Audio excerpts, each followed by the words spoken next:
Hello, hello. It's a kitten. A kitty. A cat. Hi, hi. I think it's just the two of us for now, but that's okay. You see, no fatty post. I didn't post it on... I swear I pressed the button. Yeah, I did. It's there. 10 minutes ago.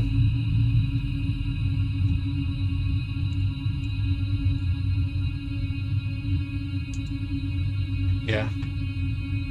It's been just a little bit ago. I ran down to make coffee.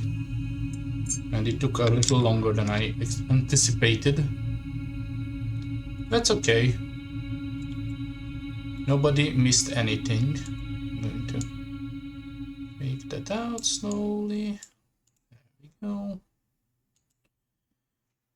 And then... here we go.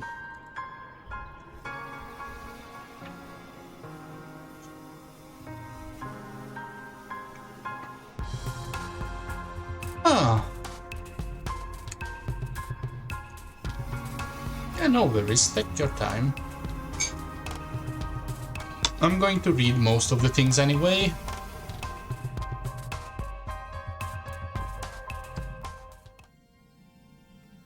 What were we doing? We were going to sneak out, is what we were going to do.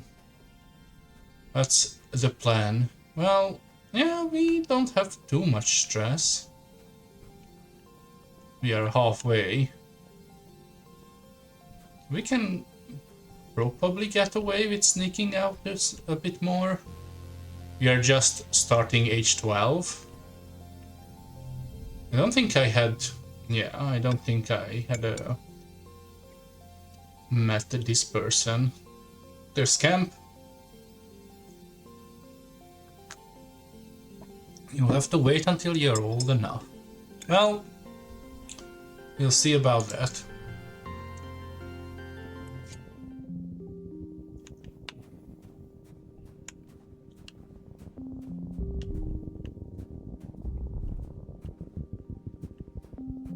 Events over here instantly.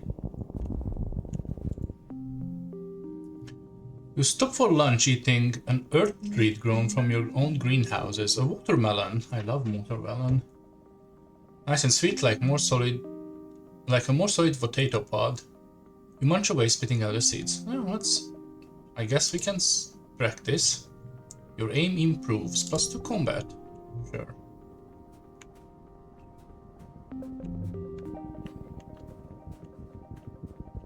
What's here off the beaten path? This planet is full of all sorts of bugs. Little briggles, hopping beetles, shining creepers, and snaily things. Oh my. You crouch in the long grasses and explore the square meter in great detail. There's so much to see. You don't even know what any of these things are. They must even have names yet. This really is just a transplanet, isn't it? I mean...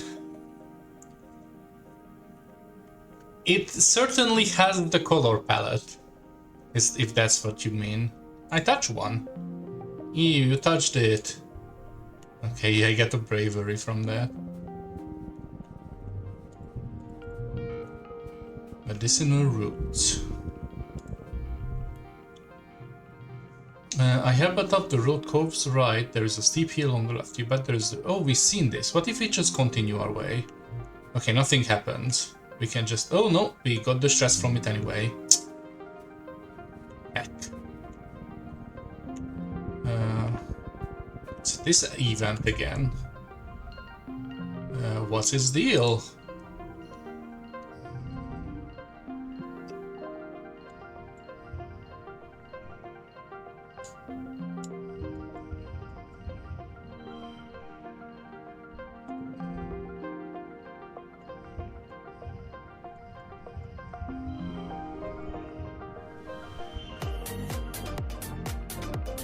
Ah, thank you for the subscription, Kaga.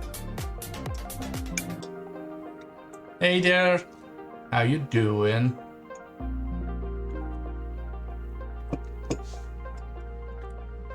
How you doing? How you been? And my new thingy works, so I am happy. Glad to hear you are okay.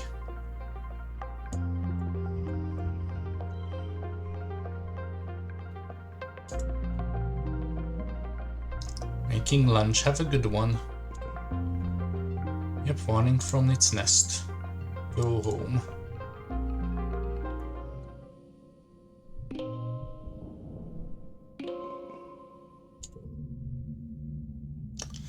Uh-oh, you've been having weird dreams as usual. They seem to get worse around glow. You wake from a dream that has tears drying on your face, though you can't remember why. Just that you were terrified. Oh yeah, the Hungarian fascist party slowly but surely seems to be losing finally, but we are not quite sure. I am not super confident in it, but it would be nice. Whatever it was, it felt real enough for a moment. You just lie in bed with your eyes closed and try to calm your breathing. You blarily rub your eyes and... Surprise! Oh, it's your birthday! Your dad leaps into your bed and gives you a big cuddle. Happy birthday, little tomato head. 12 years old, wow, can you believe it? No, your mom answers for you, laughing as she hands you the present. It was just yesterday that an incident was showing me how to change your diaper. Because of your birthday, your parents have brought you food from the canteen you can eat all together on your bed. As you set your plate with your savory tofu chunks, you open your present. Which is your favorite? A 0-point item. Don't think exotic flowers. I mean, it's cool, but it's a 0-point item. A toy Xeonfalma. Ooh, it's a little little chimera. That's cute. Photo from your best friend. A photo owner. No, I like the stuff Xeonfalma from my dad. Oh, yeah, Urban's numbers looking awful they ever been. Yeah. I thought the nano printer, the pattern base of pictures from Expedition, your dad says watching you play with it. They call it a Spectroraptor. See, it looks like it's wearing glasses on top of its 5 eyes. They said it's because its lenses are outside its elbow. Isn't that wild? Nothing like that on Earth. As your dad clears away working paper and dishes for breakfast, your mom folds her hands on the table and gives you a serious look. Uh-oh. Yeah, Dave Gilchi, that's my thing as well. And the whole right-wing wave which started the East will also break in the East. That would be nice. So, you've been here for 2 years now. I know your dad and I have always said you're in charge of your schedule, but we've been keeping an eye on you. Uh-oh. A loving eye, a trusting, gentle eye. You've been staying active. That's great. A healthy body is a healthy mind, and you'll need both for life. So, it's nice start thinking about what you're going to contribute to Conan when you're older. As a look at your face, he laughs. Don't worry, we're not going to make you get a job right now. We're just asking what you want to do when you grow up. So we can't be farmers or teachers. We can be parents. Captain of the sports ball team, a famous idol, a monster hunter, governor. Do I have to decide right now? I wanna be a monster hunter. I think that's what we are doing. We wanna do fighting. Poland's right eye isn't looking hot anymore. That's great to hear. Yeah, I wanna be a monster hunter. Well, a monster petter, but you know. You've been playing too many holo games, Rixton. Hunting monsters? I hope it doesn't come to that here. She rubs her legs under just the table. There's a prosthetic attached to a bone. Just remember, being a hero isn't all it's cracked up to be. Well, I'm sure your friends all want to wish you happy birthday. She snaps her fingers. Oh, you might not have considered a career as a depot clerk, but Alan Burney mentioned their daughter Mars is working there, and she needs some help. Now that people can freely order luxuries, it's pretty busy there. They're busy shoveling dirt. If you don't take that job, you tell Mars I'll be right there. Your mom rolls her eyes and smiles. Well, what we're going to do is have a rest. Unless someone has something to say to us. Seems like no. I think we are going to have a rest up here again because it's cool. Right? It's annoying that yet again our heroic thing doesn't do the thing. Oh, we can't rest here? That's strange. Well, we are going to rest here then. Do you wanna hang out with Carl, Anemone, or Tangent?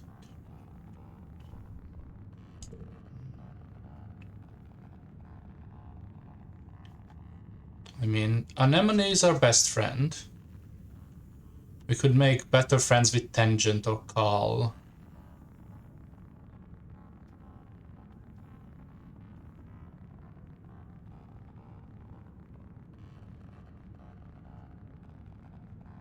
Let's hang out with Carl. We should get better. Oh, I mean, it's fine. Carl is practicing hoverboard moves in the corner in the lounge because the board never touches the ground. The adults can't really complain. And this way he has pillows to land in. He's working hard, trying and failing to flip after flip, but hasn't been broken a sweat. Hey, Rixton, says cheerfully. Do you want to practice with me? Oh, we got toughness. So that's nice. Yeah, you practice with his company. You took the month off. We can forget how to giggle. Perfect.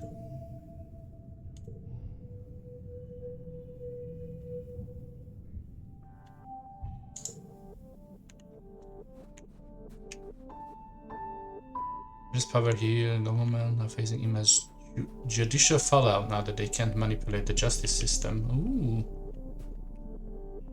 Okay, so we heard there is a thing. Oh, what's this? Oh, medicinal. Medicinal roots.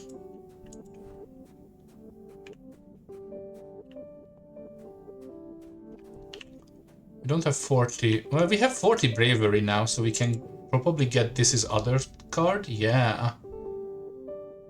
Value is wild, putting on your scary face. What do you want? Did Mars send you, Tang? I'm not going back. I'm not just going to do what people tell me. Yeah, I'm there to go into the restricted area. You dare this to explore the creepiest, darkest place of the engineering, deep down where the chief engineer instance never goes, under the recycling room, where they say there are ghosts. You set the mood, then sneak around behind him, put your holopalm flashlight face and shout, "Boo!" Ah, friendship and bravery. Rixton, think about it. If there were ghosts on this spaceship, one of them would be my mom. Oh. Yeah, you guess that would scare a normal person, but this still isn't scared of anything.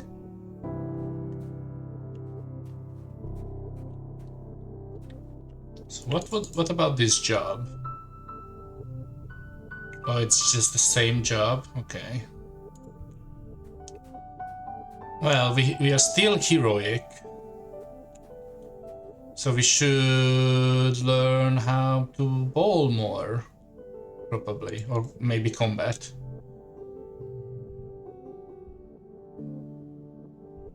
Now we can relax on the walls for some reason. Oh, this was where the relax of the walls is? That's fine.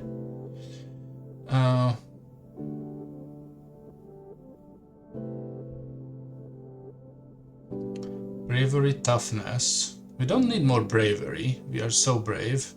Toughness we can use.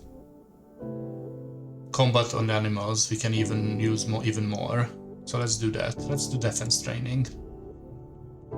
M3 brother Com teaches karate techniques to the class, kicks, punches, flips, all the cool stuff. He's much more calm than Security Chief Red and takes the time to connect with you instead of just relying on intimidation. You kinda wish he was the chief security guard instead, maybe one day. Red can't be the boss forever, right? Home organizes your first karate tournament. Well, this doesn't call it a tournament. It's more like an exhibition to show off how far everyone has come in their training. There's an informal sparring matches and feats of strength, like hacking challenges and breaking boards. Despite Constant's intention, I'm absolutely taking it like a competition. She takes her place next to you and the board breaking station gives you a challenging look, tossing her unruly hair over her shoulders. Is it on? Oh, it's on. Yeah, she liked that, of course. And Nam likes winning, but she loves competing even more. You both smash boards until the hands are rendered sore and have a great time egging each other on.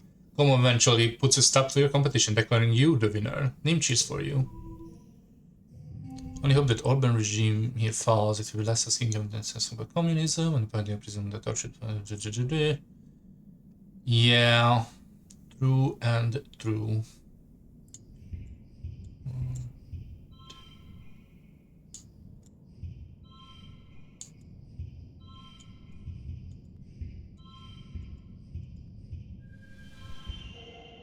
That's already a super goal. We could probably make a better score than this, but this is fine.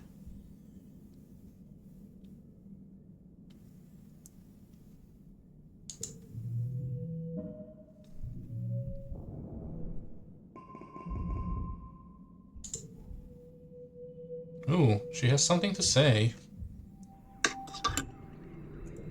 Early Poland. New cards in the depot. Okay. Oh, because we have now combat. Okay. We should take a look at the weapons we can buy.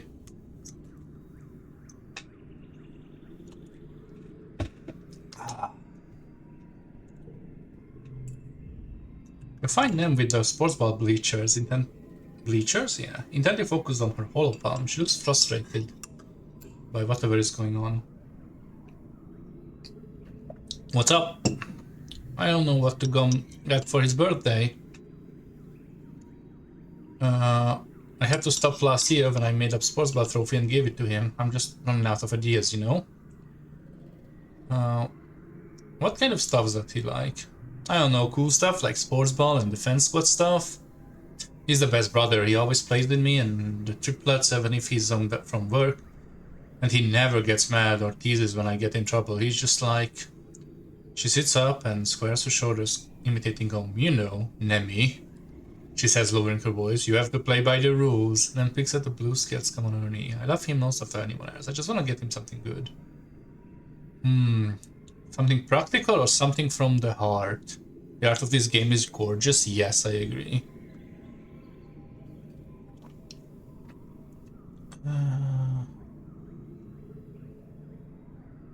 Yeah, something from the heart is what I was thinking. I mean, he's a practical guy, but I think from his sister, he would appreciate something from the heart. Yeah, you're probably right. I just don't want to get him a little kid gift, you know? Like how mom taught us how to make stuff with macaroni and glue. The problem is I'm not good at that stuff. What's something I can do easily, but still cool? Friendship bracelet or a picture of the two of you? I mean, I don't think this matters too much, but I like the friendship bracelet idea. I think he would like that. Something to wear that reminds him of her. Yeah, let's say that. That's right. Carl knows how to make all kinds of notes. He can probably help me figure out a pattern. Ah, this is a great idea. Thank you, Rixton. Hey, Squid, what you doing up here? You look down at the pitch where Com is standing with the sports ball under his arm, and is this knucklehead bothering you? Come! Rixton is my friend. We're just talking. Com drops the sports ball to the gun rolls under his heel. I'm getting the team together to run some drills. They can come too. Sure, I could use some practice. Sam cheers and scampers down the bleachers, laughing herself into a full body hug with Com. You follow her descent more cautiously, listening to her chatter with Com about her day. As they walk together across the pitch, she really loves her big brother. Cute. Oh, there's an egg.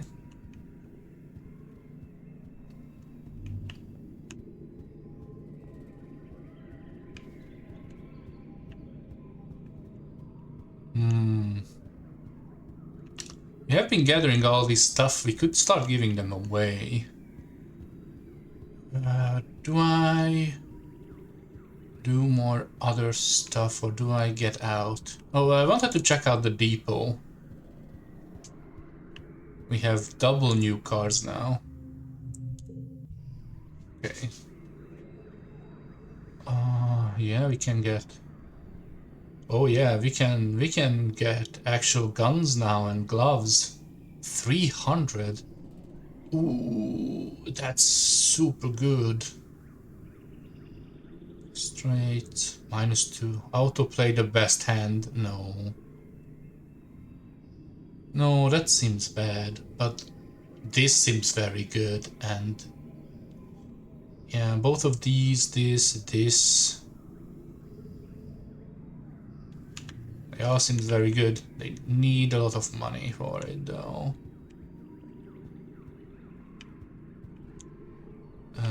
We could use some toughness and some animals. We have high creativity already.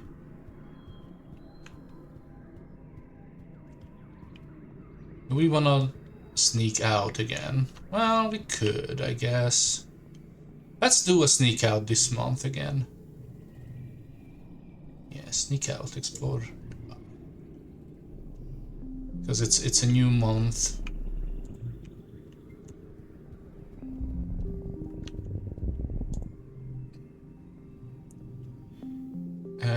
Geoponics engineers have to set up the worksite here using the roboplow, tear up the ground and prep it for farming. You don't want them to see you, they'll send you home for sure. Alright, let's sneak past them. Yes, you can. You can very specifically get in trouble. You are not allowed to sneak out. They made it sure that you know it. I got caught once, sneaking back in. And I got penalized with money for it. Like my mom and dad took away my allowance, and once I got caught, quote unquote, because I saved someone lives out here, specifically Uncle Tonian's life, and I didn't get in trouble for that because we don't know what he said to our parents, but everything was fine because we saved his life. We're going to sneak past them. 0. Wildcard matches all pairs or straights. Oh, this is an any? Oh, that seems insanely good. Yeah, that just turns it into a 4.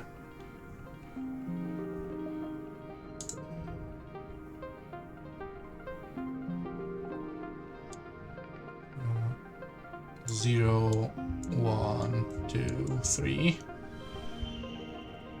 There we go, and we still have a whole round.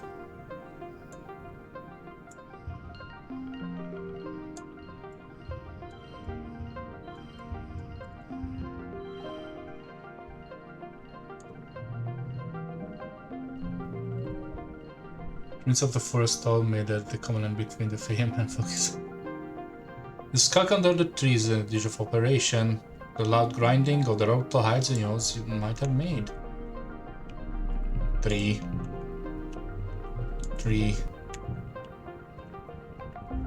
Another one of these, but we have done that quest a couple times. Some farmland spilled out in the water. Dependent. We have tried plant something before. Let's try it again. Yeah, we get 1 biology and some stress. It's not great. Ooh, an event. This is an important event apparently. You heard that hiccuping sound following to find a sick Hopi. It's hunched low, its foot completely nested under its body and shivering uncontrollably. Its enormous eyes rolls around in confusion and fear as you approach. Oh, we are going to take it home with us. We're going to make it nice. Make them nice. Make nice for everything.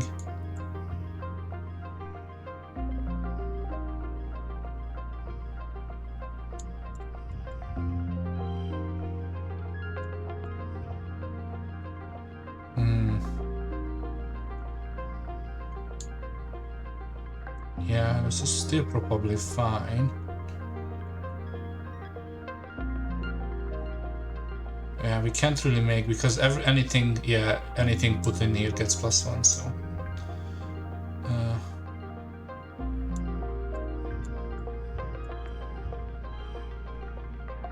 4, 4.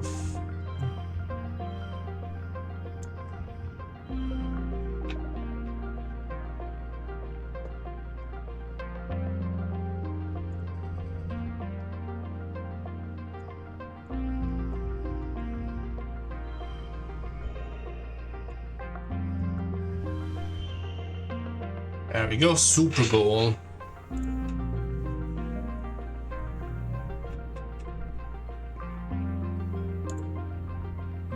The Hopai hisses as he tries to bite you. He doesn't want to be touched. You throw your jacket over it, then carefully pick it up and put it in your back. In your pack. You crack the zipper a bit to give it some fresh air. Your dad helps you make a little nest for it in an empty part of the geoponics barn. Every day you bring it food and water and gradually nurse it back to health. Cal takes active interest in your recuperation. Utopia says that Hopais don't really have a gender. Yeah, creature successfully abducted, he says as you're washing out the pen together. Or maybe she said they are both? And they are really social, so what are you going to name them? Oh, Sir Hopsalot is a good one. Optimus Prime, Hop Solo, something else.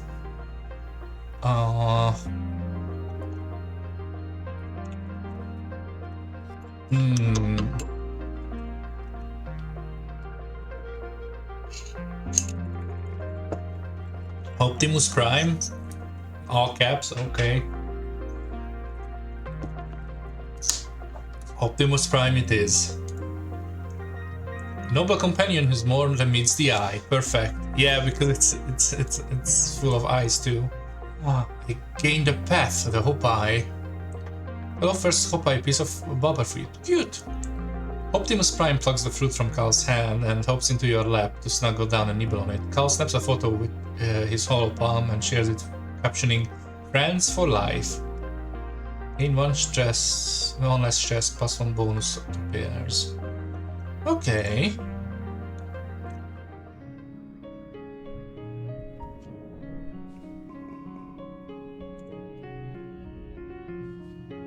So, is that a gear? Yeah. Can't change during an event, okay. Because I think that's better than the book? I wonder which pack does this do? It's not gonna tell us, does it? No, it will not tell us which one is on show. Wait, that's... Yeah, anyway. Your dad comes back from work one day looking seriously under the weather. He's pale with deep circles around his eyes and he keeps sneezing. "It's fine," he insists. "It's all just this pollen in the air, it's gunging up the old air tubes. Do you remember hay fever flu? We always got back in there too." Your mom frowns and goes around. "We did. Why isn't it bothering me?" "You're a lot tougher than me, sweet pea. I'm sure I just have to get used to it. Yeah, you did." Yeah, your parents are cool as fuck indeed. I agree. "Maybe I'll go for a stroll outside the gates. Later, really get a good lung full of this stuff. Feel bad for a few weeks, but after that I'll be fine." Your mom raises both of you. "Outside the gates, you?" Your dad shrugs, then falls into a fit of sneezing and can't answer. Your mom directs him to go lie down on the bed.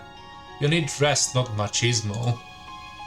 "I don't have Your dad sneezes. "A macho bone in my body, Fufu. You have to fertilize the corn and the pixie beans this week."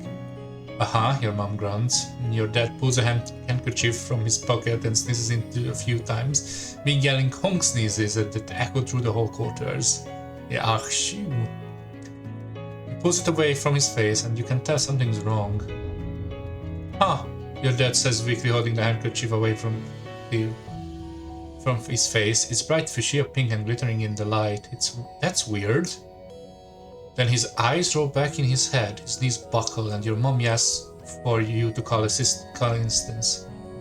Chief Engineer Instance takes your dad's vitals and gives him a curious look over, but she seems satisfied with what she sees, without having to do a thorough examination. "The explorers have started calling this the Shimmer," she says, shining the light down your dad's throat. It's looking a little better, but not much. "It's an airborne environmental toxin, likely pollen in the fog." "Will he be okay?" "It doesn't cause a long-term damage to the body," Instance explains. She gestures in the air, making notes on her holotype that only she can see. "I've been tracking its effects for 3 seasons now. The toxin is flushed out of the body after 3 or 5 days, and it's not contagious." "What that means for you, Granium, since you are practically susceptible to the toxin, you should be taking better pains to avoid the exposure. If you must go outside during pollen, use a respirator. Your dad smiles weakly. You got it, boss. Your mom smiles and puts her hand over his. As your literal boss, I'm ordering you to not come into work for the rest of the week. You're on strict bed rest. She leans in to touch her foreheads with his. They stay like that, smiling with relief. Even after one day of bed rest, your dad is looking a lot better. He's clearly anxious to get back into the fields. You're gonna like this new crop, Rixton. It's called Pixie Bean. They glow in the dark. He's already pulling on his boots. The field looks so beautiful at night. I'm happy that we finally found something that would grow here that isn't soy and more soy. You're not that happy, married slacker. I mean, yeah. I'm happy too.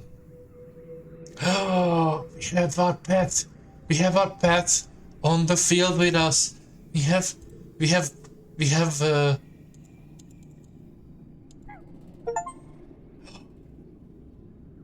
an achievement for petting it. Yeah.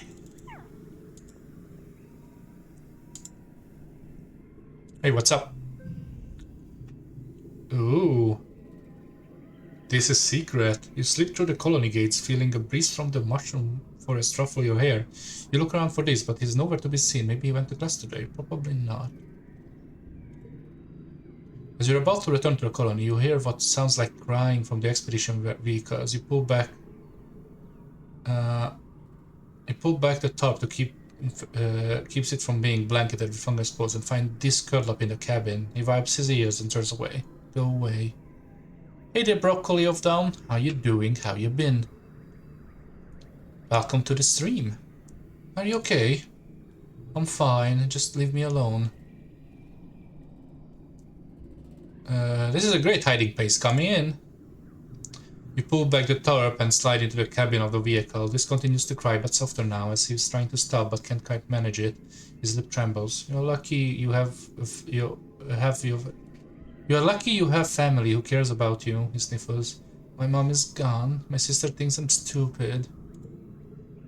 He's quiet for a long time, almost long enough that you begin to consider actually leaving him alone. Just before you do, he speaks. Now I'm gonna go back to class. I hate being around other people, and I hate doing schoolwork, and I double hate it when the teacher asks me questions. I'm not Tang. I don't know stuff like she does. This kicks at the console of the vehicle a few times. Bang, bang, bang, then bursts into tears again, pulling his hair. I'm just dumb, okay? People ask me questions, and I freeze up, and I say something stupid, and then everyone laughs at me, even Tang. Tang loves the hardest, he sobs. She's embarrassed by me. I know she is. Today she just told me people would like me more if I stopped being so sensitive and immature. You need folk who can use their hearts too. Oh, that was not the right thing to say. Even you think I don't use my brain. Everyone thinks Tang is better than me. I didn't say that.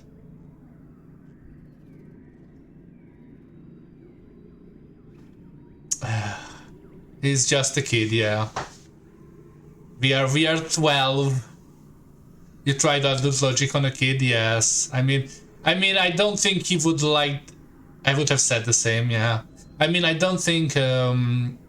What should I say? What should I say? I don't think either of those options were good enough for him. Like, he would hate it if I told him that he's not that. Like, it's not that bad. Like, of course it's that bad. But we shall see. I hate her. Everyone thinks she's so smart, but she's just a big meanie. I hate everyone here. I hate being here. I just want to be left alone. Sorry, darling. Follow-up pauses with a message from Tang. Hello, Rixton. If you're not occupied, could I ask for assistance in the lab? Thank you in advance, Tangent.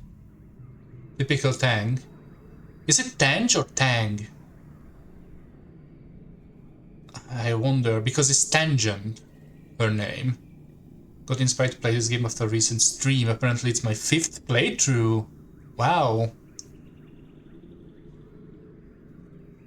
I am slowly getting there. Well, through the first one, I guess. We are still only 12. And I think it goes until you are 20?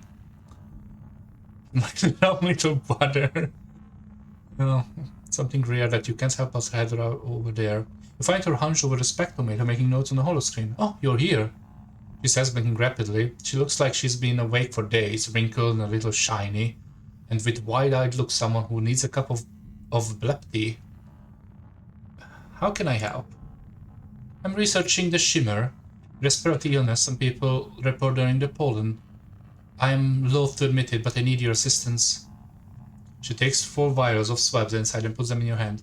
I need recent saliva resemblance both from you and your father. There must be a reason why he's suspect about the shimmer and you're not. You share half of your genetic code with him. There must be some marker we can compare between the 2 samples. Then, administer this to yourselves, wait 3 days and take the samples again. Tests should be able to determine if anything in your body chemistry has changed. Then looks at you seriously, cutting through her bleary expression. There's something going on here. Something really, really big. I've begun to realize this is about more than just curing a disease. She squeezes your hand so hard it almost hurts. Unlocking secrets of the shimmer, who it affects and why. It could lead to a greater understanding of all life on Vertumna. And knowledge. Knowledge is more than power, Rixton. It's control. Are you okay? You seem a little unhinged. I am perfectly fine. This is the phase of complete concentration and focus. I am in the zone, Rixton. Okay, I'll do it. Oh, Shimmer Cure Health Tangent. Thank you. I've been researching so hard, I think my eyes are going to fall out of my head. And for what? Well, the end of debilitating disease is a pretty good reason, but Tang just shakes her head at herself before she can answer. You're at a disadvantage here. We're fighting blind. We need to understand this planet if we're going to get it under control. Yeah, but what do you think about my pet? Ooh, Carl is also here. Everyone wants to talk with me today.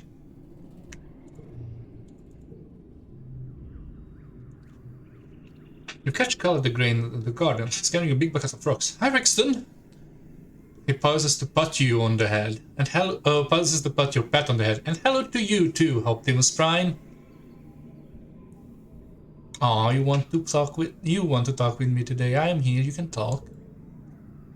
I haven't equipped the pet yet, right? I want to do that. Oh, I'm supposed to tell you there's a new park in the geoponics now. We can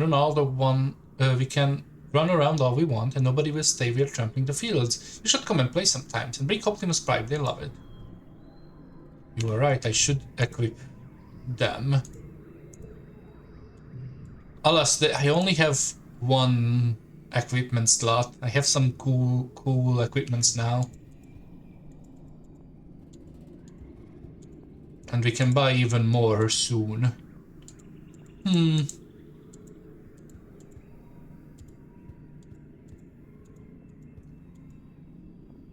We already been out this month. Yeah, I don't have enough buckets indeed. What shall we do this month? Leveling of toughness and animals would be nice.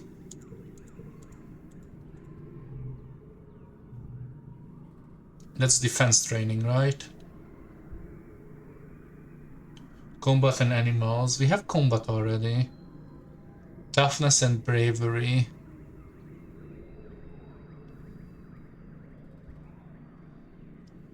I mean, we have so brave already. But yet again, bravery gives extra cards. Having all 4 pets. I wonder... I mean, I presume you can find more pets once you are old enough to go out without supervision. Or with supervision, I mean. I guess I'll play some sports ball, it's been a while. Yeah, had fun. No events for that this time.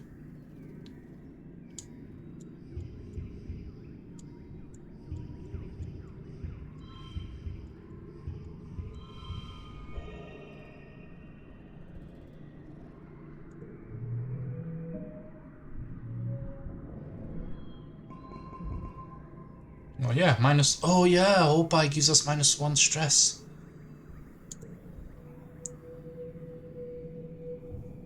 Going to be a short but a fun one, I guess. Toughness level 1. +1 physical cards. Red cards get +1 physical challenges. Okay. That's great. Session as bravery will give something different. Ooh, okay. Because I was like, yeah, getting again an extra card would be great, but a different thing is also good. Like, I'm curious. So I have toughness now. I don't think there is other way to learn animals other than either going out or doing defense training.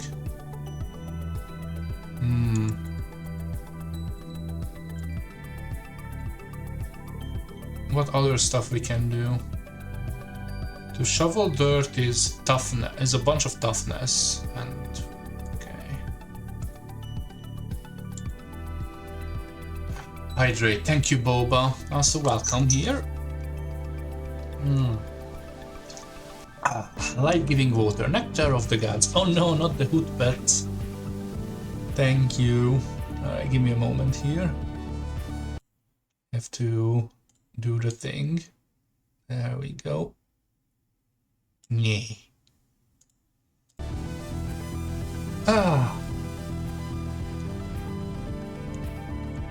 So we are at 29. Let's do some defense training. Combat and animals.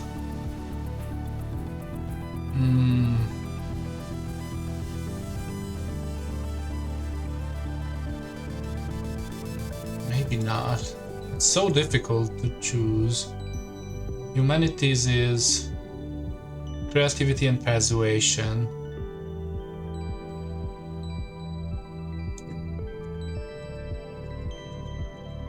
Let's do a combat training.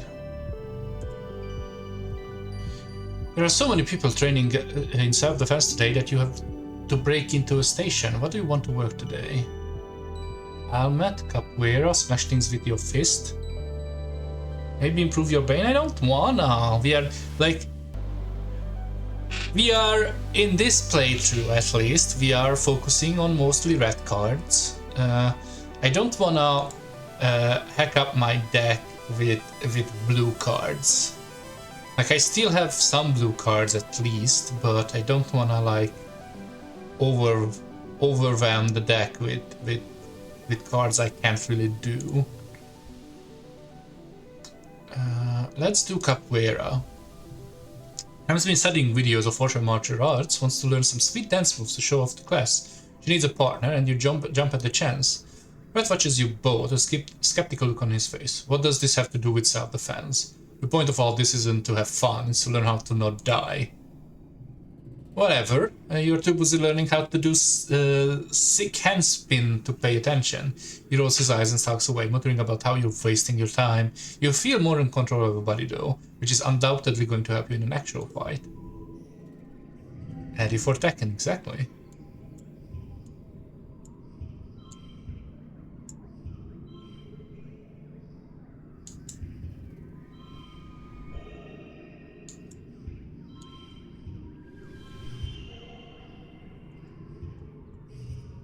This is better a little bit.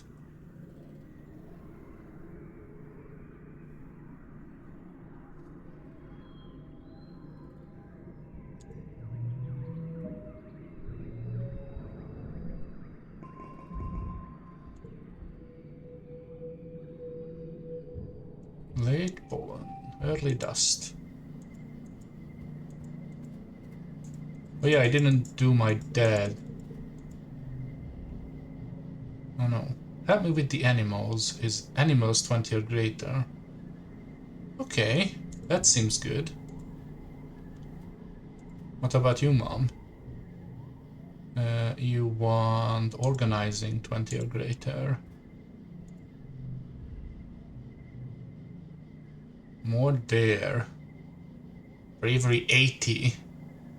Just one stupid game. Throws it away.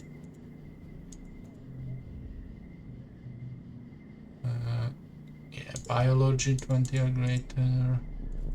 What's that? A yellow flower. I am not very good at organizing. You want reasoning 20 or greater. You want toughness 40 or greater. We are getting there, we are 33.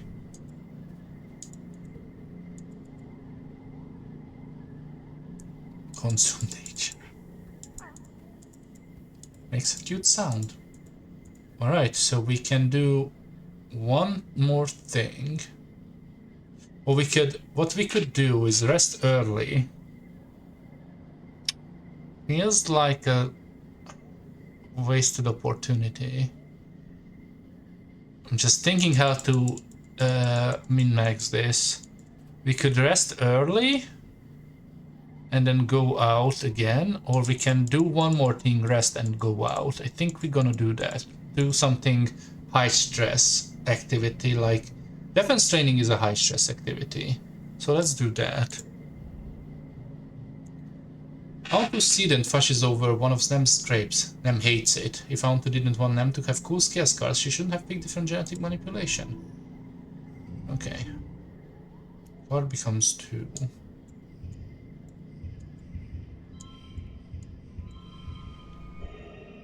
Seems good.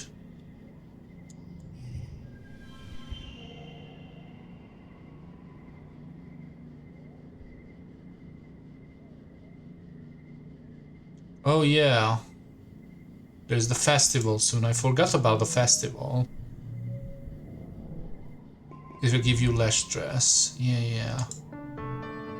Yeah, there it is. I forgot about the festival. But you are right, it will lower our stress by 50, I think. So that means we can go out. It's time for the third annual Vertumna Festival. You gather your family in the colony square. Everyone takes a seat as Governor Etiquette approaches the stage. What a pleasure to address you all today. What a pleasure to address you all today as your governor. In under 3 years, we built a colony which we could truly be proud. While we suffered hardships and losses, we've remained standing, as always, looking forward to the future we are building together. Let us use this Midsummer Festival as a time to reflect on our many blessings. Fresh water, good food, healthy children, and strong community. But first, let us remember Professor Halitost, who guided us, our children, to keep our engines running in so many years. Chief Engineer Instance will be filling in. With the help of our ship's AI congruence, until someone can take up the mantle that rested so easily on Hal's broad shoulders. I would like to formally recognize our youngest council member ever, Utopia, representing expeditions. Medical gestures for Utopia, and Uncle Tonin joins on stage. Thank you, Melatonin, for... Oh, Tonin is short for melatonin? Okay, that's cute. For your years of service as head of expeditions. Tonin gives Utopia's shoulders a squeeze. Utopia's been ready for this since we landed. I'll staying back to work that comes from here. So I'm always a call away if you need me. Etiquette invites the rest of the council to stand to be recognized among the crowd, including your mom, who huffs in annoyance. When the applause dies down, the council sits. Utopia remains standing. Actually, Auntie Etiquette, do you mind if I just make a quick announcement? I just wanted to say thanks y'all who trusted me with this job, she says, her clear voice ringing out over the crowd. A cheer raises from the expeditions as she motions for them to quiet down. Uncle Tony's left some big shoes to fill, and, well, I'm gonna give it my best. We are fixing the bottom, what we're calling the shimmer, the sniffers folks been getting during the pollen.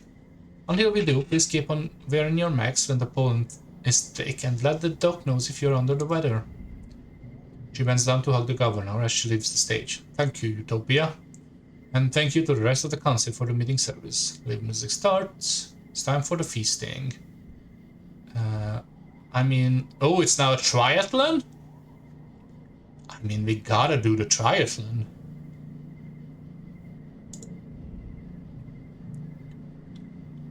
Keeps adding complexity to his bot wrestling game. Last year was the whole obstacle course. This year there's an accuracy challenge.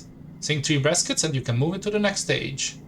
Tom says, unveiling something with a flourish, a vacuum bot with a basket tied to its head. It shifts at its thumbs back and forth. The crowd cheers. You're competing against Nem and Calm. You notice they are not racing around together. Kai is playing with the vacuum bot and Nem is standing next to her brother. You're up first. Alright.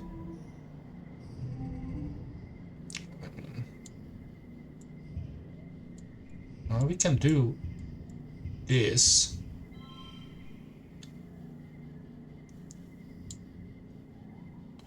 That's 2 pairs. And we can do this.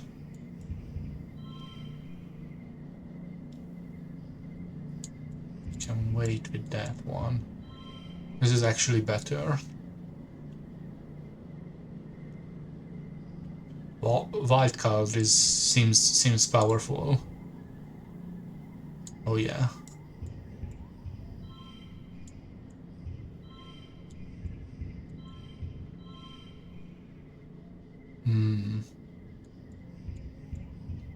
We'll have another round.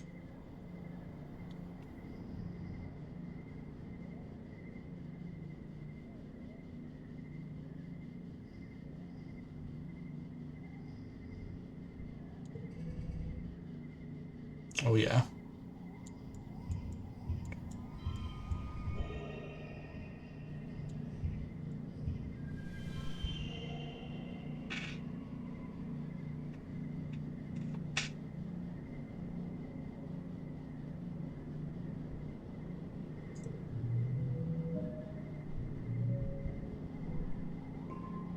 More toughness. You thought the accuracy portion would be harder. Those vacuum bots can be fast when they are on a mission. This one seems to get bored waiting for you to complete the obstacle course, so by the time you line up, you take your shots with the sports ball. It stopped running around and has carefully vacuumed the dirt under its feet. You easily sink your basket and move into the wrestling competition and win by a huge margin. Nem pouts and stomps over Com, yelling that it wasn't fair that you got it easy. She refuses to speak to you until Com sits you both down to shake hands, pointing out that Nem also got hit by 5 whole obstacles and couldn't have won anyway. Nem grudgingly accepts your win. Yeah, there it is, minus 50 stress. After facilitating, take as much as you please to relax. Let's set up a slip and slide through the colony square, and everyone takes turns lying on stomach and spraying water at each other. It's a lot of fun. You can feel your worries floating away in the hot dust sun.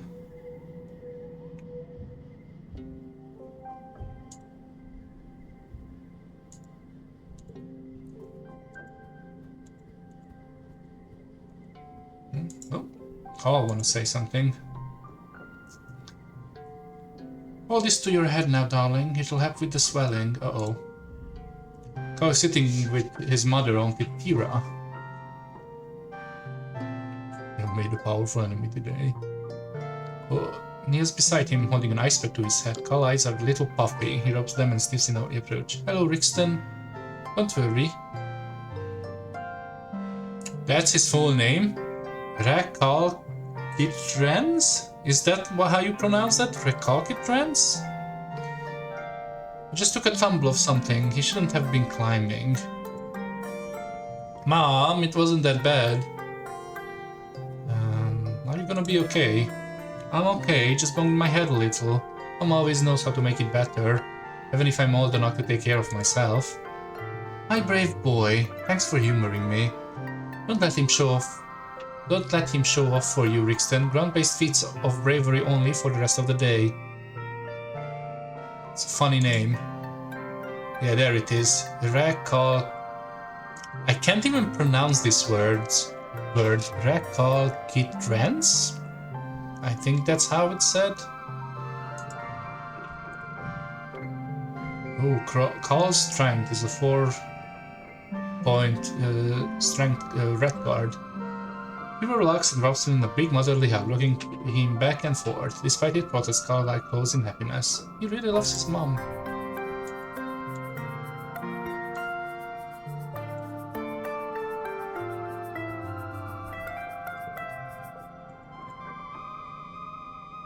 We don't... I think... yeah, that's her full name for sure. I mean... we could get double kudos if we do things right now, but I also want to sneak out. This is always a difficult one, because I want to sneak out, but getting money to more items. Then again, more items don't help us, because we don't have enough space, so sneaking out it is.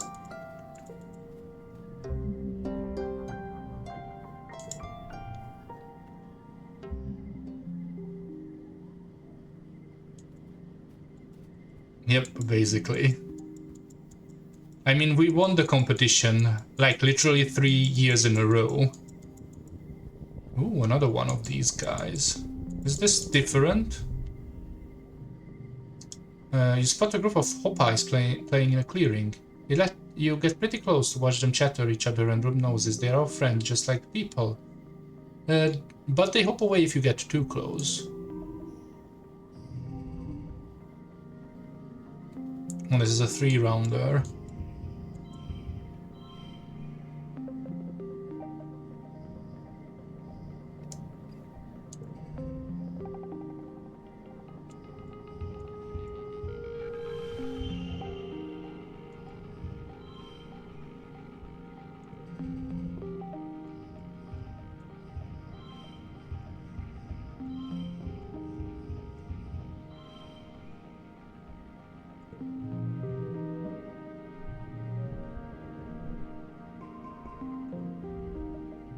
The Hopeyes are wary at first, but you crouch down and copy their cute little squeaking noises. They bounce towards them, and amazingly, they don't hop away. You play with the Hopeyes for a few minutes before moving on. Cute little guys.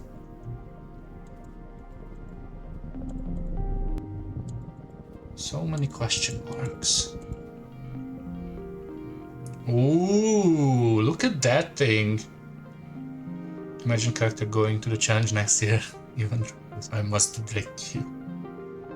The large woolly creature is floating there, meter off the ground. It seems to be upside down, which is causing it some distress. Its segmented legs kicks uselessly in the air as it tries to right itself. This must be a float cow.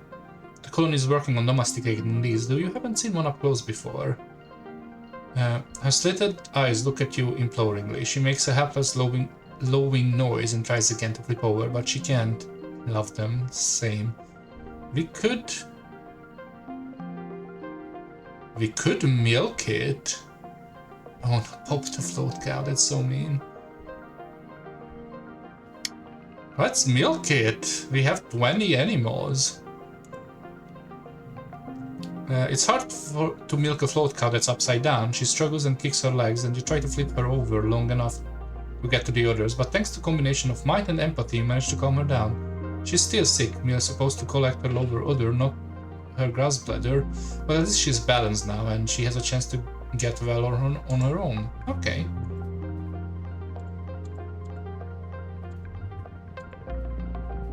Ooh, that's a thing. You've reached the end of the area. Keep exploring. We are fine. Right, we can't go further away, even if we wanted to.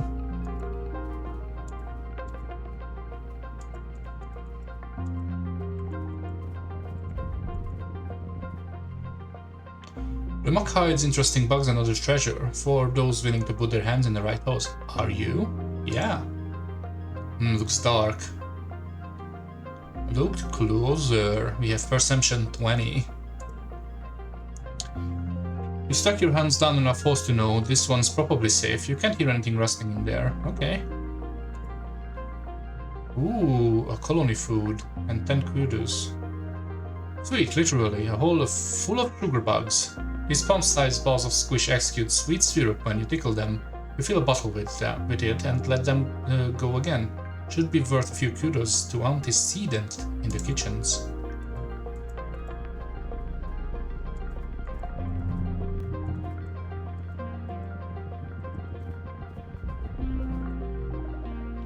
There isn't a cloud in the sky, but yet it started to rain. You can't tell where it's coming from or whether it's even water. Given this planet full of surprises, it's probably some animal migration or urban tree sap. Who knows? You have a strong desire not to be out of it. Find shelter and wait out. Find something to use as an umbrella. You break off a large leaf on a long stem and hold it over your head. It makes a pleasant kind of drum as the drops splatter on it. We get to do one more.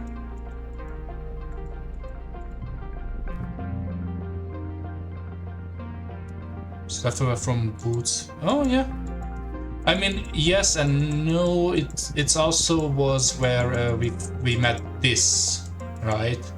But yes. Character is about to lose their mind. No, they're just going to be stressed and need a month to sleep. It's fine. You leave the path to Strix to stand. You leave the path and sneak through a strand of mush trees to one of the latest sawmills dotting the area. It's a small but busy operation. 3 people feeding mushrooms. Oh yeah. We can get one more of these cards. Maybe we shouldn't have done that. But we do get a perception point for it. Yep, go home.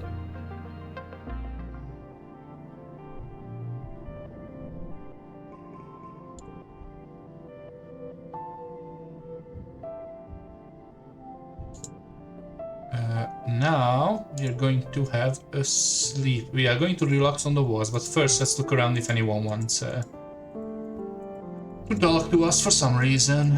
But I don't think so. No, everything's fine. Yeah, you get a month to distress. Exactly, it's a true utopia.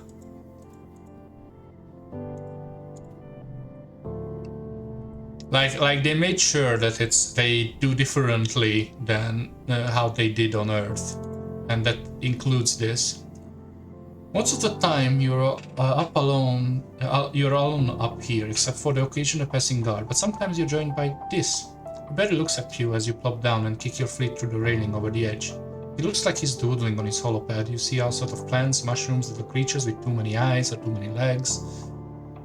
He has a section of plant samples at his side, like artist paintbrushes laid out in a towel. He must be quite a junior botanist. He's not drawing plants right now, though. He's actually drawing a person, and not anyone you recognize from the colony.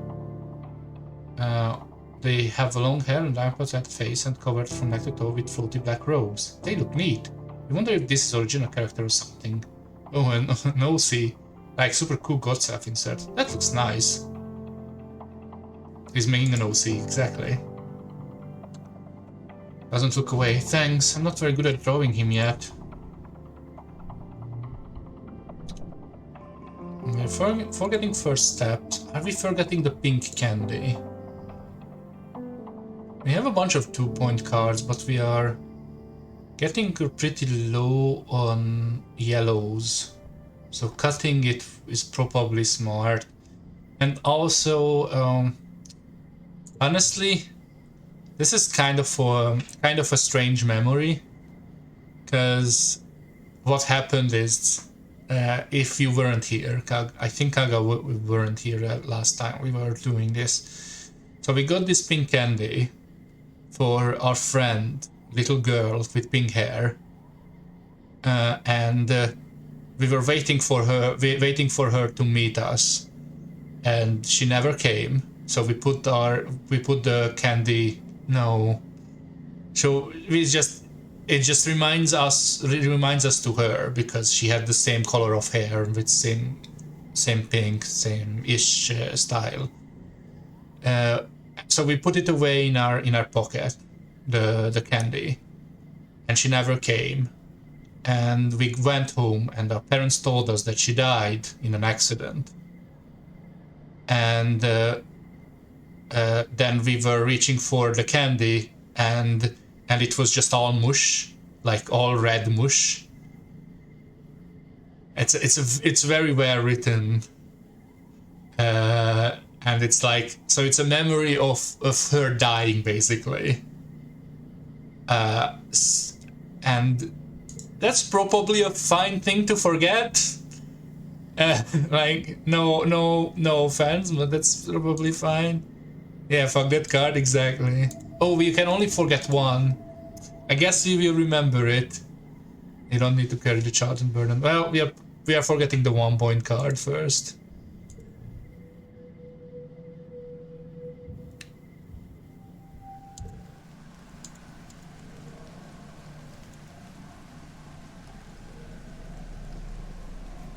Ooh.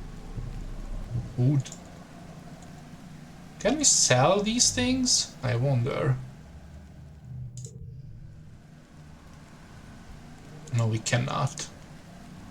Interesting, we can buy this. It's a 3-point card of... Oh, it's a usable.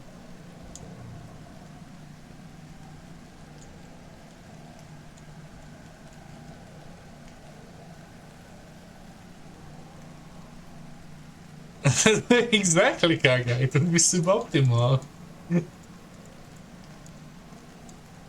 Uh,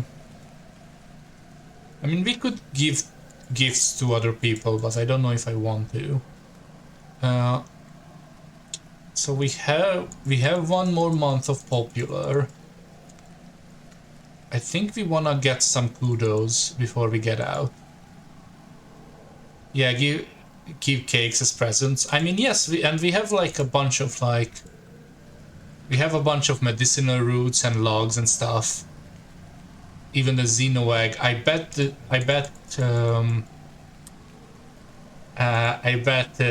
this and Carl would like the egg as a gift too. But we can wait.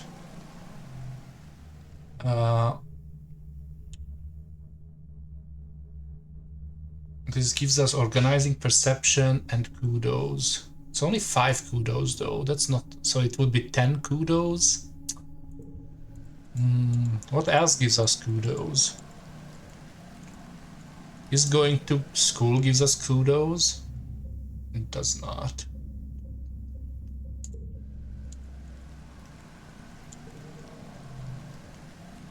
I guess nothing gives us kudos other than random events and delivery. So we're just going to sneak out again. That's fine.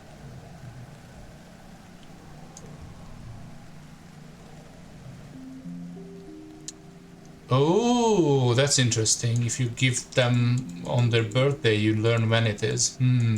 Okay, that's smart.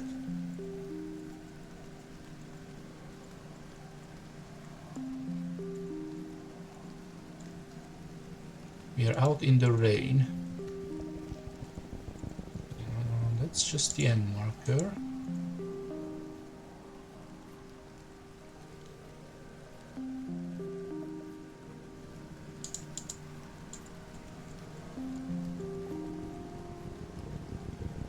Here's a quest.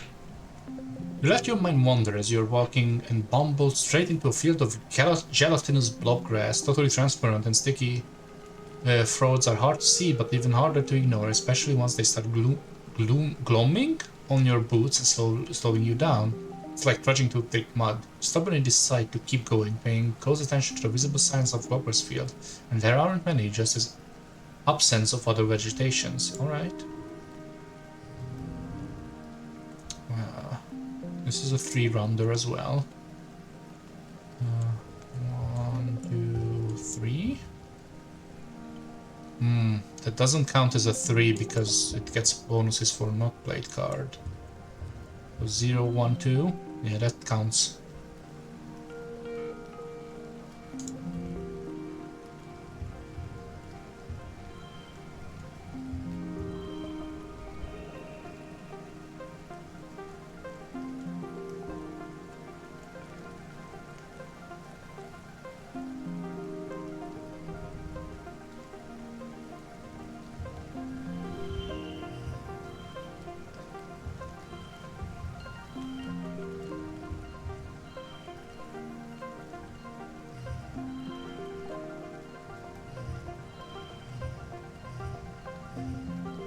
This is the best? That's interesting. Oh yeah, because it becomes a...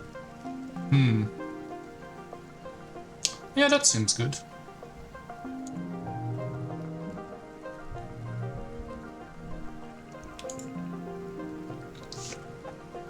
There it is. You can hop along from that rock to the fallen log, climb over the receive survey equipment. You get through the villainous blobgrass. You spend a bunch of time going through it though.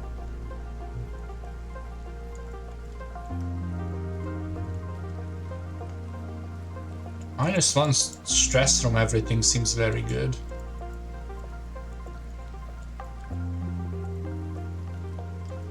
Get another pet.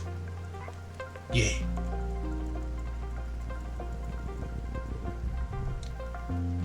You come to the bend of the path, catches your corner, movement catches your current output.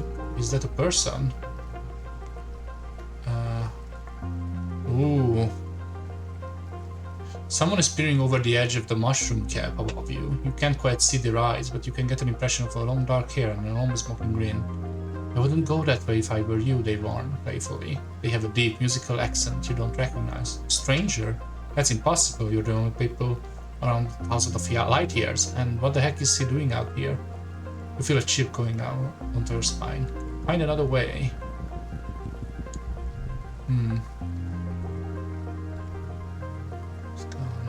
Remember to... Are you sure you should go on snail? Why not?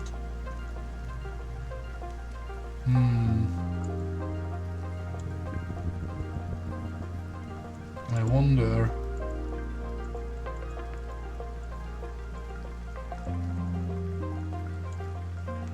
I wonder if we can find another way. That seems to be the only thing to do at the moment.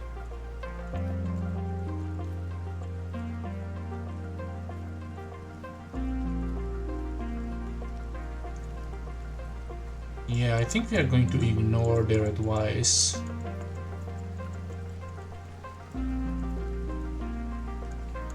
Oh, I think that's who was this drawing, right?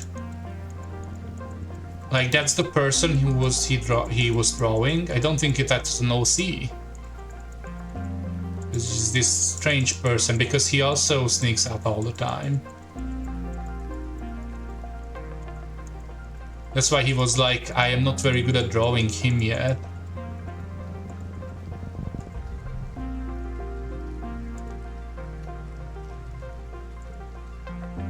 We met everybody in a stratospheric. This must have been some kind of animal, one that looks like a person and sounds like a person. Maybe it's displaying with his voice. Maybe you are seeing things. You round the bend, regretting immediately as something long and splash against your face. With then another whack across your spin, the face whacker. Whop whop, two slaps and she's you send reeling. Whatever is attacking, you can't see it. You fall to the ground in self-defense. Nothing happens, just silence. When you look up, there is no attacker. But plants all around are flattened to the ground. They are long purple reeds with knobby blazes. Oh shit. As you watch the reed slowly stand back upright, you poke one experiment and it steps back onto the ground, stinging your hand. Attacked by grass, how embarrassing. You decide to call it slapgrass. Okay, we learned about slapgrass.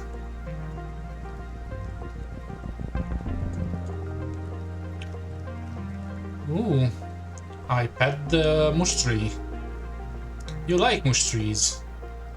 And it was also a bug on legs, actually. But yeah, we've seen that event before. I think that's all we can do. I think we run out of events of this month, or like for the rainy times. So we're just going to go home.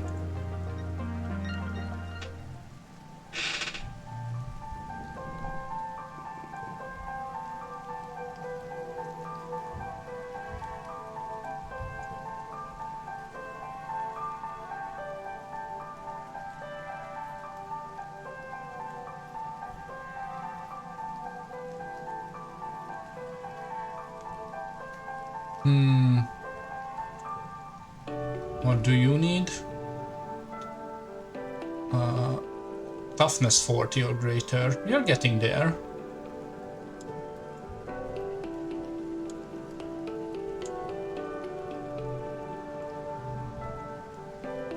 What do we get from sports ball again? Bravery and toughness.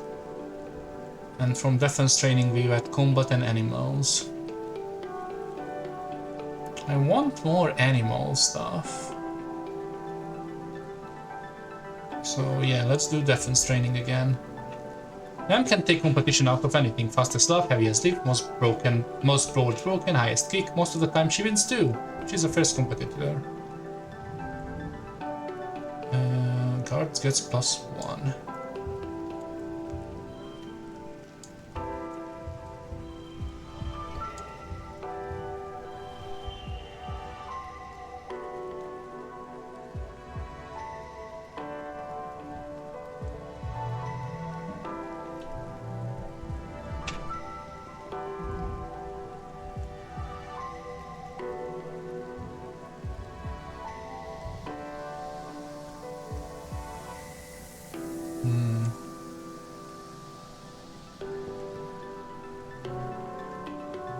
Thank you. We can get some toughness. We want 40 toughness, we are getting there. This is a... Oh, this also gives kudos, I forgot about that. Maybe we should have done that.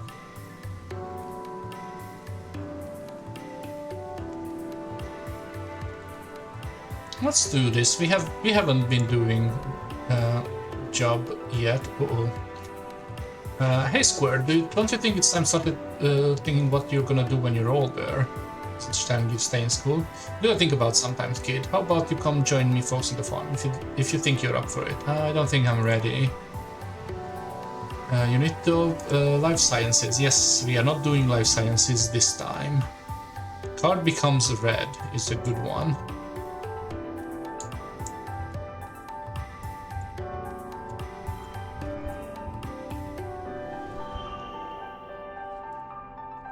Intellectual farmers, but yeah, they need biology, right? There, this is even better. 3, 4, 5, 6, 6.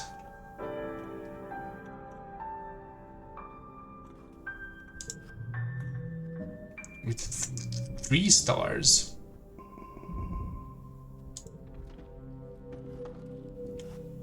And here we go. It's glow time. Ooh. Crystal Caster.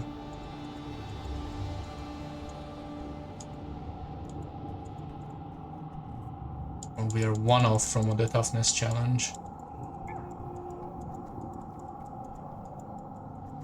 Okay.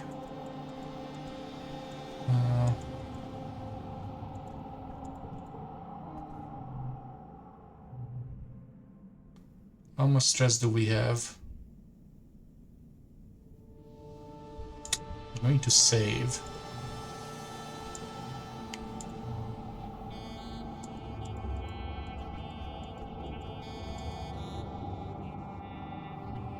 Thinking about resting. Well, maybe not.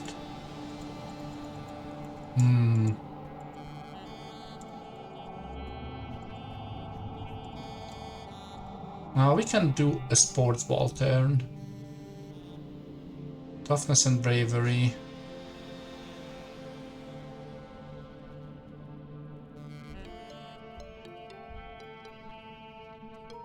It gives us so much stress, but I think we do it instead.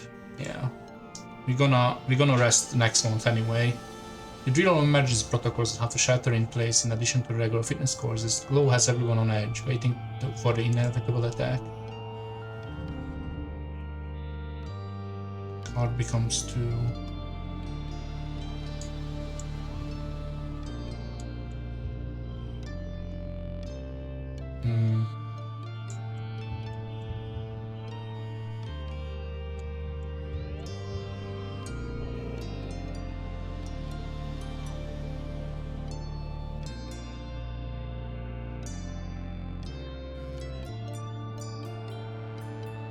Yeah, it always becomes 2 whatever I put there, so...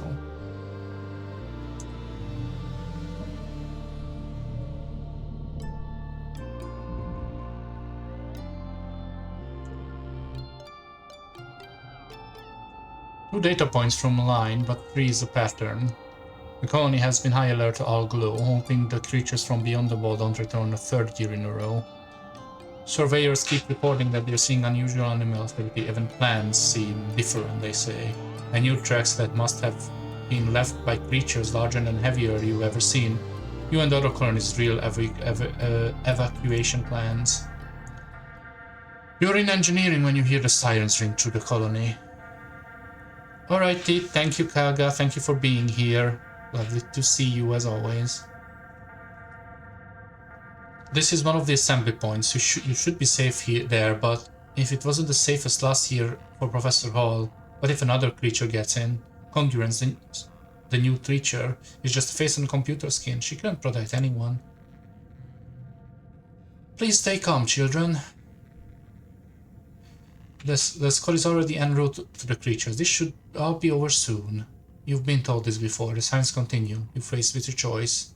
I'm going to leave. You stand and leave. Tang and Mars stares at you like you have 3 heads. Congruence doesn't try to stop you. Not that she could. She doesn't even have any hands. Heroic. You slow walk near out of the doors engineering. Something doesn't feel right. You stop and listen to the demo energy line and hear a metallic popping something overhead in the ventilation ducts.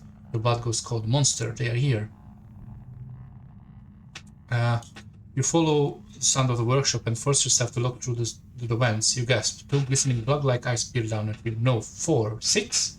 They blink in syncopated tears. Then you hear it over the sirens, a soft pinging noise, halfway between a chirp and a purr.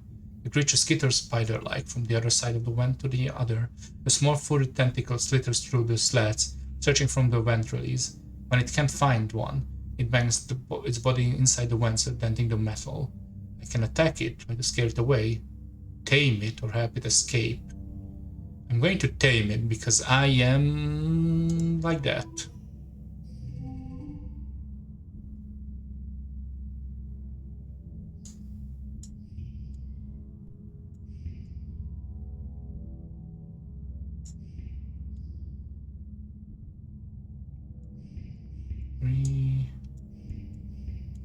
Three, 4. Oh, it becomes a 5. 4, 5.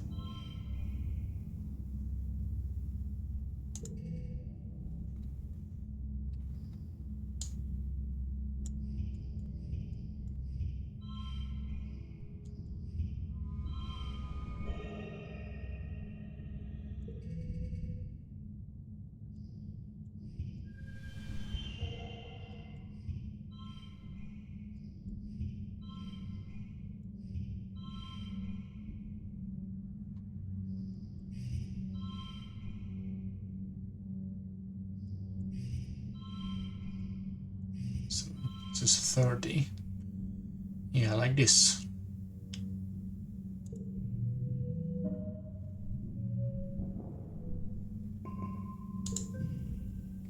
Ooh, yay! I get another pet! Look at that thing! You win it over by reading its body language and slowly building trust. It's a Ricky. It seems to want to join you, and you hope you'll be allowed to keep it. You look at the splice up on the hologram, and you learn that Ricky, so named after the trills they make, which yours is making now, cuddling against your leg, are neither male or female, though they do require a mate to reproduce. So it's a they then. You decide to name it Ricky Tiki, bright eyes, squiddly feet or son, or something else. I like Ricky Tiki.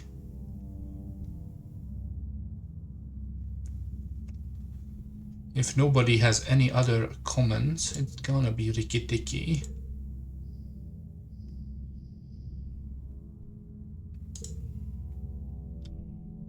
So yeah.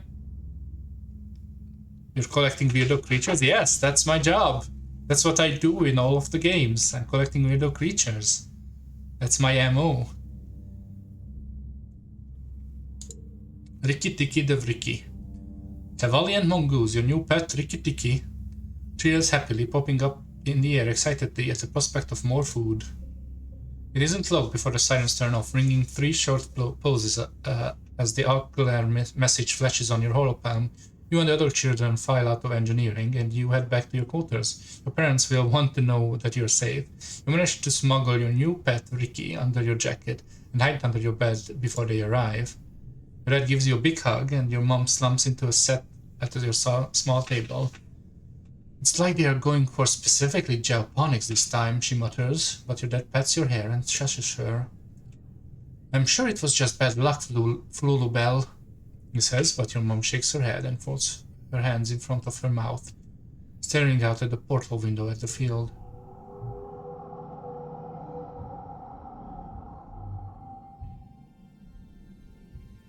Season 3, or age 13. I have 2 pets now. Yay. And we are super stressed.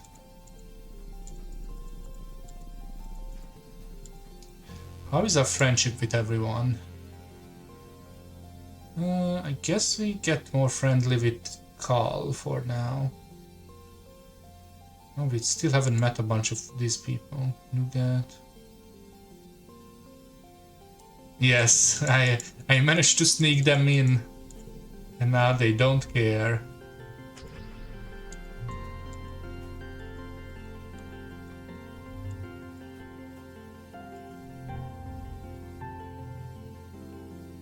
Plus 10 stress. Wow, that's crazy. That's a crazy card you get from that. Thank you.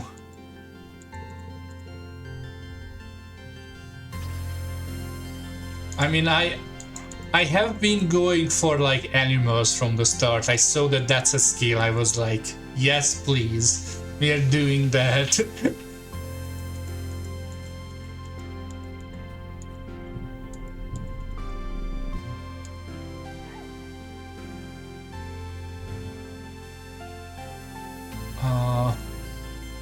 So we could do one more thing and then sleep, I guess. We need only one more point of toughness to get her other card, which is getting your butt kicked. It's 5-point cards, which is not bad, with no downside. We might as well. Ah, I see. I mean, yeah, that you can. That's totally legit, right? Like they build it up as like something scary, but like my skills are bravery, toughness, and combat, and animals, of course. So it's like I am not a behaving child, even though I am only 40 on rebellion. I'm not a rebellious child. I'm just, or like my rebellion is not known, I guess. Let's do. Can I? Yeah, I can do sports ball. Let's do a point of sports ball for one more toughness. Uh-oh. You've heard Security Chief Rat is on the lookout for lookouts. That is, for kids to chill out on top of the walls all afternoon and count Xenos. Sounds way better than going to class. Gives you a once over eyes narrowed. Alright. Look over here at the end of the field. What does the sign say? Read it out loud because I have perception 20. I was a biology kid. That makes sense too. We are ignoring the blue this time around. We are all red. All red all the time. Maybe some yellow. You can read the side. It says, if you can read this, your eyesight is 20/20. What a weird sign. What does that mean? Good, you pass. Come back next month and I'll put you to the roster. Ooh.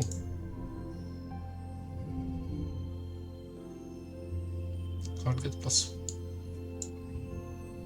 This is a yellow challenge.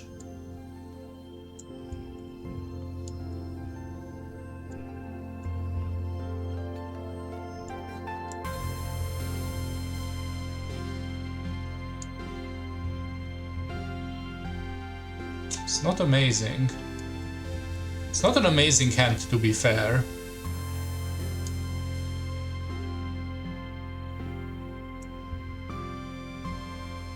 So...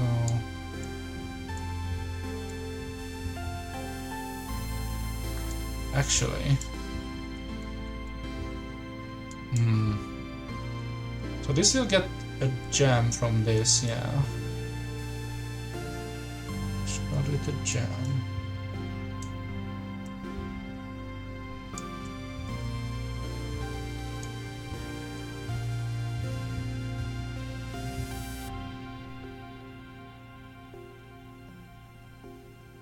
It's not amazing.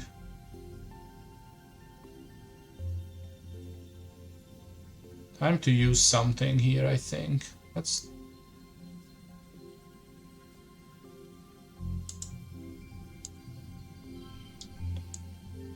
Can I... How do I use these? Oh, like that. There we go. I have so many of these, might as well start using them.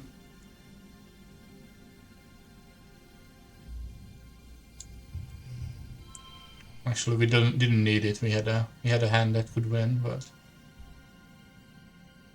good enough.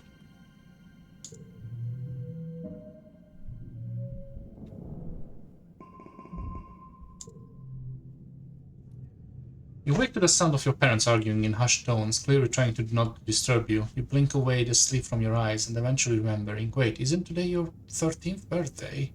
Where's your birthday, Cuddles? Your parents always make a big deal about your birthday. You peek through the privacy curtains on your bunk and listen to their argument. You're being unreasonable. Rickson is a teenager now. You have to give them the opportunity to calculate risk or they'll start acting out. That's just what being a teenager is. Going off into the wilderness isn't a calculated risk, it's dangerous. It's weird to hear your parents arguing. If they disagree, they sort of quietly go to meditation. This time this sounds really upset, it's unsettling. The danger isn't... Uh-oh. I mean, we are already stressed out, so it doesn't really do anything. They glanced at you. Your mom holds her hand in silence. Yuan goes right back to talking. Get on, you. You have said yourself that we need every person out there surveying for edible native plants. You're even going yourself. Why not our child? Because, Flu, they are our child. It's our responsibility to keep them safe. You're not keeping them safe by coddling them. Your mom almost shouts and your dad flinches in shock. Rickson's survival depends on them understanding this planet and we are living on, so you're not doing them or the colony any favor by pretending that's not the case. I can take care of myself. You point out that you saved Tammy's dad while sneaking out, so that's clearly proof that you can handle yourself. I don't think I should bring that up, actually. You barely even know what's out there, kiddo. Your mom's fierce expression softens. Hey, Rickston, sorry, it's your birthday today, and here we are arguing like a pair of assholes. Happy birthday. They both give you a hug.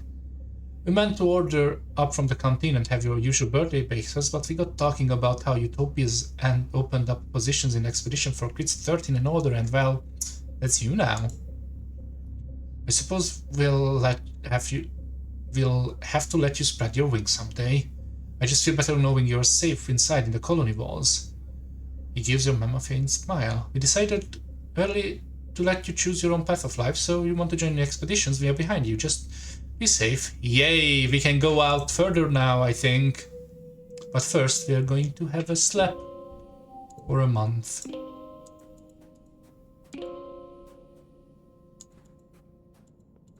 Oh, that has something to say.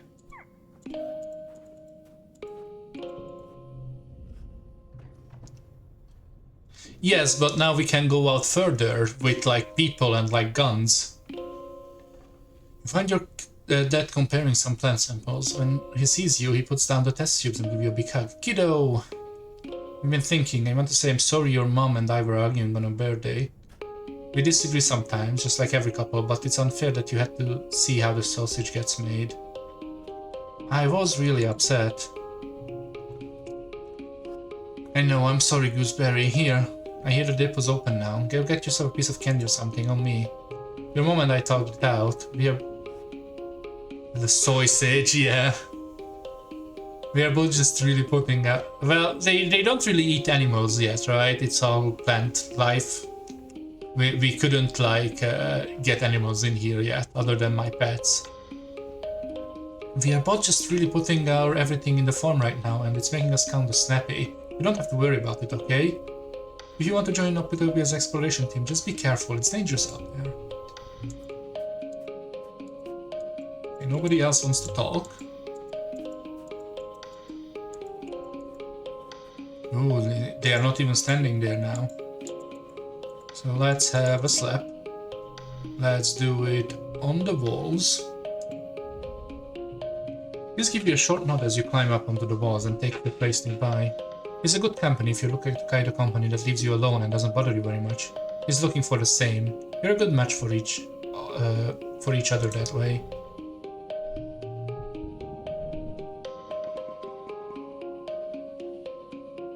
Do I want to forget either of these? I still have like worst cards to forget.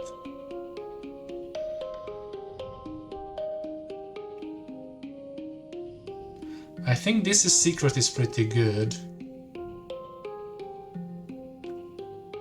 I don't think I need a 3-point card that doesn't do anything. And it's also not the right color, so I'm going to take the hologram thing away. Sure.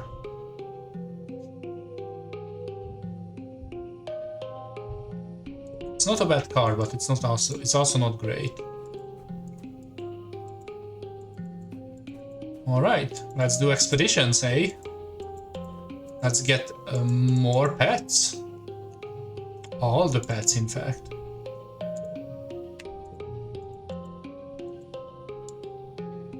Ooh.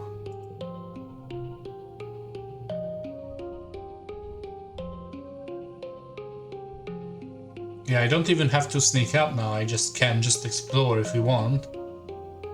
So the map, here's the map. So we can go to the prosaic plains, the wrestling ridges, the subaqueous swamp, and the valley of Vertigo. Far north of the colony. Prone to sudden storm flurries, plains are relatively safe place. Vertigo load-line ranch. Food. Number of animals. You can go to 2, okay. So, surveil the plains, I guess. That's the new area.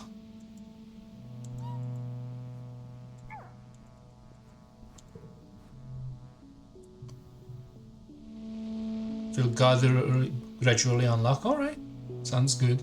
When you boarded the expedition's autobus this morning, you didn't know what to expect. It trundled you and the other surveyors a few clicks north of the prosaic plains. A high flat area with cooler weather than your colony. You could barely control your excitement as you watched the landscape change. And now you're here. You're finally old enough for a real survey mission away from the colony. Oh, we got the gun. You greet Chief Surveyor Utopia at the depot. This here is a plasma cutter. Oh, I guess a plasma cutter. But I was able to get the last one only on one playthrough. Oh, okay. It's a tool for cutting and heating things. You can use it to make fire, cauterize wounds, boil water, and cut some materials pretty alright. You can use it for self-defense too, but I don't suggest it. Are we gonna be in danger? This is a quiet area and we're doing here not supposed to be in danger. We're just gonna be taking notes and pictures, keeping track of all the flora and fauna we see. We just don't touch anything unless I ask you to take a sample. Everything is potentially dangerous. We don't know much about there, which is why we need surveyors, even young'uns like you. The prosaic plants, like they assume from the name, you can see things from a way off. Utopia sees with question horizon. And what are you gonna do when you see something coming for ya? Who make these clothes? Probably them. They make the clothes, I guess. I'm going to avoid it. I'm not going to pet it or kill it instantly. First, I'm going to avoid it. Good kid. We don't need any trouble. This joins you. You must have come on an earlier autobus. Ah, good you're here. Utopia says, digging out another blast cutter for this. You two greenhorns are with me for the foreseeable. Now we don't gotta sniff each other's butts all the time out there, but I expect y'all be in yelling distance. Comms can get pretty spotty out here. You and this share knowing glances. You've both been sneaking out to explore long before you were officially allowed to. It's like they can decide what to do. Utopia also hands you a serving drone and shows you how to launch it. It will automatically perform local scans of wherever you go, though detailed scans still need to be done manually. When you return here to the depot, it will upload its findings to the HoloNet. Your job is to cover ground, see what's out there, and so long as it isn't dangerous, record it. The straps on the back. Alright team, don't get yourself killed out there, okay? You got it.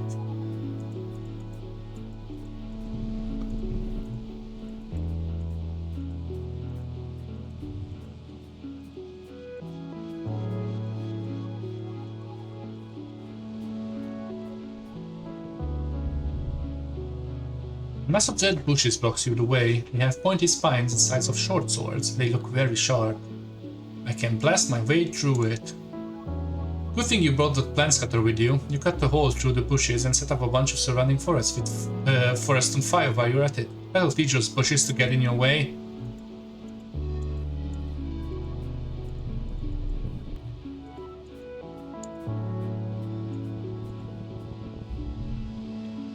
You stop and watch a herd of shaggy purple-furred animals meander down the slope. You've never seen them before. Study them.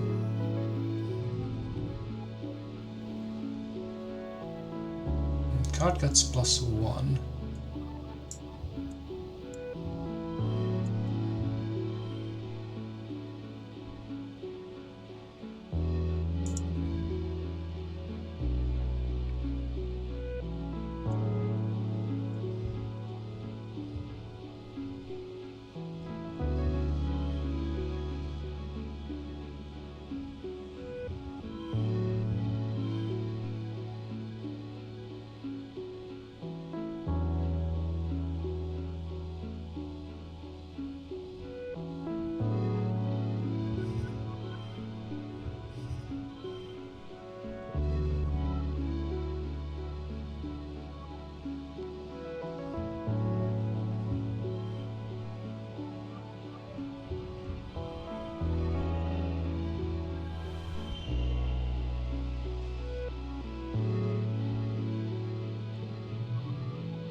Creature's fur is like grass, so they must be kind of photosynths, an animal that gets part of their energy from the sun. You've heard creatures like this, though you've never seen it any of yourself. Your survey journal doesn't have any information on this particular species. You found a new species. Maybe that would be cool. You decide to name them, just in case. You look them through the holocolors at maximum zoom. You can kind of make out they have super long jaws, like huge underbite. Name the species, the Herding Sunbiter seems a cool name. They are herd, they eat the sun, they have weird bites. Herding Sunbiter.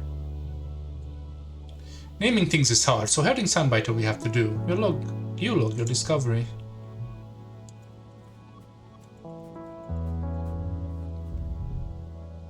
A series of small circular pools chained together form You're a Sunbiter. Nom nom nom nom. Little small circle pools chained together form an impassable body of water. You don't see an obvious route through, though the path continues of the distance on the other side. Ooh, tough face is logged in.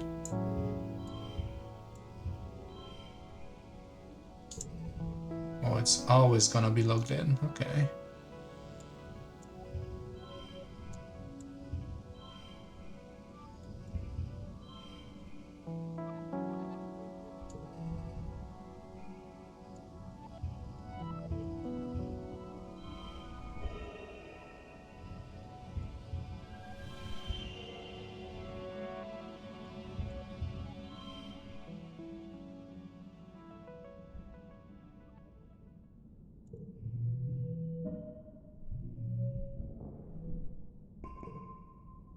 There's a narrow place where two people meet that you think you can, where two pools meet you can think you can leap over. These little ponds look too small to house anything really dangerous, you hope. You approach the water's edge. A leap of faith. You make it over the narrow gap. Nice, you feel empowered.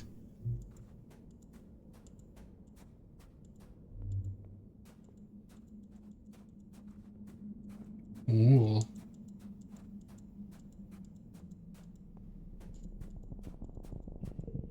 A pet. A new pet. Must have it as a pet. No, probably not. A large creature is blocking the path. A boulder with arms. A bush growing out of its back. A bush bomb. Utopia's mentioned these before. Part animal, part vegetable, and part mineral. These usually gentle giants camouflage themselves as part of the forest. This one is lumbering slowly back and forth between large strands of gloom mushes and wide circular lake. It's like some kind of patrol. It grows warning when you try to squeeze past, so you back off. From the look of its eyes, this one isn't letting you through easily. Find the route.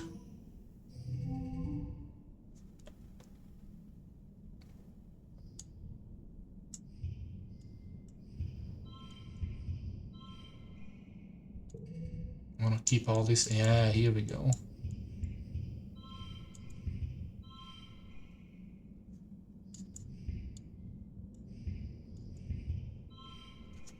Okay, yeah. This seems good.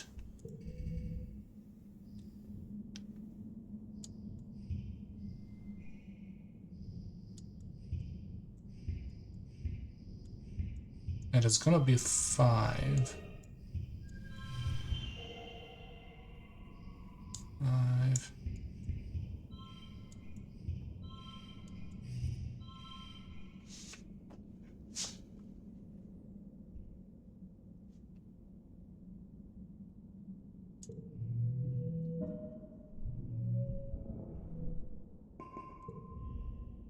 You snake through the gloom marshes, crawling under them so that bush bulb doesn't see you. You nearly get stuck at one point and wonder, what if this has come to rescue you? That would be embarrassing. You find the route through and continue on your way. Getting a little stressed. Oh, hey, this. Hey, Rixton. Disgrace you cautiously as you pass on the narc path.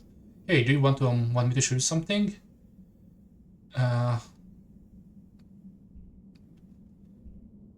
Not quietly and follow him. You follow him for nearly half an hour. A couple of times you stop, listen for something, then continues upward, crumping through the fields on board top-notch swaying endless fern. After a while, you start to wonder if he's just lost. You're about to say something about it when he holds his hands up for silence and directs you to crawl under a huge mushroom.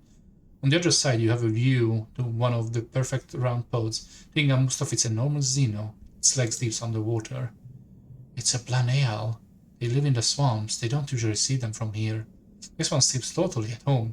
It dips its long neck, even longer mouth, into the pond, sucking up water from the bottom, sewing it out of the spout of the back of its head. A spray of beautiful turquoise water sparkles in the sun. Tiny colorful bird-like creatures dart around, catching tiny fish that's spraying out. What's it doing? I think it's eating the mud, or something really, really tiny in it.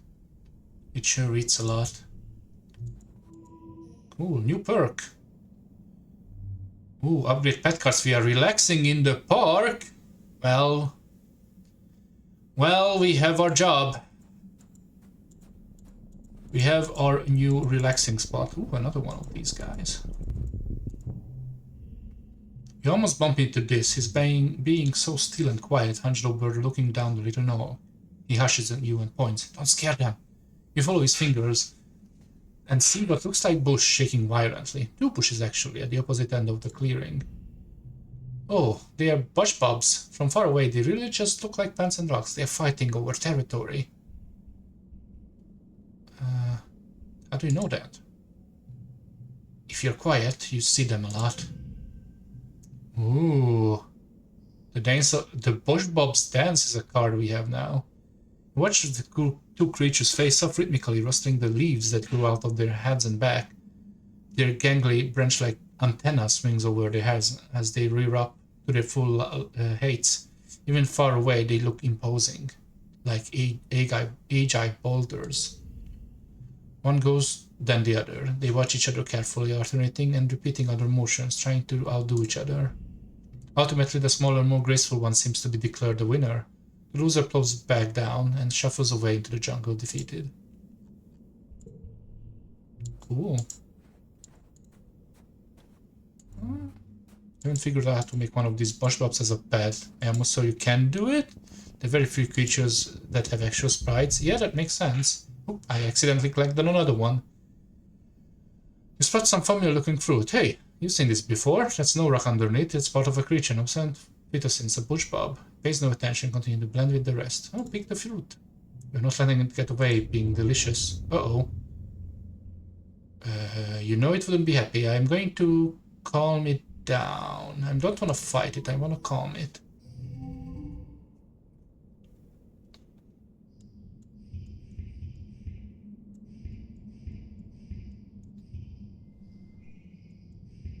Two, three, four.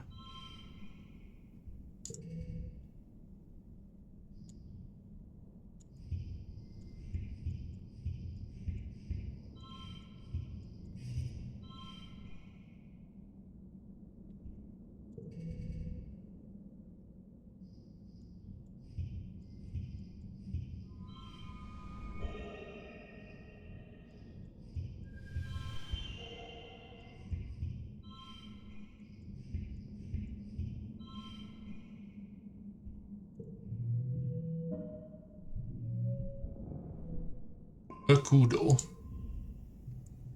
You saw the bulbush and it seems to nod to your direction, indicating you can have some of this fruit if you want. Only take a little. You scramble up and flick a few fruits on his back. He lumbers off to the forest. Alright, one more. We can do another Bush Bob's challenge. Let's do that. You're crossing a clear when you hear a terrible cracking, pounding sound. A bush bob busts through the tree line, burrowing straight towards you. Whether you're making a bush bob run, you are pretty sure you don't want to be in the business end of it. Bravely stand your ground, like the opposite that we said we will do when this happens, because that's how we are. How much is this? It's gonna be a 6. We can do this. 4, 5, 6.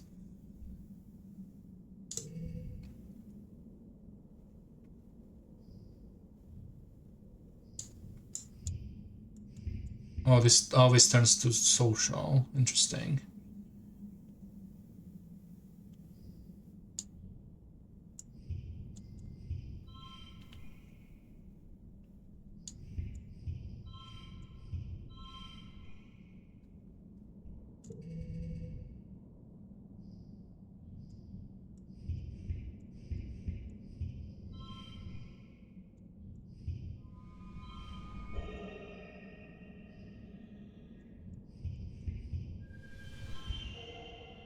There we go. That seems good. Doesn't change anything.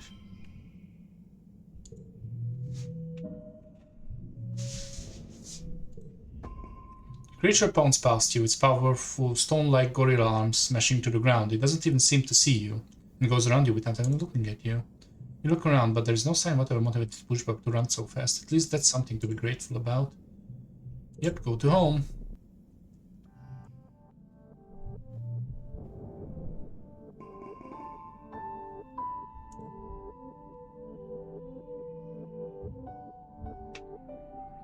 Early pollen. Ed wants to say something. I bet his thing is back again.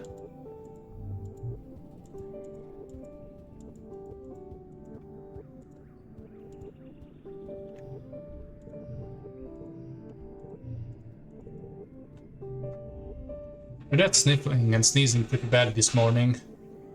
He collapsed around this time last year, so you've been feeling anxious about his health, especially now that the pollen is back. Holy shit, that's squeezy. He's working hard in the fields, respirator hanging from his neck, and grunts shovels dirt into the wheelbarrow. He sees you coming and sends trades off, coughing a little as he stretches back. Hey kiddo, what brings you here? Dad, you have to wear your respirator. Your dad makes a blah blah blah motion with his hand. I do. Don't look at me like that. I'm just getting some fresh air. It's hard to breathe with that thing on. I'm racing to get these pixie beans on the ground. We are all set to have a great harvest from Vertumnila. Leans on the shovel, tucking one foot behind the other and rocking back and forth. Truth is, I've been working like a dog. I'd love to get out of here for a while. Hey, what do you say you and I go for a little walk? I know you don't get outside the walls much either, but we could do a little nature walk. I study all the plants and forages to bring back, but I've never really seen them in the wild. Sounds great, actually. Awesome, I know you'd pick up what I'm throwing down. Your mom doesn't see the draw. He continues, bringing his shovel up to his shoulder and winging his way careful out of the turned fields. She'd like what she can control, you know? But there's a whole planet out there and I want to go explore. He stumbles over suddenly.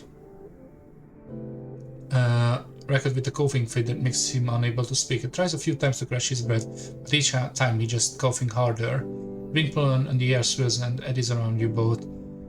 Maybe you should stay indoors, actually. Oh, you're just like instance that all stick in the mud. I remember when we were younger, she was always walking around with her nose everyone's business. She always thinks she knows what's best for people.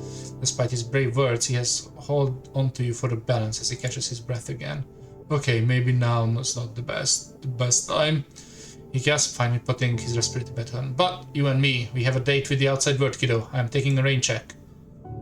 Oh, he says, his red-rimmed and streaming from irritation. His eyes, that is. I can't wait until Instance figures out the treatment for this shimmer thing.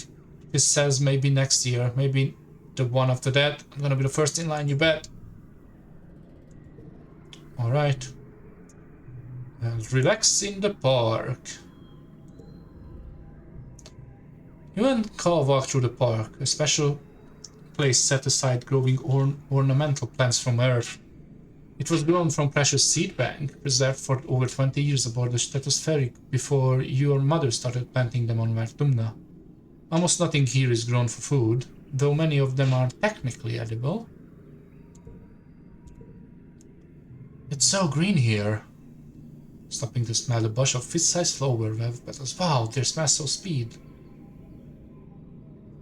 So peaceful. Carl breathes in, funny smile on his face. It really is. This is one of the favorite places in the whole colony. You can really feel the love in every plant.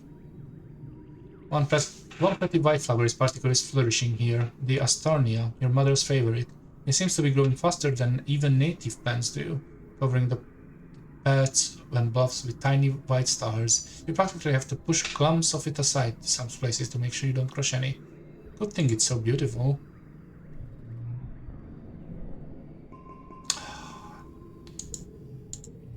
The fact that the forgetting is random is annoying me a little bit. I don't want to forget either of these yet.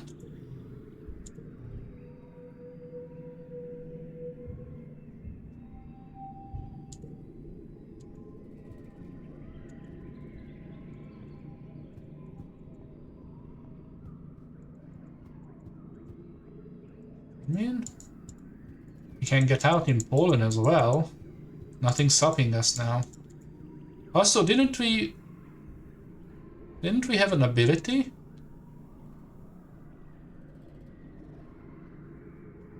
Yeah, I had my...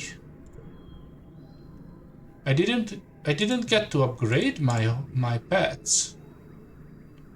It seemed like I should be able to. That's my animals thing is.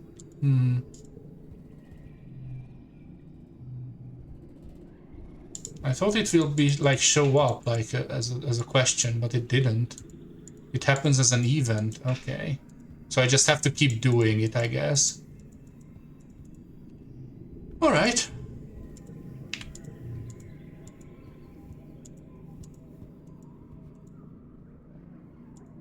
I mean, it would be rude not to.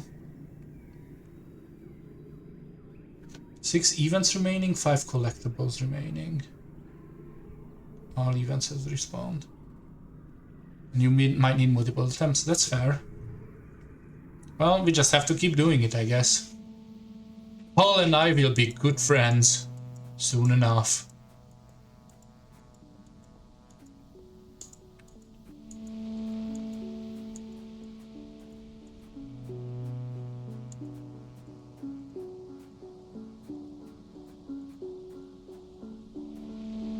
I like that you can see the quest thingies in the reflections as well.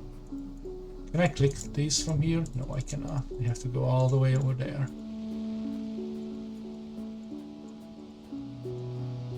That's a quest. One of your jobs as a surveyor is to document flora and fauna through photographs. You spotted a small animal in the crook of the tree. It's so perfectly camouflaged, you can only see it when it breathes.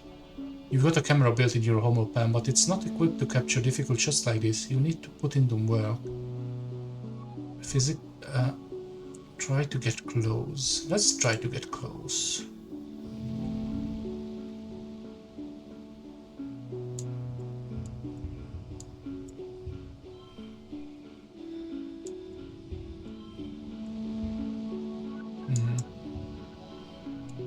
Maybe that or...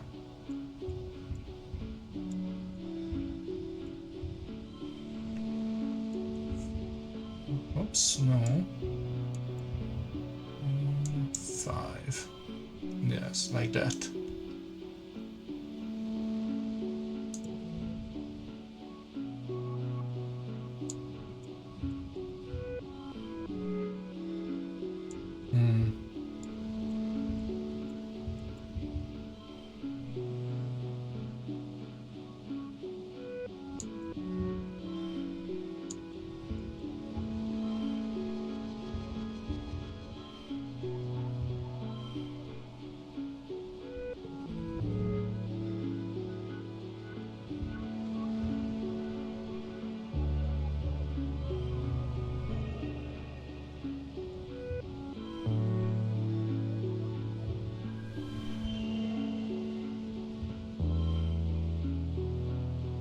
There we go. Seems good.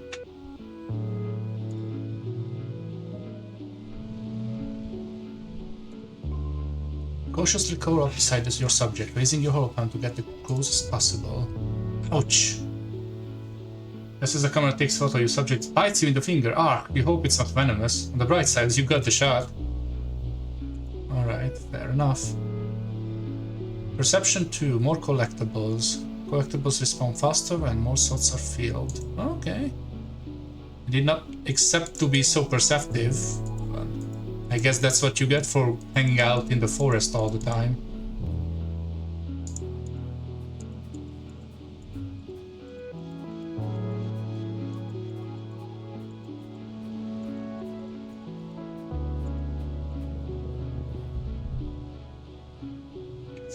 Drift spark snow makes this area hard to pass through, and your feet keep sinking into it, and you have to work to get them free with every step.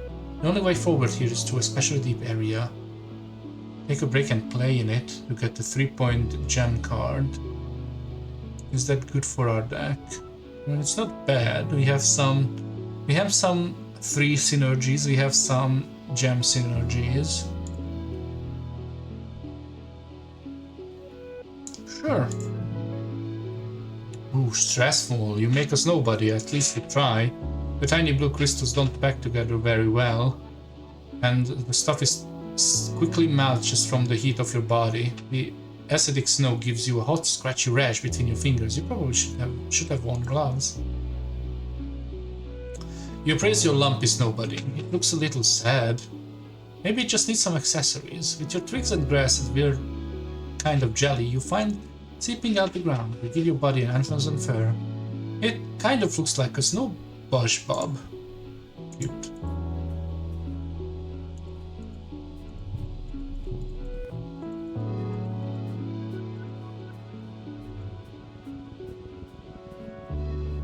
I should start giving people gifts. The terrain here is strange, some kind of smooth rock covered in lichens and tiny plants. It's really warm and the spark snow melts when it hits. Carefully move it over.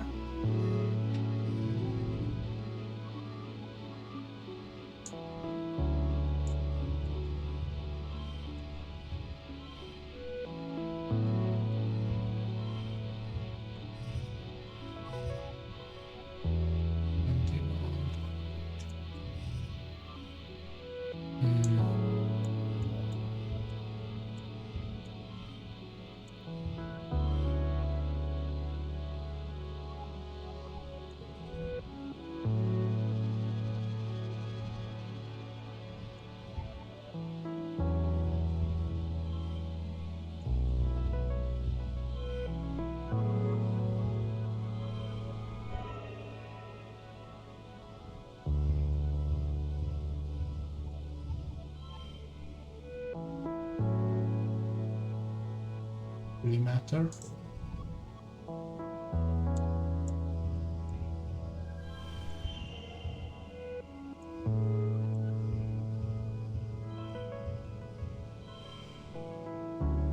Yeah, thank you for the hydrate. Life-giving water, nectar of the gods.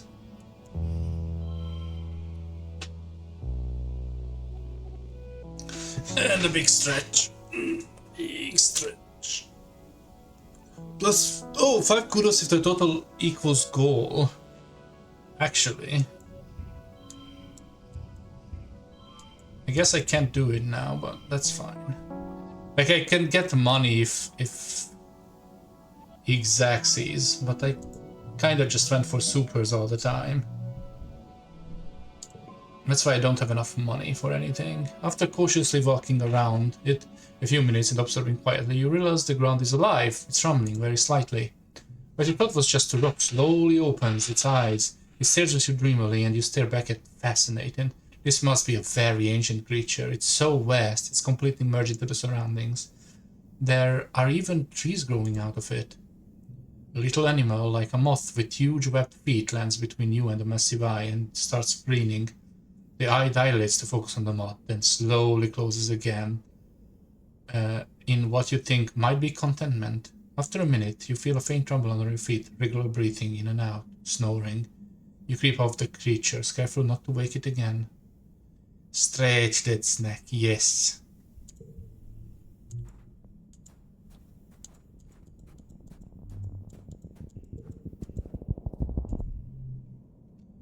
There's not much to find out here, but the peaceful atmosphere is great for contemplation. You find particularly beautiful little plateau where you can see the plain spread before you like a picnic blanket around lakes dotting and land glimmering mirror sky. This is scouting further ahead. He was eager to find some more adventure. I mean, I could stop for meditate, probably remove some stress, but I want to talk with this. There's no adventure where this is either. This is some peaceful territory right here. Boring. Oh. Should have meditated.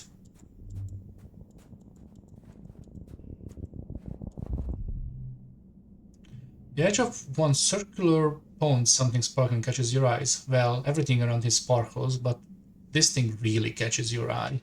The water is a little lake in deep and milky though, and you can't see the bottom. It's completely still, almost too still. It's so perfectly circular. Remember, you've been warned about getting too close to the ponds. Bravely approach the water. This can only be good, right? Geese, neck.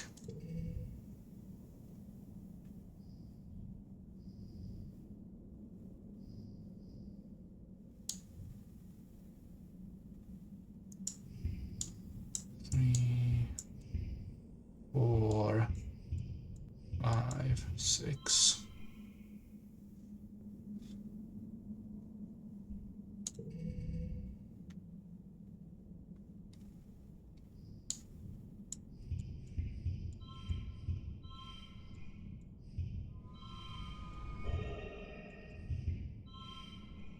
Is this x-axis? I think it is his x-axis, but I don't get money for this if it's x-axis. Is this better? This is 18, this is 19. This is better.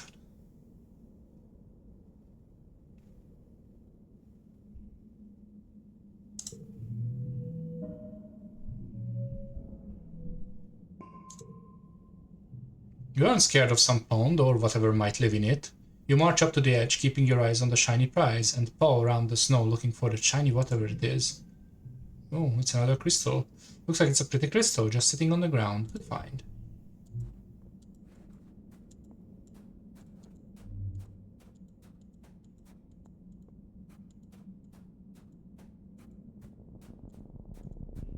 Ooh. You hear this shouting from nearby to come quick and look at this.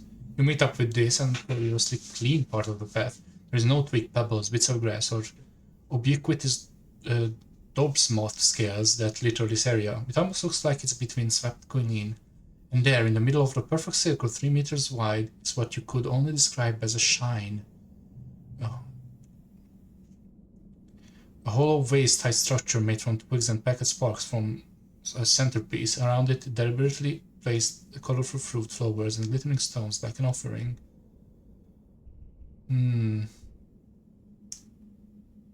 Stake it out and wait. Card becomes 2.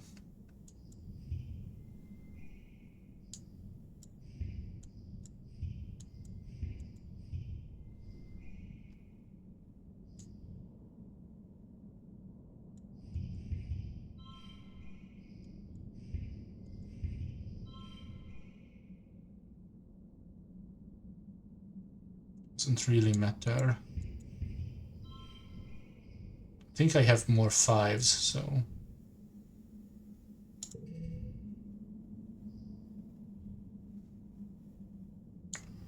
4, 5, 6.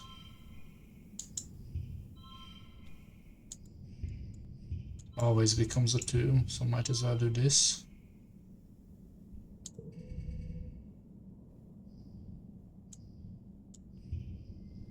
4.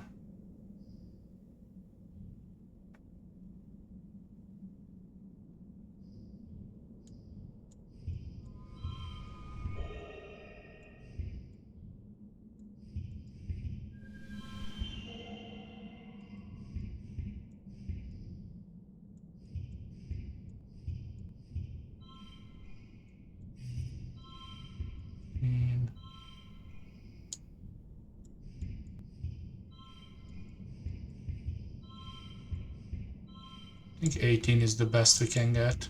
Yeah, seems that way.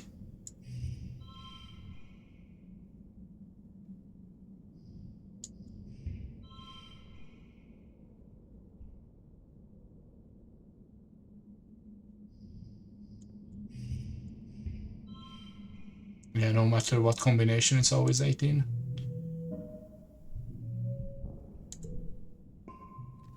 You hang out and wait for hours, but don't discover anything except how boring this idea was. This takes a nap. You're almost falling asleep when something shuffles into the clearing. It's a bush bob. It crawls slowly down the path. It stops to pick up a plop flower. It stops to pick up a stone. When it arrives at the shrine, it peacefully places the flower on the pile of the flowers and stone the piles of the stones. It picks up the stone and repositions it, just so. You wonder if this creature is somehow religious? Or is it trying to attract a mate with this little show of decor? There's so much you don't know about the animals that live here. Ooh, keep exploring, yeah. Oh yeah, that's just the ending of this area. Some items. Some lovely items. I think that might be all though. We might just head home. If we would find one more quest, one more point of interest, that would be perfect.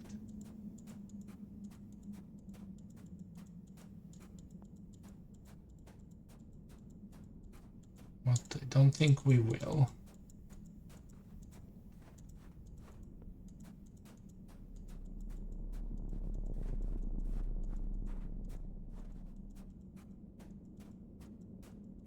Just want to make sure that I surveilled the area fully.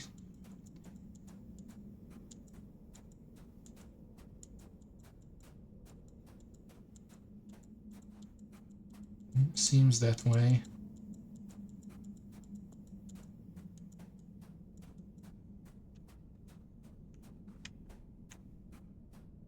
Yep.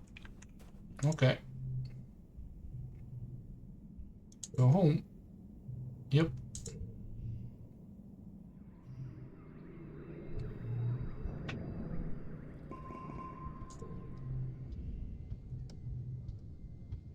Uh-oh. You're getting older. It's a magical time in your life, full of discoveries and possibilities. When children become adults and their bodies change in a weird, wonderful, and often embarrassing way. When you were younger, congregants give you a class of frank recitation about preparing for the change of your bodies would experience in a few years. Which part of the presentation was relevant to you? The second one. They, them, but the second one. You and your friends giggled your way through Congruent's presentation and left with a new appreciation of the wonders of the human body. Puberty had felt something like would happen so far in the future that didn't apply to you. You put it off your mind as you noticed Kaz was beginning to drop and Mars starting to dress differently.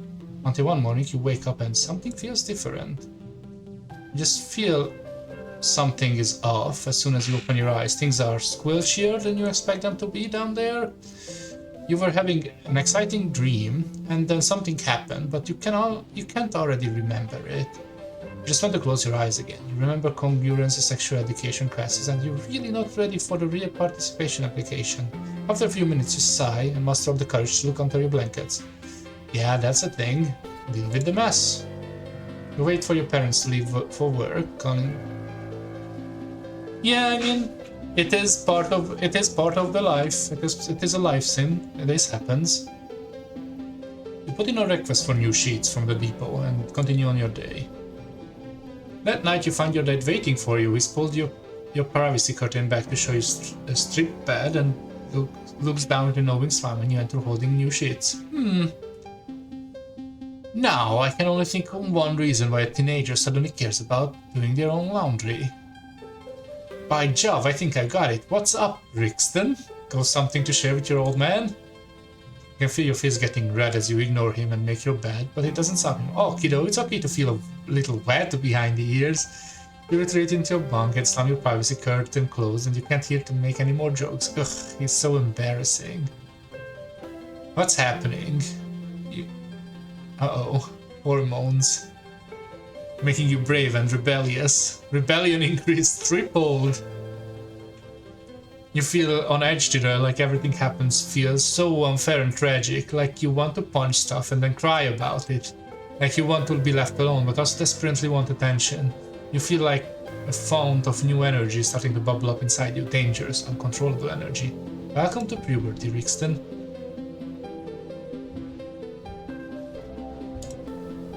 Alright. Time to relax in the park again. But first, let's give out some cool stuff to people.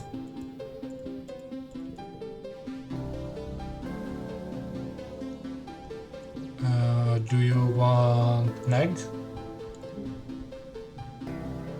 Thank you, I'll find something to do for it. Okay, that wasn't... You weren't super into that. How about you? I think you would be.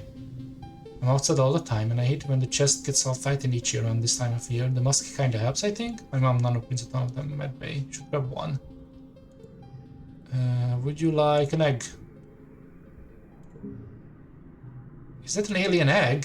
Yeah, he really liked that. Oh, I wonder what's inside. It feels so warm. Venom is always talking about wanting to eat a big old alien egg. If this one is not fertilized, I'll give it to her. Yeah? Oh, Anomene likes it. Okay. Cool.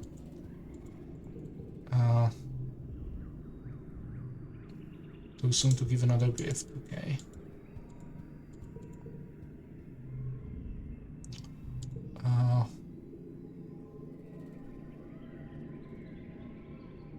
He also liked it. Yeah, he didn't hate it. For sure. Would you like some medicinal roots? She liked it. This is interesting. So thanks saying, taking the roots and turning them over in her hands. Her lips curse these days and dirt clings to them. No, really, she protests when she looks on your face. Oh yeah.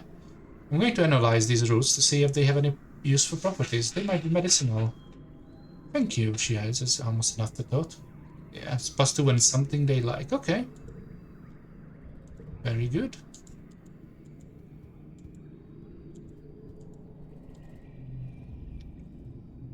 Oh, there we go. We have enough toughness. Wanna train together? Used to be able to go mano with Nam, but she's been training hard. You get your butt killed all over the spoiled page. Okay. She leans over you where you're lying on the floor, completely gassed. You okay? I didn't go too hard, did I? Birthday month, yeah. Here, I got something for you. Would you like this log? This root? Thanks. Not super into it. That's fine. I wonder if I can give you anything. Hey Rickson, I'm sorry I can't talk to you. I am on my way to work in command. You know, the supply depot is the most important job in the whole colony. Anything that gets made here through goes me first.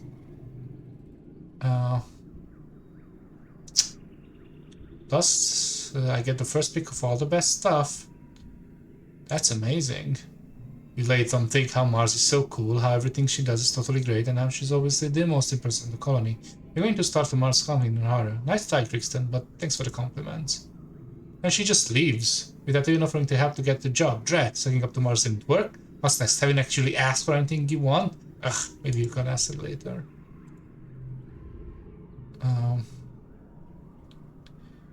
Just because we are out here struggling to survive in the musty armpit of space, that doesn't mean we can't entrust ourselves a little. If I had kudos to print luxury goods, why shouldn't I? Would you like this flower? A flower? A cheap gift, but I suppose it will look good in my hair, thank you. Oh, yeah, she likes layer flowers. I kind of figured.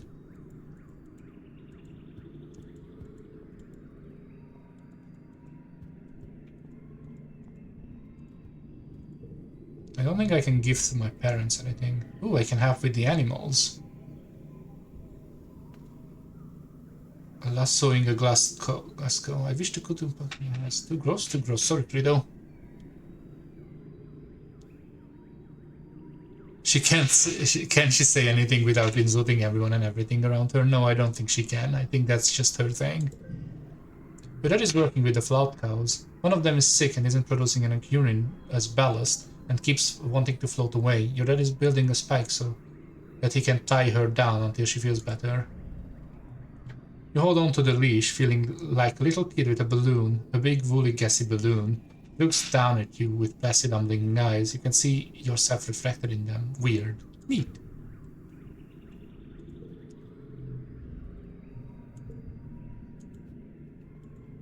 She really tries sometimes, okay. Alright, let's relax in the park. Hell yeah! You play with Hopi Optimus Prime while you hang out in the gardens. They are pretty well behaved, never straying far too near underbrush and always coming when you call their name. Another Hopi shyly approaches after the long rest. Your Hopi goes totally still, then lets out a happy chitter and bounces off to greet the stranger. They touch noses, hop around each other twice. They disappear for a few minutes into the underbrush, long enough that you begin to get concerned. Finally, Optimus Prime bounces back and nuzzles against your leg. You want to be picked up and cuddled, so you pop them underneath your shirt and carry them like a baby for the rest of the way. Ooh, we got to do both? You play with your Ricky Dicky, hanging out with them just outside the wall. It's uneventful, which is exactly what you need. You try to teach them some simple commands: stay, follow, speak. It's adorable watching them tilt their heads from side to side when they're trying to figure something out. They don't seem to really get it, but you get the impression they're trying. You quickly realize Ricky must be named after the sound they make when they are happy, a whirring clicking noise. For a weird spider tentacle creature, it's really cute.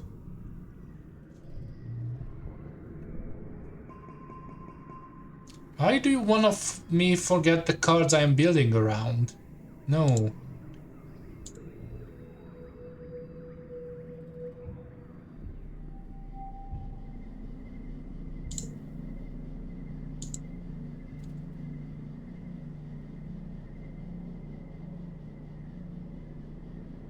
Alright. Now we can go out, explore again, I think, because we are about to have big dust. But before that, actually, can I give away some stuff? I think about this. Walks towards the haughty steps, poses with her hand on her rib, then turns and walks away. Call it cool walk. We also have boardwalk and flirty walk. It's important to switch up once in a while. That's funny. I'm going to have a quick bio break. Maybe get something so my throat doesn't get sore because of all the talking. And we will back in a couple of minutes. So don't go anywhere.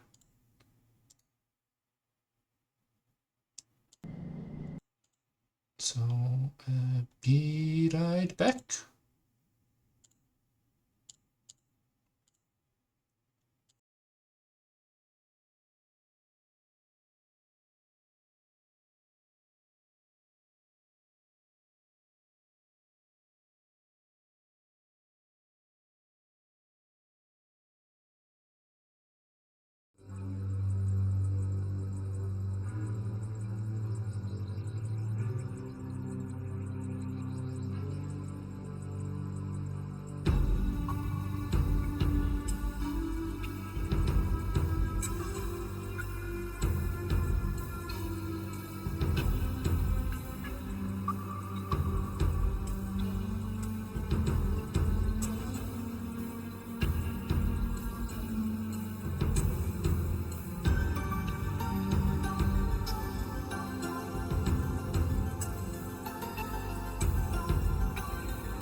And I'm back.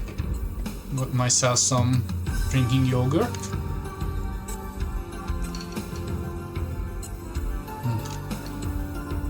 Here we go.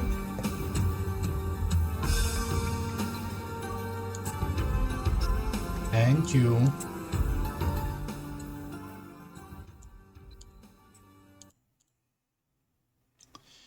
So, here we go. So, I haven't checked out what my pets do now, actually. And they don't do anything else.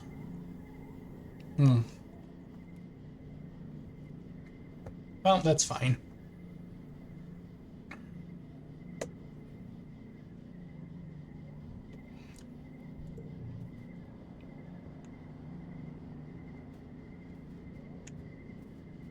Guess we are getting out again. This is a new season, so there should be new things. Oh, you move closer to it? Okay. They don't get extra bonuses. That's fine. I was just wondering if that's what they meant by getting closer, right? 1 collectible, 0 events. Okay.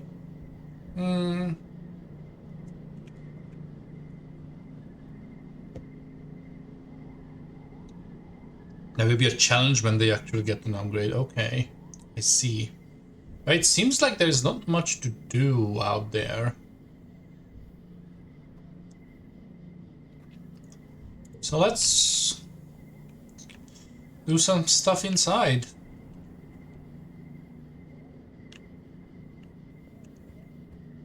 I guess. Just thinking what to do.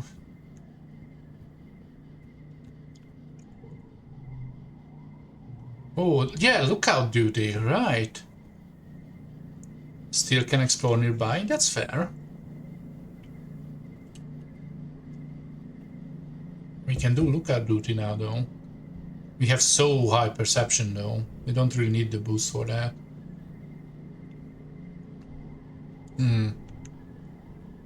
Yeah, let's do an explore nearby. Let's see what happens if we do.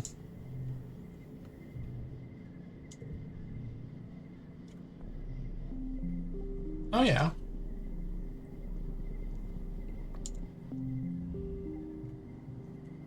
Utopia is working near the gates. This area has been deemed safe enough for kids to go for a hike, so long as they are back before dark, and never go out during glow. There is a lot to see out there, she says. A logging camp, a few fields, some nice lookouts.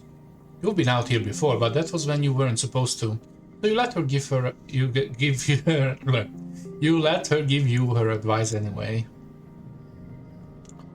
Keep your eyes peeled for useful things like their mushwood log. She points lights at the piece of lightwood.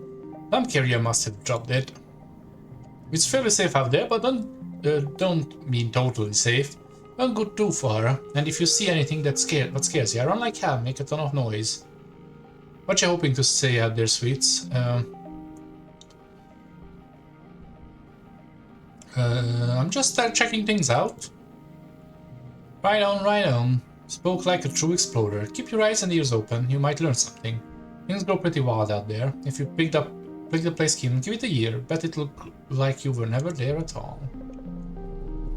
Flowers? What's over this way? Another quest, another flower. The muck hides interesting bugs for treasures. Yep, peek inside the hole.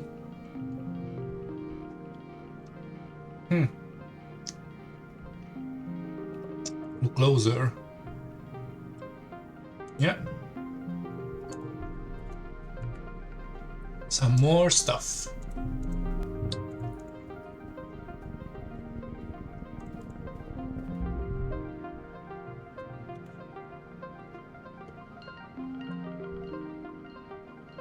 What happens if we try to plant now? Oh, she comes out. What are you doing, rooting around her? Are you farming? You're in the wrong place. These fields haven't been worked for years. Everyone moved inside the wall, sweets. She cracks the cloud backward. Soil's just not good enough here for growing. Earth crops, sides. The animals get to it faster and we chase them away. Try reporting the opponents if you like to help out. Sure, fair enough.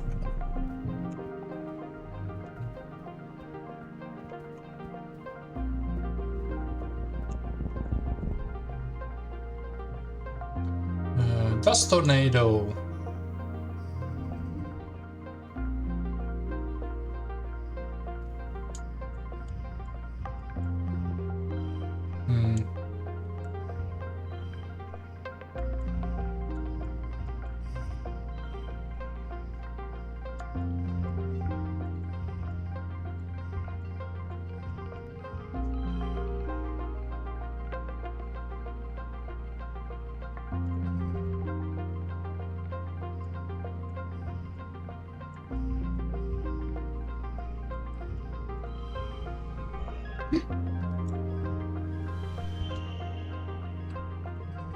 And we get a whole new round.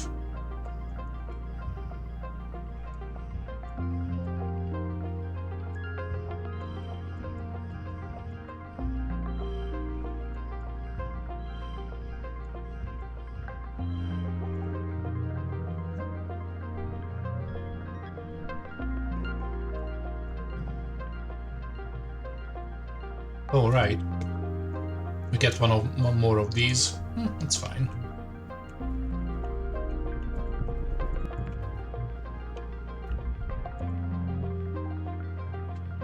There isn't a cloud in the sky yet, it starts to rain. Yes, let's make an umbrella.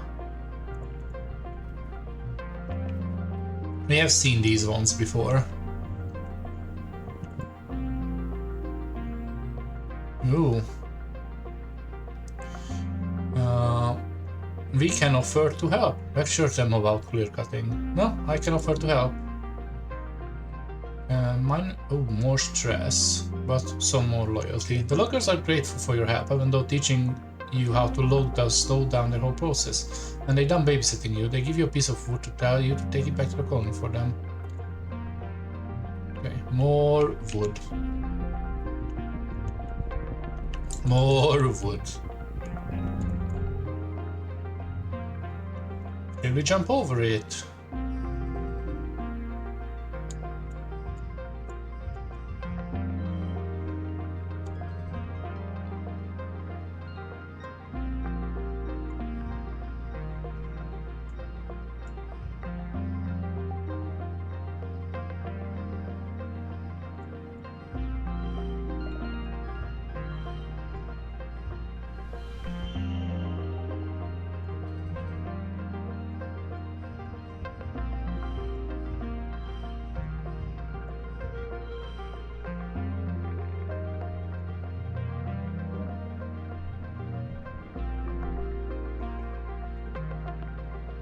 Yeah, bravely get wet.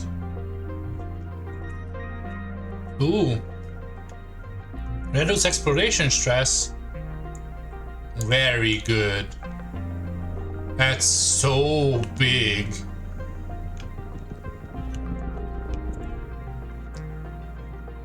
Cut down those trees. Give them a friendly pet. We don't need more trees. Giving them... I love mush trees. If bravery is huge, yeah, I can see it.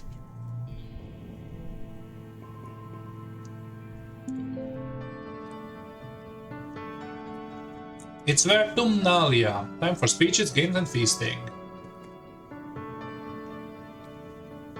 You stare hungrily at the feast table. Sure, it's mostly soy rations, but it's still more food than you usually see all at one time. This year, though, there's something new. Great big tureens of glowing beans. Weird. Try to sneak some food before the speech start, but Chief Engineer instantly catches you and smacks your hand away. Your mom gets really mad at her, and it causes a huge yelling match.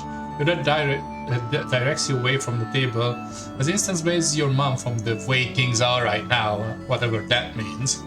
Your dad passes you soy sweets to keep your tummy busy during the speeches. He is the best. Welcome everyone to our 4th World Thumbnail celebrations, she says, speaking through a maxiphonor. Her voice has been getting weaker lately and can't reach across the square the way it used to. I'm proud as always to stand before you as your governor and celebrate another year of peace and prosperity on this beautiful planet. He steps aside, wobbling a little as she walks, leaving Zeke to complete the inner formalities. Your mom steps forward. This year's feast includes the new glow-in-the-dark food. Pixie beans are our first domesticated vertumnant crop. The crowd applauds. Your mom raises her hand. Credit goes to Gananium. He insisted we dedicate a third of our fields to them. So you'll have him to thank for the light show in your toilets tonight. A smattering of laughter ripples through the crowd. Your dad chuckles nervously. Your mom's smile fades. As you know, we lost our hydroponics and microbial soil during the wormhole accident. These pixie beans will make up for the losses we faced with our earth crops. It's now a quadrathlon? I mean, would be weird not to. A cloth-covered mountain tower for adults, studded with mysterious protrusions. He pulls it back to reveal the Tower of Terror. Test your courage with 3 stories of leather crimes, followed by death-defying leap of faith into the pooch room mats.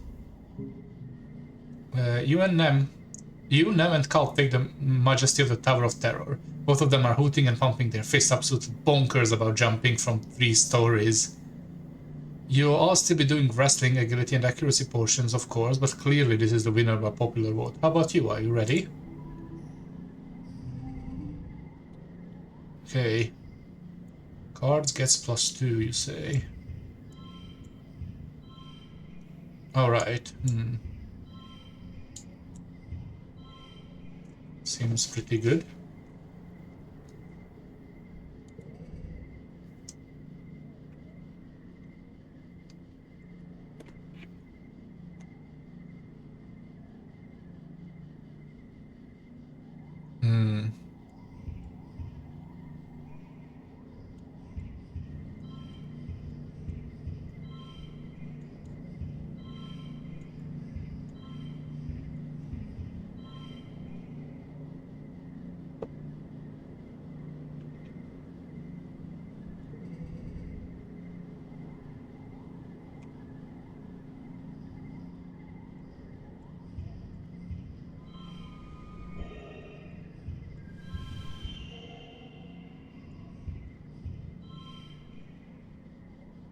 Seems good.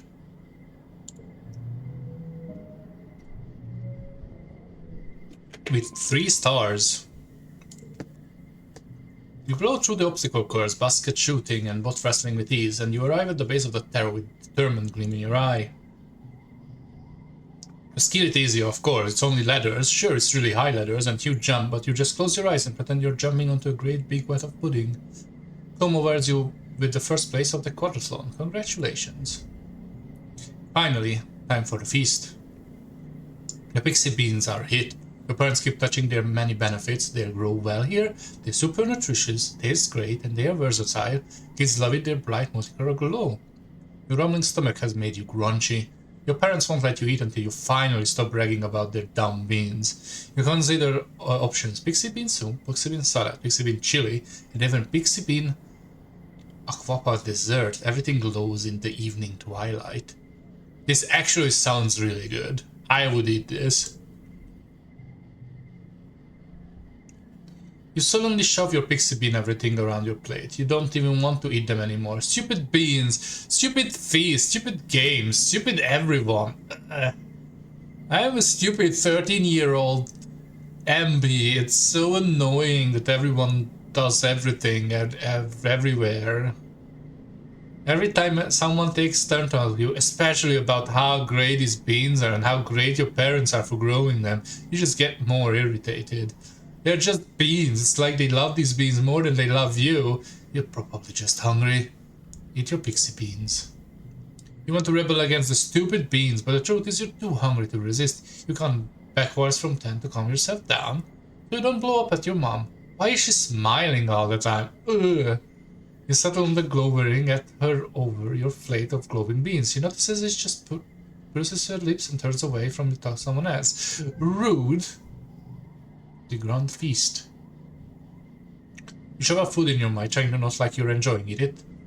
It's okay, it is delicious, as everyone said, and you start to feel more human the more you eat. Right, yeah, food. Food is great.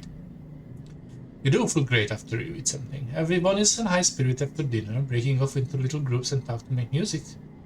And make music together as the sky darkens for the shortest night of the year. You feel your mood improves by the minute as your friends pull you into a fun rhythmic clapping game. Your irritation fades. You wonder if what Conyers meant when she won your hormones would make you feel out of control sometimes. When you go back to your quarters to get ready for bed, your guests give you a big hug. It's exactly what you needed.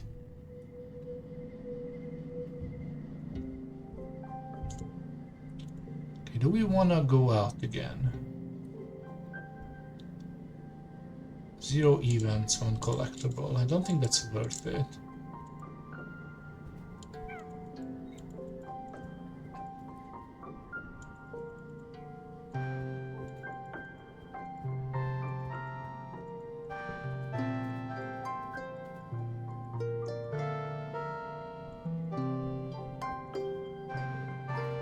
Let's do... Well, we get double kudos now too, so let's do lookout duty. It's perception, which we don't really need. I mean, getting 100 perception, who knows what we get. Let's do it. You show up bright and early for muster with the other garrison recruits. It's mostly younger people, the other more experienced security officers are posted up in front guard duty. Emmy's here though, her rowdy red hair tied back into a poof. She shoots you a little grin as she falls in formation beside you. You shift from foot to foot awkwardly, not sure where to put your hands. Lem nudges you with her elbow and gestures that you should stand like her, with your hands kept closely behind your back. That just as the security chief rat comes to speak to the recruits. Good morning, recruits. He calls, his voice cutting through the morning air. He pauses, looking at the assembled band of youth, and taps her ear. Salute him? Crosses his arms. Well, we'll be working on that. Working in the garrison isn't like other jobs, children. Here you will be expected to give 100% every day. If you burn some food in the kitchen or shovel the wrong pile of dirt in your place, it's no big deal. But here, it can be a matter of life and death, not just for you, but for everyone in the colony. Loyalty, dedication, sacrifice, and honor. These are the soldiers' creed. Red says sternly gazed and even. You wonder how many battles he saw on Earth. Just like your mom, he doesn't like to talk about it. He never saw to people who look like they escaped from Demolition Man, but that's everyone in this colony. This is not a place for half-assed kids to run around and play soldier. You look around awkwardly at the other recruit. Isn't it a little intense for lookout duty? Red catches your attention wavering and speaks directly to you, staring right in the air. Laziness and ego have no place here. If you slack off, let something slip past you, you could die. Your friends and family could die. This isn't school. This is real life. Real danger. Even if you even blink too long, you're all dead. Take the no blink chance seriously. I was wondering where I saw this style of coping before. Yeah, it's 2000 sci-fi, which is, you know, that's not a bad aesthetic, to be fair. 90s, 2000s, late 90s, early 2000s sci-fi. It hurts your eyeballs, but you stare Red down until he actually laughs? Well, he cracks a smile anyway. And he looks away first.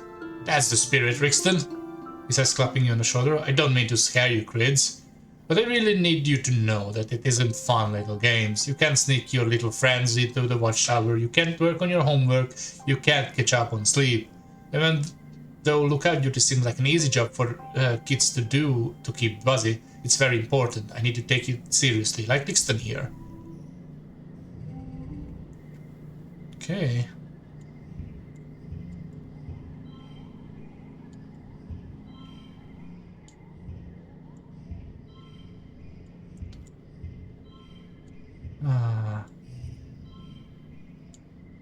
Yeah, we can't really do the thing with it. Like 3, 4...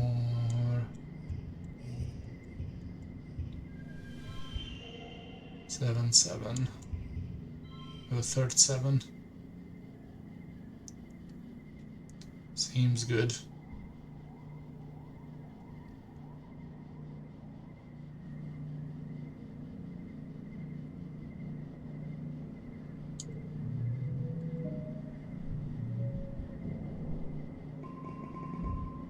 5 perception, holy shit.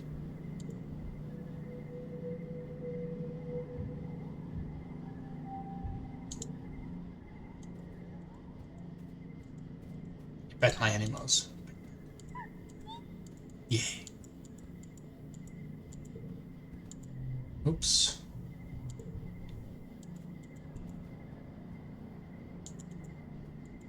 Does anyone has like perception extra? Nature fact. Oh, I can give out things again.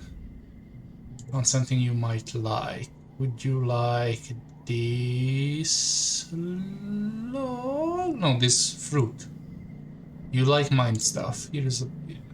Wow, that looks delicious. Ooh, +4. Thanks for the birthday, Glixton. Oh! You know what I love to eat. So now I know his birthday and that he likes those things. Very good.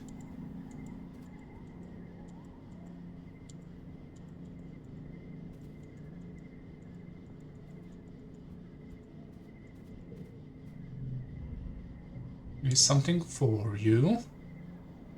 Would you like a log?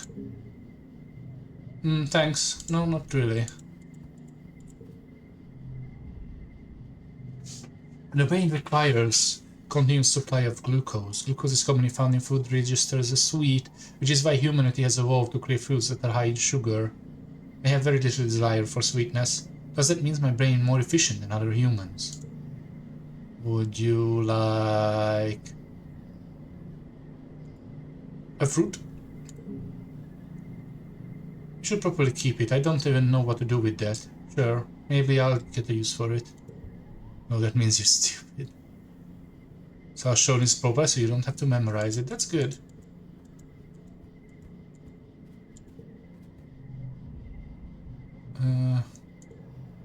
I know you like these, so here, have another one. A cheap gift. Yep. Not your birthday, but you liked it. Where is this? There is this. So apparently he likes yellow stuff? Talk to my sisters today.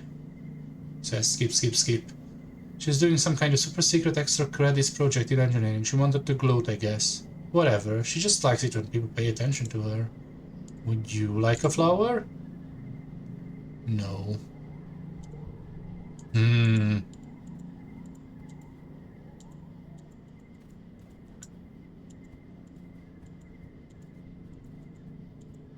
Think that's everyone?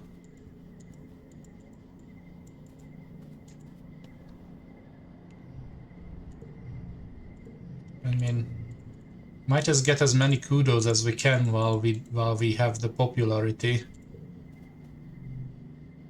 So lookout duty again. All the perceptions forever. Your solo watch is interrupted by the sound of soft footsteps speeding down the wall towards you. To your surprise, Governor Etiquette steps next to you and stares into the wilderness as well. Your gnarled brown hands resting on the wall. I often come out here to think. Is she talking to you? It's hard to hear your own thoughts when you're coped up inside command. You must get a lot of time to think out here, do you, Rixon? Yeah, I do. I'm sure. She sighs, tightens her hand reeling. Sometimes I look down to the colony, and sometimes I look out into the forest. No matter where I look, think about every hardship we face and every one we've overcome. I think about what we're doing here, and things we're taking, and the footprints we are leaving. I wonder what the animals think of us, cutting down trees, building our own walls, trying to grow up funny little alien plants. It must be strange to them. I think it's beautiful. What about the animals think of us? You think it's beautiful. Miracle even. You love looking out your holocaust at the creatures flitting around the tree top, all diverse, luscious or fit, so chaotic and alive. Bernomna is a good place. You tell her you're glad she brought you here. Etiquette is quiet for a long time. Thank you, Rixton, she says finally. I needed to hear that, I think.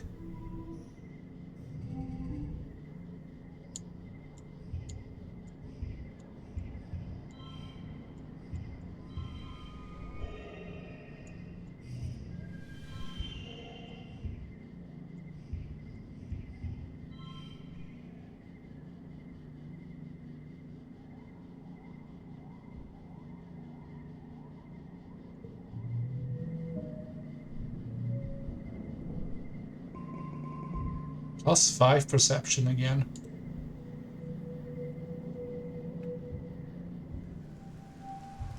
Early vet. Can I give away things? Yeah. Gotta keep your strength up. -4 to the last card. Hurting a friend. Jeez. We can really punch her. Would you like a crystal? A pretty rock?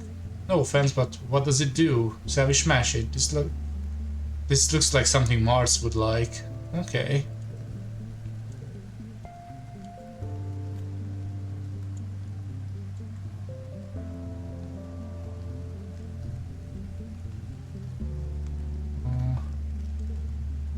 Would you like a crystal? Ha! Turning it over in her hand, inspecting it. Oh, and it was her birthday too. Well, I've had better birthday gifts this year, but I mean it. This critter is pretty fabulous. I'll add it to my collection. You're actually making headway with her, I guess. Yeah, she doesn't hate us anymore. I haven't seen oh, never mind.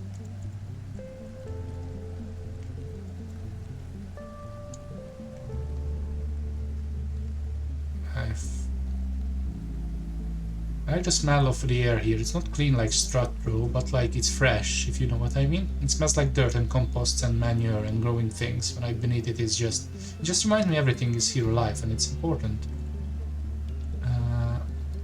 Would you like a tree? Neat. But I love it. Thank you. Okay. He didn't love it.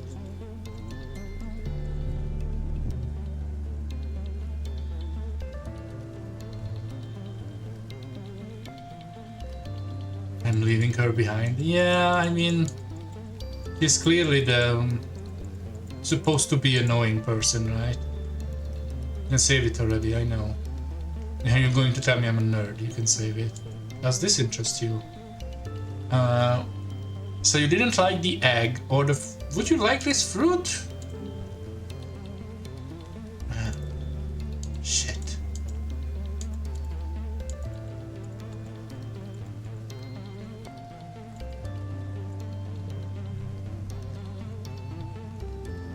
Want to see that tried to talk to me about puberty today. It was a pleasure to tell her that I seem to be suffering no ill effects from the malady. Perhaps there is a limited genetic recombination therapy, as I do not seem to be undergoing the effects coming along those who are born to this array of hormones. I should advise Chief Engineer Instance. Would you like... I know you like the roots, so here is one.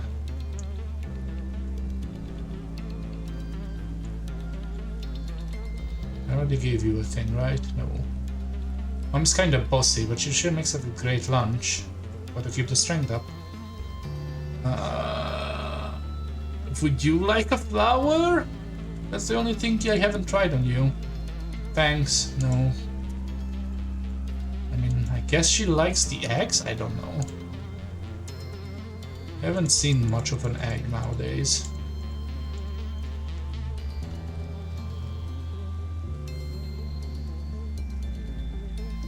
One collectibles, events respawn in quiet. Well, time to go to do more guard duty, because we are good at it. Well, guard duty is one of the few jobs you can do lets you stay up at night. You and them feels like badasses when it's your turn to take the night shift together. While the colony sleeps, you walk the walls with silent protectors.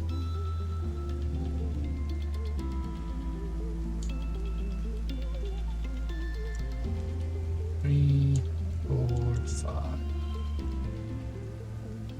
What if I do like this?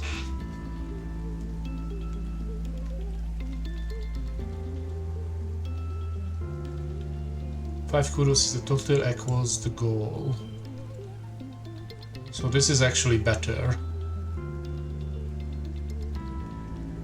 Because I get some extra money.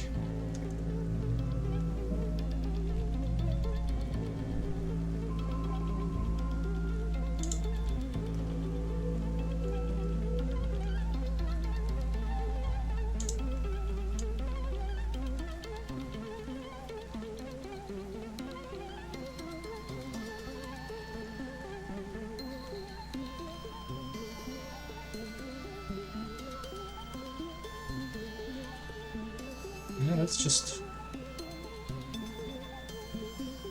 It equals goal of extra goal. Both would count as of its exact... Oh, okay. Extra goal is also counts as extra. Okay. That's good to know.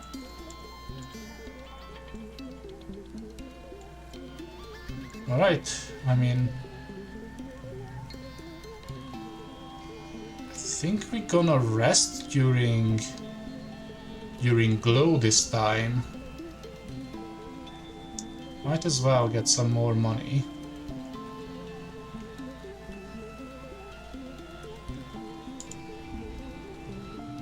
We are on lookout duty with Nem, and as usual, nothing much is happening at all. You're both so bored.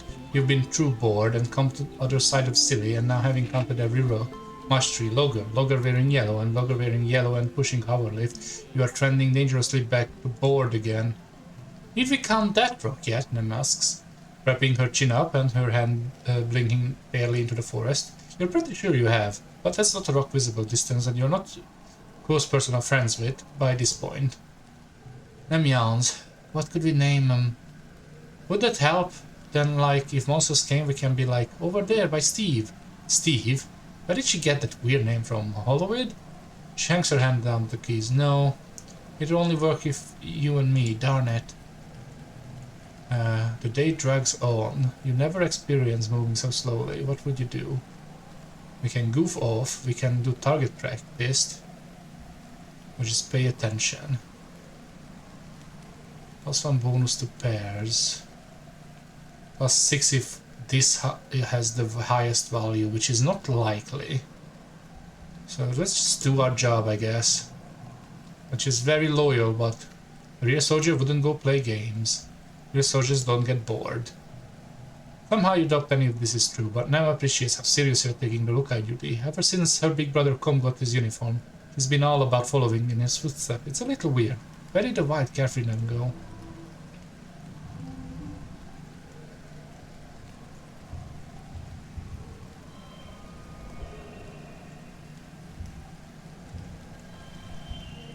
What is the super total? It's 27.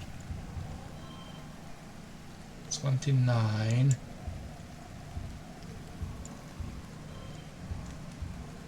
Oops.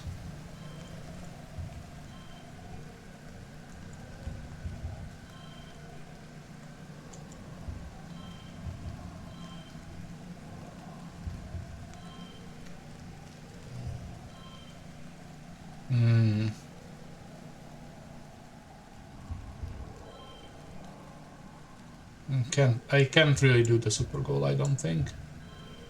So I'm just going to do big. Yeah, they slowly change a little bit.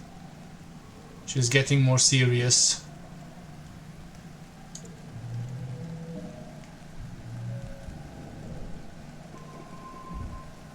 And we have a new perk. I think. Yeah. Slip past all pet booking explore events. Okay, we can just move. That's fine. We don't need any more perception, so we can ignore all that. We can also buy something. Combat animals.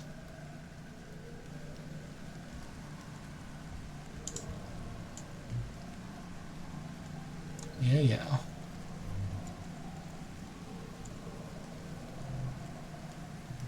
Shovel dirt.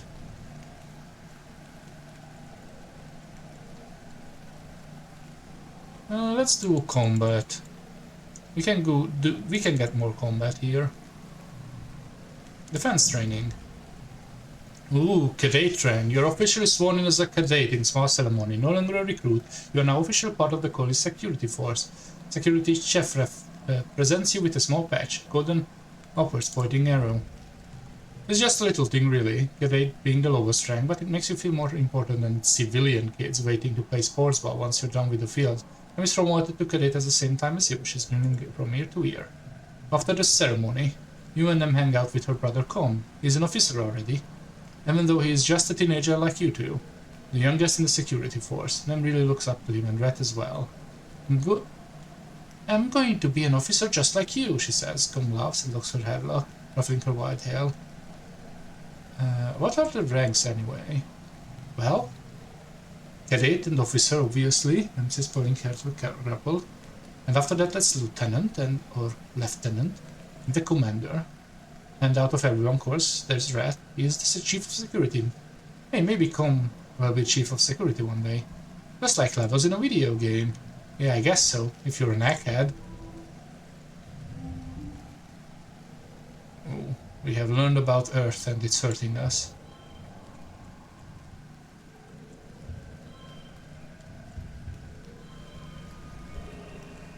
It's Xaxis, but...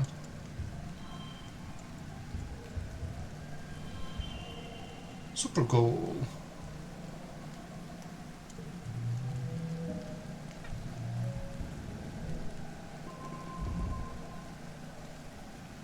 Enlightened by mastering a skill. Oh. It's been a long month of being cooped up indoors while it poured rain and everything got too muddy and gross to play outside. You and the other teens are in the lounge again and everyone's getting a little antsy. Tangent and Carl are bickering about something, and this must be bored enough that he's letting Mars paint his fingernails. Em is trying to do dance she learned from watching Holovids, and she's failing miserably. The sound of her music fills the room. You're starting to feel a little off too, but it's like weird. Like you want to yell, but at the same time you want to take off all your clothes and streak to the colony square.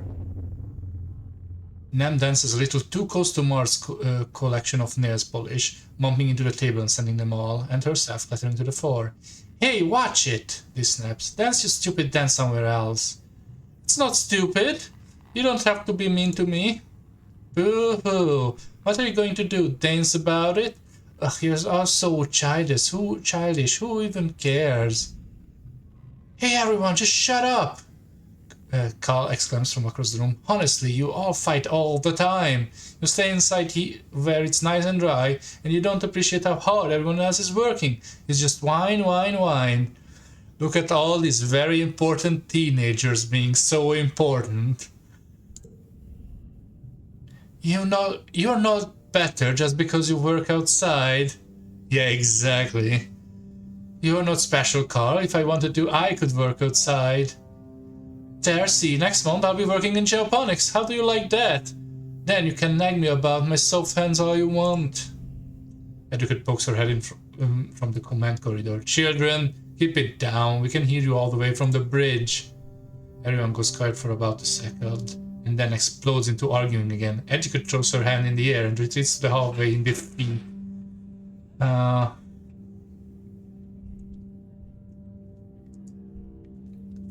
Rick.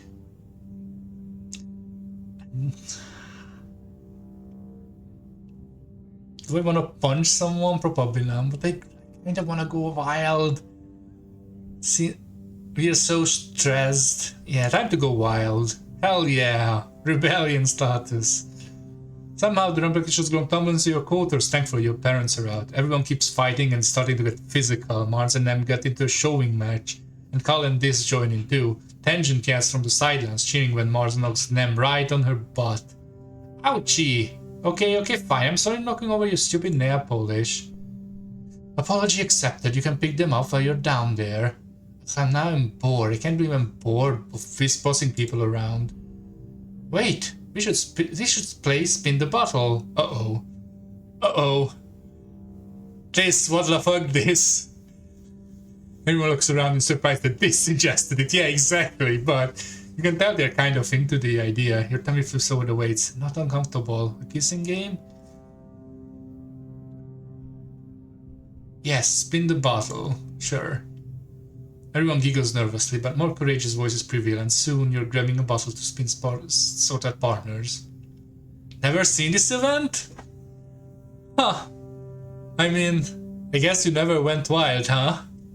Your palm sweats as the bottle spins on your turn, spinning until it falls on this. Everyone hoots and hollers, this, but he looks completely unbothered. In fact, he looks excited. He unbuttons his collar and slicks his hair back. giving you an exaggerated eyebrow wrinkling come hither look that sends everyone into hysterics. Mostly go to the garden or on the wall at this point? I see.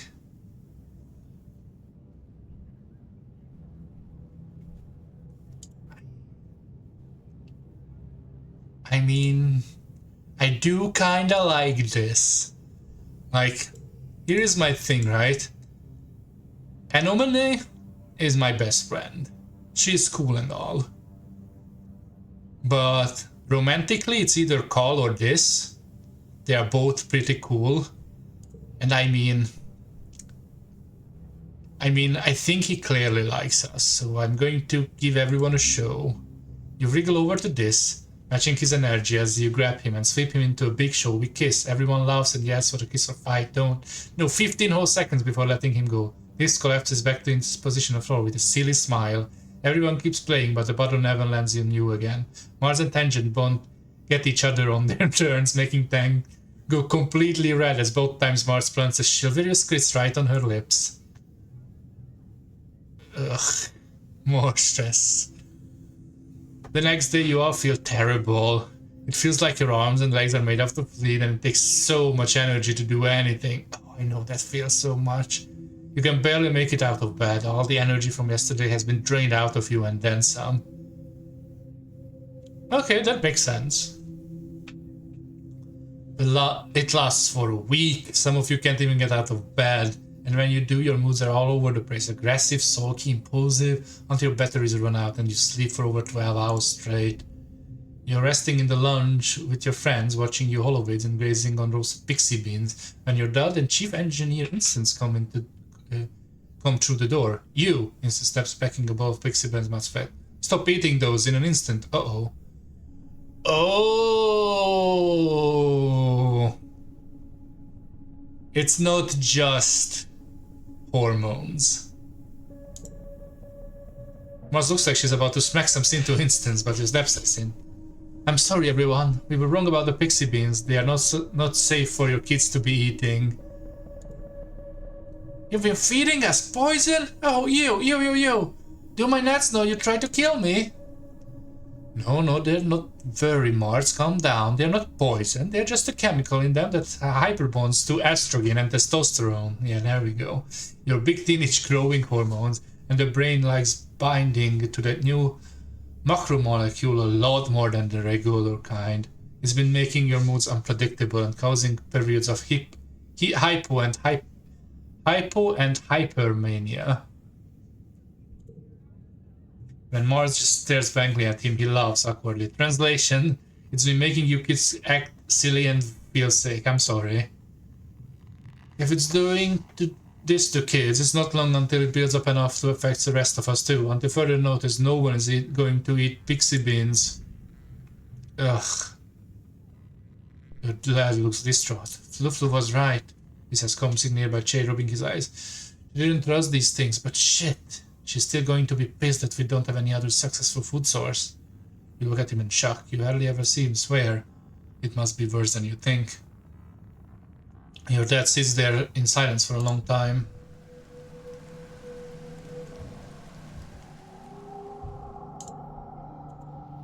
Oh, time to do a rest in the glow.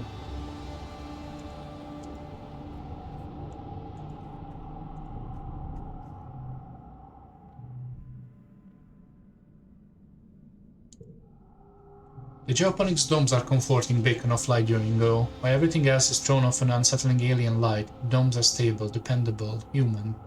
You like spending time in them, tending to the seedlings that will be transplanted into the fields of Poland.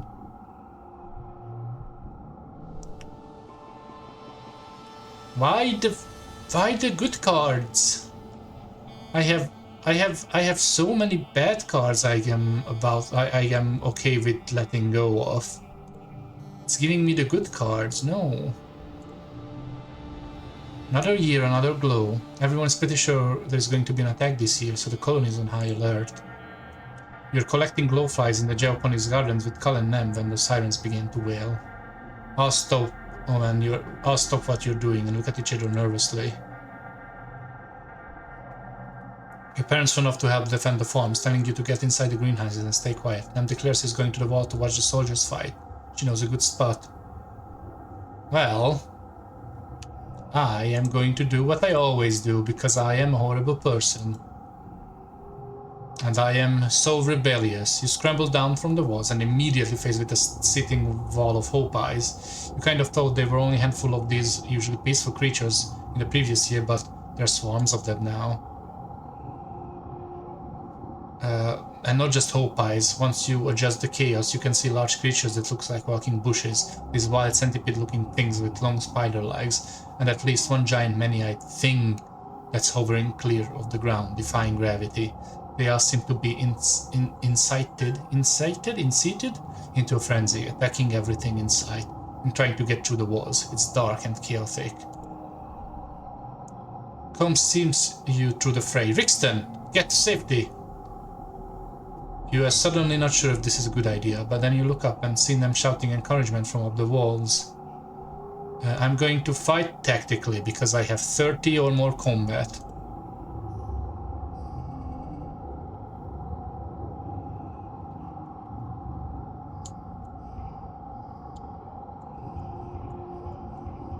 Oh, that gives it +1. Okay, this makes it it's also good. Yeah, that's fine.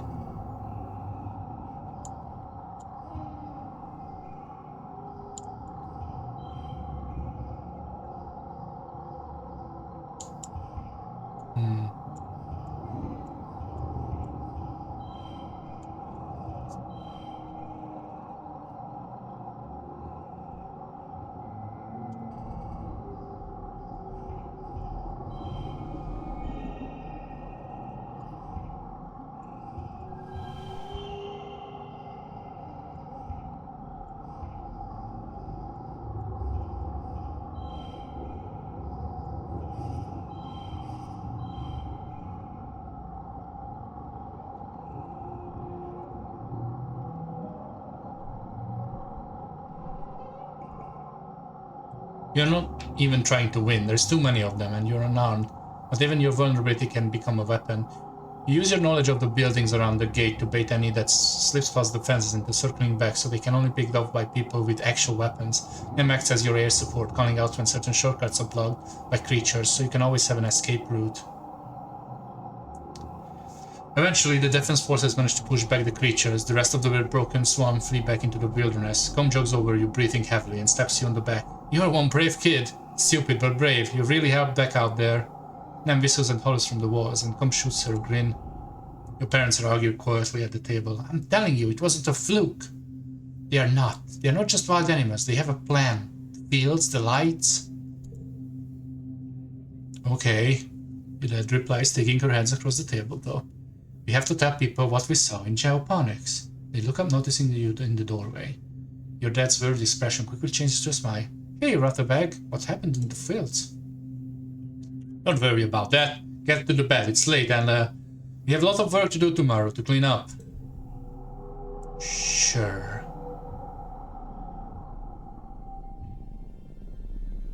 Time to be 14. Wow.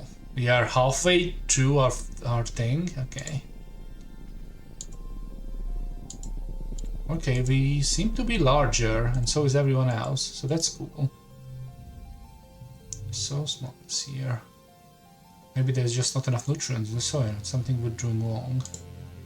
Do you like a tree? Neat. You are not super into the tree. That's fine. Oh, well, everyone is changing outfits. Wow. You are just an emo now, huh? I've been learning a lot about the systems, like the water circle and the nitrogen circle, food webs and the composition, stuff like that. It's pretty cool. I mean, it's the experts in the earth. There's so much we don't know about this place. Don't know what could you like. Nothing seems to interest you, buddy. Yeah, Ammo faced this indeed. Oh wow, and you are a punk? Well, maybe you're just a nerd. Tangent is standing still with her face held up to the sky, letting blue snowflakes stand on her cheek. They melt almost immediately. He doesn't move as you approach. After a minute, she winces and Brooks writes, "It stings. It's made out of acid." Acid snow? The HoloNet entry says it's harmful. It freezes at 12 degrees Celsius and turns into tiny crystals that are so heavy they fall from the clouds. You can see them under microscope. She takes her tongue and lets the snake falls on it. It tastes kind of sour but sweet. Fascinating. Pulls out a simple jar.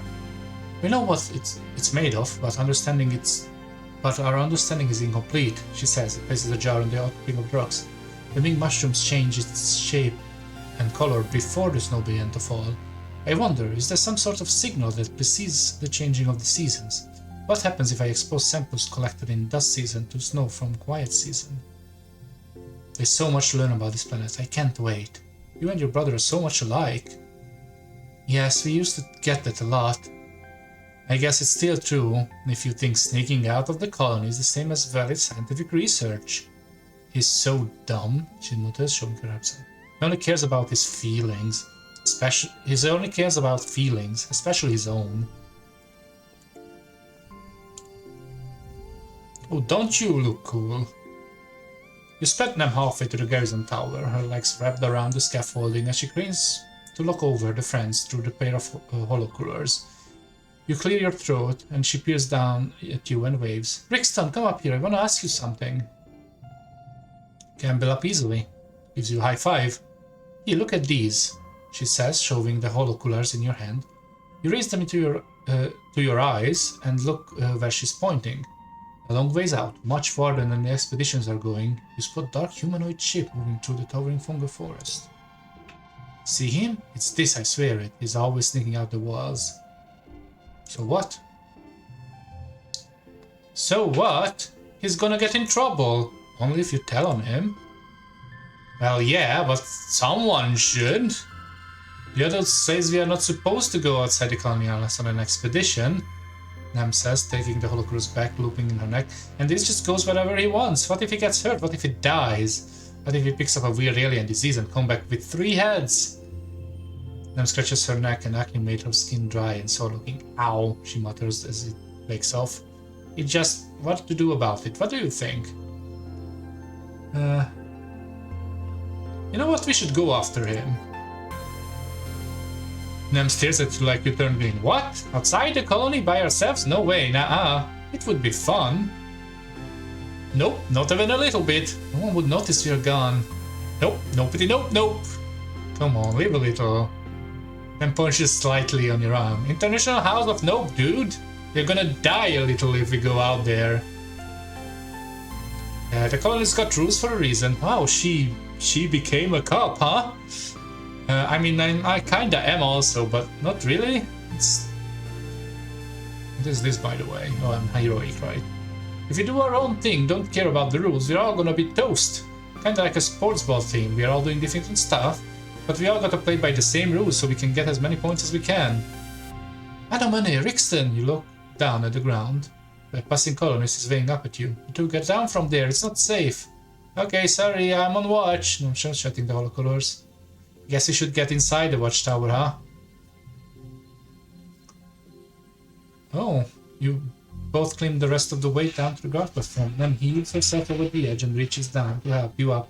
And you notice that her hands are banged up, scabbing over blue scars, probably from scampering all over the place the way she does. You notice you looking and laughs awkwardly. She runs her head through her fluffy hair. Maybe if I get beat up enough, I'll have so many scars I won't have no more acne, she jokes. Okay, I learned more about her. Sequester customers. Yeah, she's all the way in loyalty. She's an energy. She's okay. What about the others? We don't know about the others much.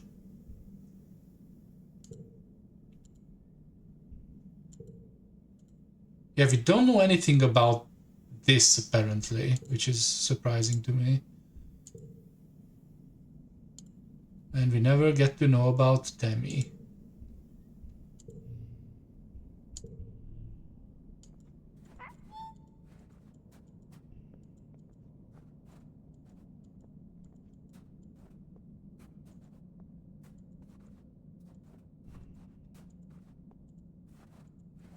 Alright.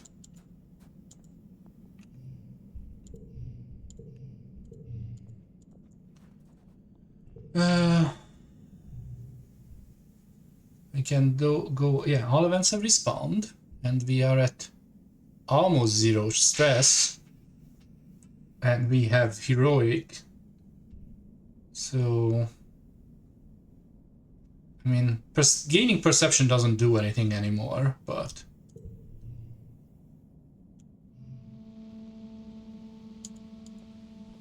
hi. Utopia is sorting out through the stuff the foragers have brought back, putting them into bins either to get analyzed or taken straight to the kitchen. Hey, sweets! You headed out? You and this steak keep each other out there, okay? I've got to get through all of this before the day ends. It'll take me all day unless you're willing to help me out. Sure. Utopia lays out the assortment of mushrooms. Alright, here's a simple one. Which one of these fellows is poisonous? Ooh. A Joker card for 3 points. Yeah. Pick the right ones. Mushrooms, you got this. You know what kind of mushrooms is served in the canteen, and it's easy to pick out the most of the assortment. Ooh, Forge in the Valley expedition is now unlocked. But now you can go through the events to the final one if you want it first. Hell yeah. Great work, sweets. You're a regular pig, don't worry, that's a compliment. On Earth they used to pigs to sniff out the buried mushrooms. Go there and dig us some why, don't ya? Finish what we're doing on the survey team, but come back next month and I'll put you with the foragers. You'll be in the Valley of Vertigo, the ones at the best place to forage for wild berries and other edibles. Alright. New place unlocked. Time to forage some stuff.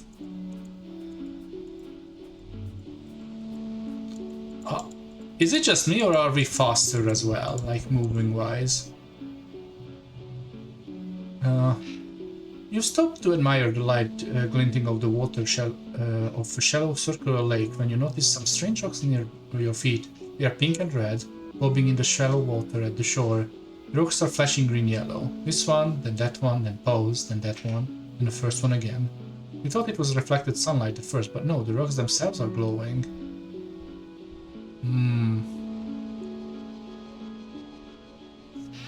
Yeah, at least it feels like I am moving faster, but it might just be the animation. I try to repeat the pattern. You play the memory game with them, touching the stones in the pattern they give you. You feel emotions coming from the rocks, affection, interest, gratefulness. Somehow you understand. They like the contact. Are they creatures or rocks? Sometimes the line between the two are blurry in Verduma. They can't move, but learn about the world from creatures who pass by and touch them. Like the way animals drop to leave their scent. These rocks entice animals to play with them and leave information about the world. They get the sense they are excited for your new scent. To what end, you don't know. Interesting.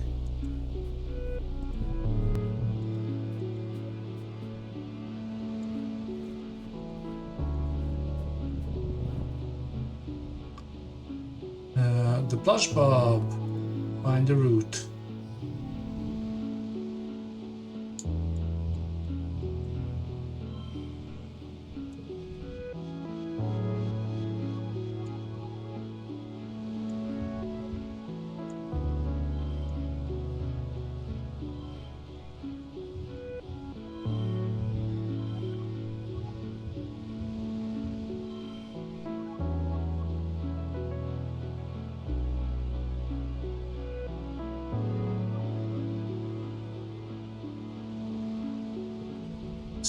We can just do 3 and be good. Yeah, but what if we... What is the super goal? Is 11. There we go. Exaxes.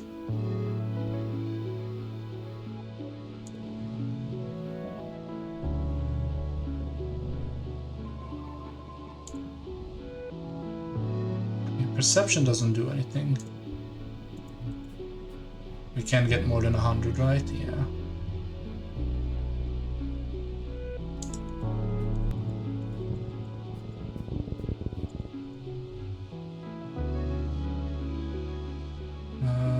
Find another way. Okay, we can just skip it if we want, that's fine.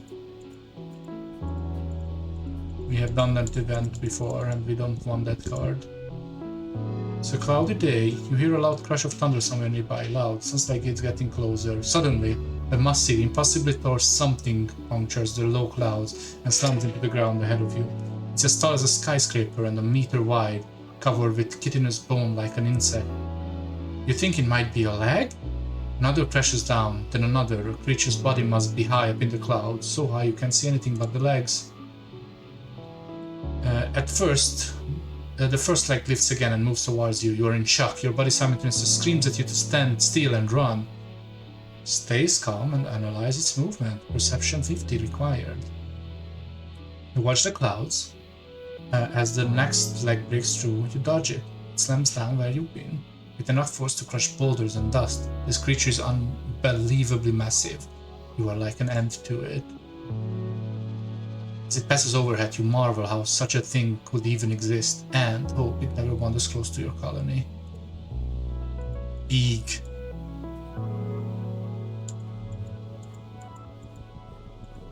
Oh, hey, this. This and you are surviving together, though he's mostly just throwing rocks at things and seeing what happens. Ugh, this is so boring. We've done everything already. The other surveyors going to cool places like subaqueous pond, places that are actually dangerous. The Valley of Earth. The plains are boring. It's not bad. It's not that bad. Says suddenly defensive. I mean, it's pretty. I really want to go somewhere where I can have adventures. You know what I mean, Rixton? This goes back chucking rocks and complaining. We are just here all the time, even though we know everything about it. Utopia says we need to come back every year and take new readings, in quiet here and in Poland in the valley, and we have to be patient because we can't just take stuff without letting nature replenish itself. And I mean, I get it, but it's still so boring. I want to explore other places. Hell yeah.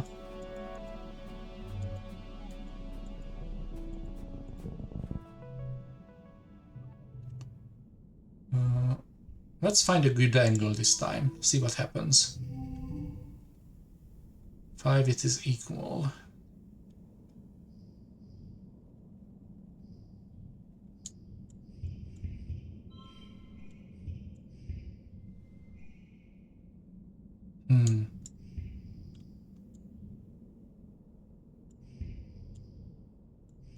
One, 2, 3. Just leave the big cards with me. And again, this would work well with this. I mean, it's fine. 1, 2, 3. We have more copies of this. There is one. Ooh. So 3, 4, 5, 6.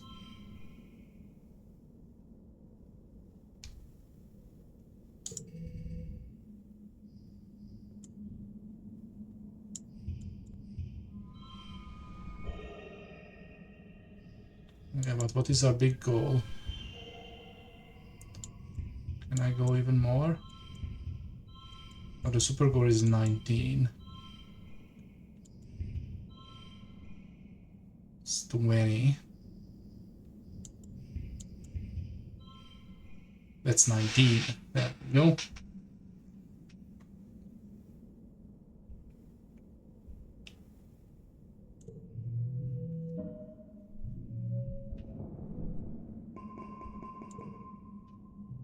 Climb up the tree and get an angle from above, maybe disturbing the subject. It comes out great.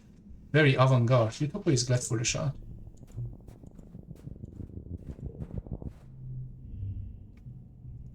Run like hell, see what happens if you do that. Oh, it's just stress, okay. Look around, no sign of whatever it was. Alright.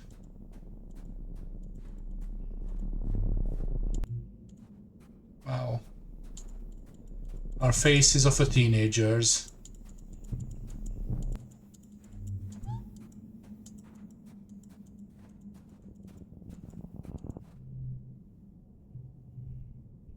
Look for a place to balance across.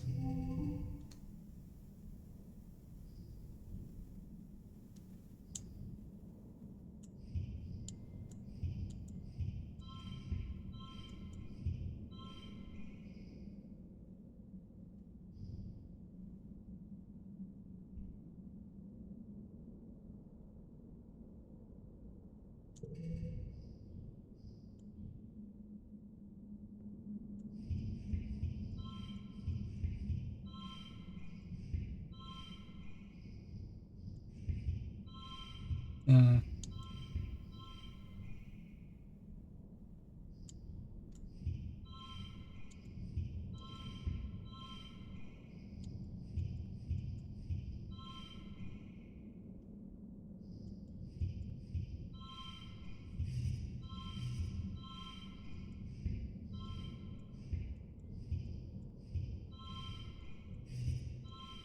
I mean, I guess that's the best. Yeah, this is 3, 4, 5, 6, yeah.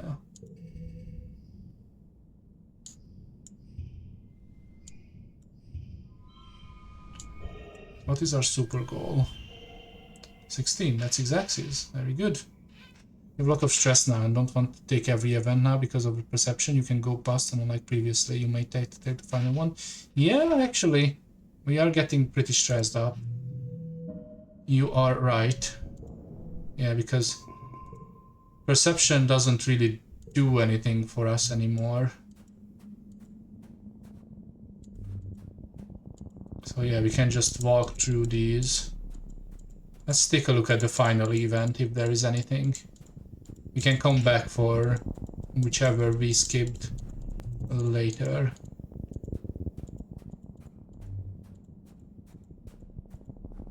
Oh yeah, that's a new event for sure. There's a deep, perfectly circled pond here, filled with crystalline water. Small temperament creatures like jellyfish bob around in it, rippling with iridescence. This is with you, and in a characteristically bad mood, despite the jaw-dropping beauty of your surroundings. You plopped grumpily down at the buff to watch the water. Let's watch with him. You aren't watching for long when the tentacle reaches up and plucks one of the jellyfish from the swarm, dragging it down into the depths. Some massive Xeno must live in the bottom of this pond. Good thing we are not fucking swimming in it. Fascinating. As you watch, it plucks two more. It seems to be prefer larger, older ones. Maybe it's like a farmer tending to its flock. It's just a very sneaky predator. You take some notes, particularly that you should think twice about swimming in any of the ponds. Take a nap? I'm not going to go swimming. That's a lot of minor stress. So relaxing. You take off your shoes and soak your feet in the water. You're dozing off until the tentacle grabs your ankle. Please, help! Panic doesn't help. Calm down. Just calm down, see? You stop flailing and the tentacle stops pulling. See? It's not pulling under you. It's just checking you out. After a while, the tentacle releases you and disappears into the depths.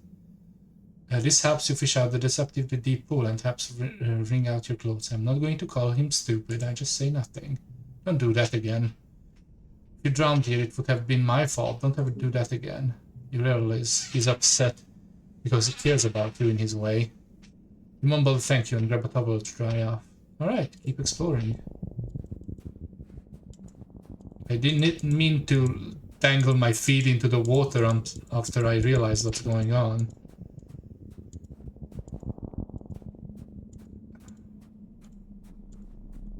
There was an out-of-the-way event we skipped.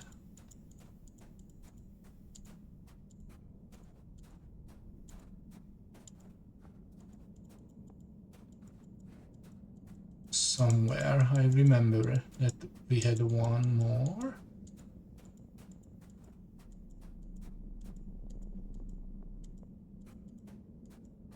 I mean, I guess we could go home, but...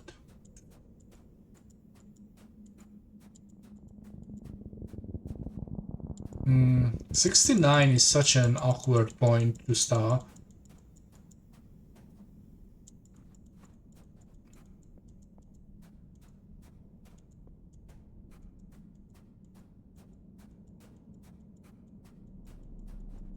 I think we can finish up and then go rest. Like, just do some more of the quests we found. You can still do secondary events. Yeah, that's what I'm thinking of. Just do a couple of those, hope for Hope for the good ones. Or like new ones.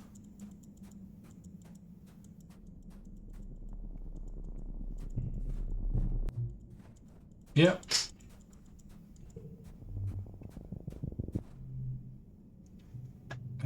Bravely approach the water. We have seen this one as well. This is a good one though. This is bravery.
You're scared of some pond. And we get a crystal, which is useful.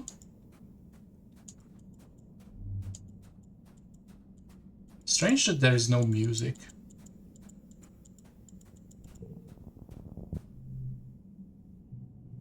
I'm trying to find a way. It's a perception challenge. Just wait it out. See what happens. More stress. What? Equipped survived little in the snow. You hunkered down against straight away that. Wait, what was that? What was what? You squint into the driving snow. What you see is white and white and white, and the slightest hint of movement. It doesn't even look corporeal, almost like a cloud. Like the snow is coming from it. It's possible to get closer. You pull your collar tighter against the storm and move on. Alright, we got some animal skills. Alright, one more. It's a herding sunbiter. No, a whole herd of them. Your creatures that you personally discovered and got the name. Let's study them. Because they are cool.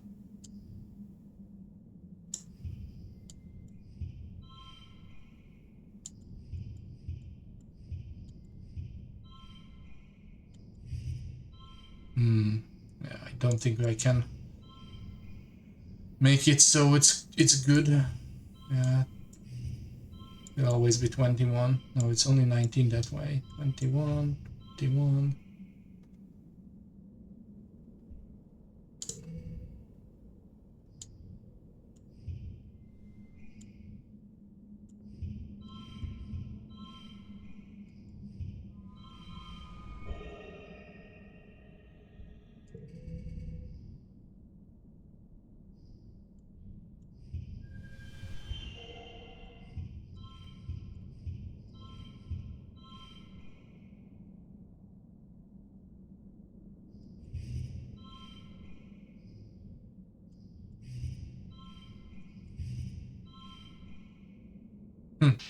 Oh yeah.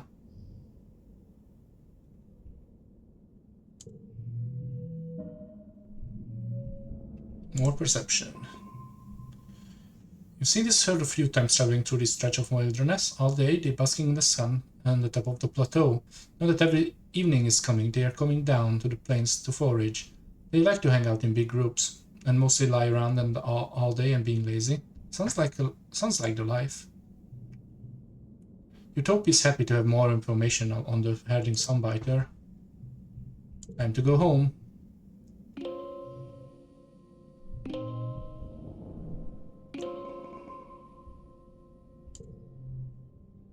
It's your birthday. You wake from a night of blissfully peaceful dreams. No nightmares, no premonitions, just a pleasant feeling of contentment. You stretch your arms over your head, blinking in the watery, quiet sunlight that seeps through the porthole window. Things are always changing in Vertum now, but you can't help but feel like things are changing for yourself too. Not just your body, but your mind, your emotions, your future. 14 is going to be your year. Your parents have been working around the clock since the last attack, trying to get the field right again in time for this year's planting. Spark snow has already started falling, and every day they come home complaining about having to clear it. They ask you to ping them when you're awake, so you can share birthday breakfast in your quarters instead of sitting shoulder to shoulder with everyone else during breakfast service in the canteen. You fire them a message and lie back into your bunk, watching dust motes float lazily in the light. After a minute, there's a knock on the door. It's Auntie Sedent. She sweeps into your room and bustle of skirts and shawls and sits beside you on your bunk.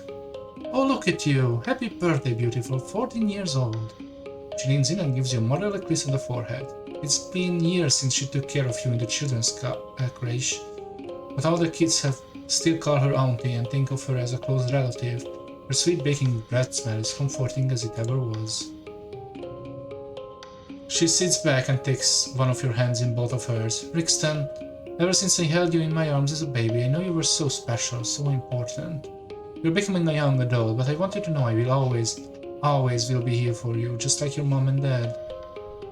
Enough with the mushy stuff, smart for my age. Thanks, Aunt Seedy. I don't wanna grow up. No, I will just say thanks. Thank you, Aunt Sedent. She smiles and tucks an unreal lock of hair behind your ear. I guess you're old enough to come out Annie now, if you like, or even just Annie. Now, come on in here. Auntie Annie spreads her arms wide. Give us a great big hug. You hug her, enveloping yourself in the warm, familiar softness of her. Over her shoulder, you see Nem standing in the doorway. Well, her hair, anyway. She's been growing it out, and there's no hiding it behind the corner. She skips into your quarters. Happy birthday, bud, she says, bouncing onto your bunk. Way to get older. Enjoy being 2 years older than me for a few months. Thanks. I heard you were on your way to the Medway, Anna tells them, and Nem shrugs and turns to you. Annie's supposed to get her menstruation cessation implant today. Yeah. Fair enough. Mom! Gross! Rixton doesn't want to hear about my period. Annie smiles fondly at her daughter. It's nothing to be ashamed of, Annie. Getting your period is a beautiful thing. It reminds us that we have the ability to make life. It's a sign you're growing up and becoming an adult and ready to take on responsibility of taking care of that life. Nam wrinkles her nose and throws herself on your bed. I'm never making life. Ew. I can flirt. Grosseroni. I wanna flirt with her. As I said, she's a good friend.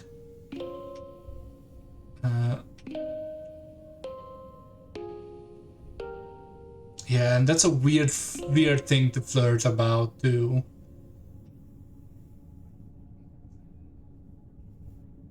What's the matter, scared? No, of course not. It just super sucks that even now everyone's talking about how I'm becoming a woman and how I finally look different than my brothers. Duh. Don't you start to. I'll still kick your ass in sports, but even with cramps. Your parents finally arrive, still damp from the fields and bringing in the smell of crisp, tangy snow on their clothes. Oh, look, birthday visitors, your dad exclaims. Annie, are you staying for breakfast? Annie reaches into her bag and brings a stack of tiffins. No, thank you, but I brought your order with me for the kitchen, seeing as I was stopping by. She pats your hand one more time. Happy birthday again, Rixton. You'll always be my baby, even when you're all grown up. Your mom shakes her head as Annie and them leave. Oh, Annie, she laughs, sentimental to the core. She starts laying out the cutlery for breakfast. But I don't know how the colony will manage without her and the children's creche. She says, pointing a fork at you. Family is more than people that birthed you, Rixton, and don't you forget it. That's fair.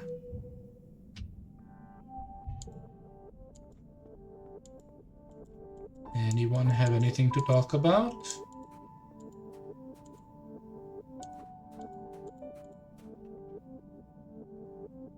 Ooh, equip an additional gear! Heck yeah!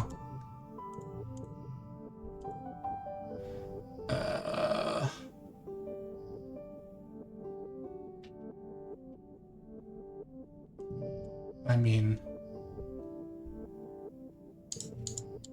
that seems powerful too.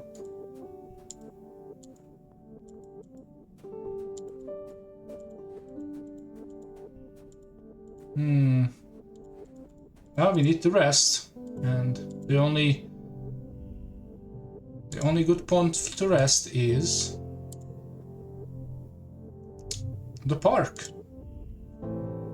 Heck yeah! This month you mostly just hang out in the garden, try to relax. You noodle on your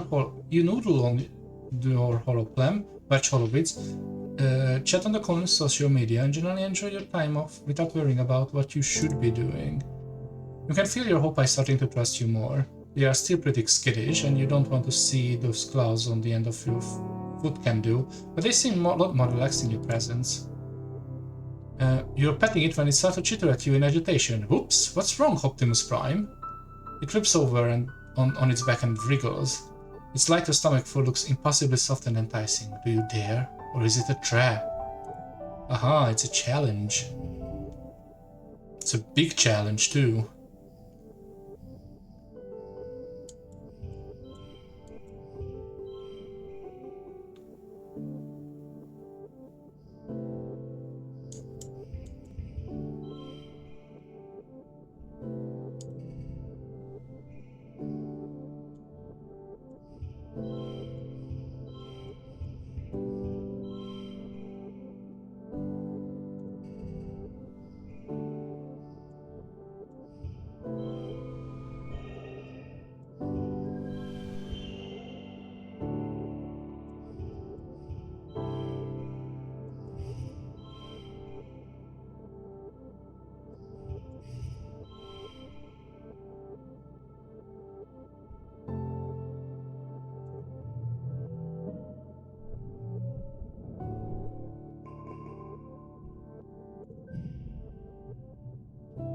Oh, it did upgrade.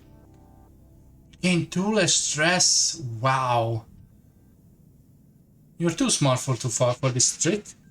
After a few moments, Optimus Prime seems to lose interest. They spot a bug circling lazily overhead and flips back onto their foot, chittering as they begin to track it with their full-blinking eyes. You haven't given up training Rikki-Tikki to follow simple commands. You clearly have the ability to understand that you're trying to communicate with them. There's just a huge language barrier. Carl gives you the idea to try clicker training, getting them to associate verbal commands with actions and rewards, using clicking noise as a positive reinforcement. You may as well give it a shot.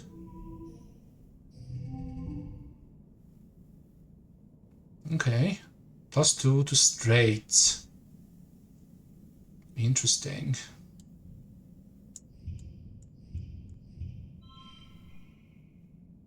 Oh, right. That's not a great card to do with this.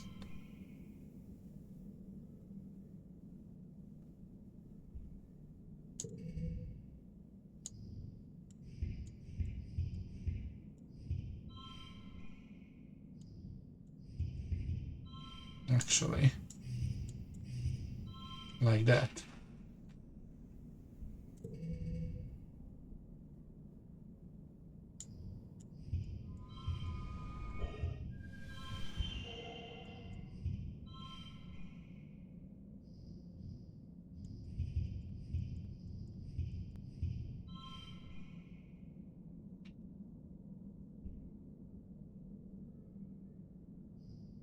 That's one big something.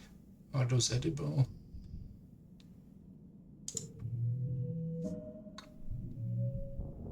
So many animal points, very good. Success! +3 bonus on straight. You use the clicking as a shared language, and Rikki-Tikki quickly begins to respond to your commands. By the end of the afternoon, you're getting pretty reliable results from both stay and follow. This is great. Rikki must be more intelligent than people give them credit for. Maybe Rikki will be the species that evolves to be the codependent with humans, like dogs evolve from wolves. Finally, we can forget a thing. That's worth forgetting.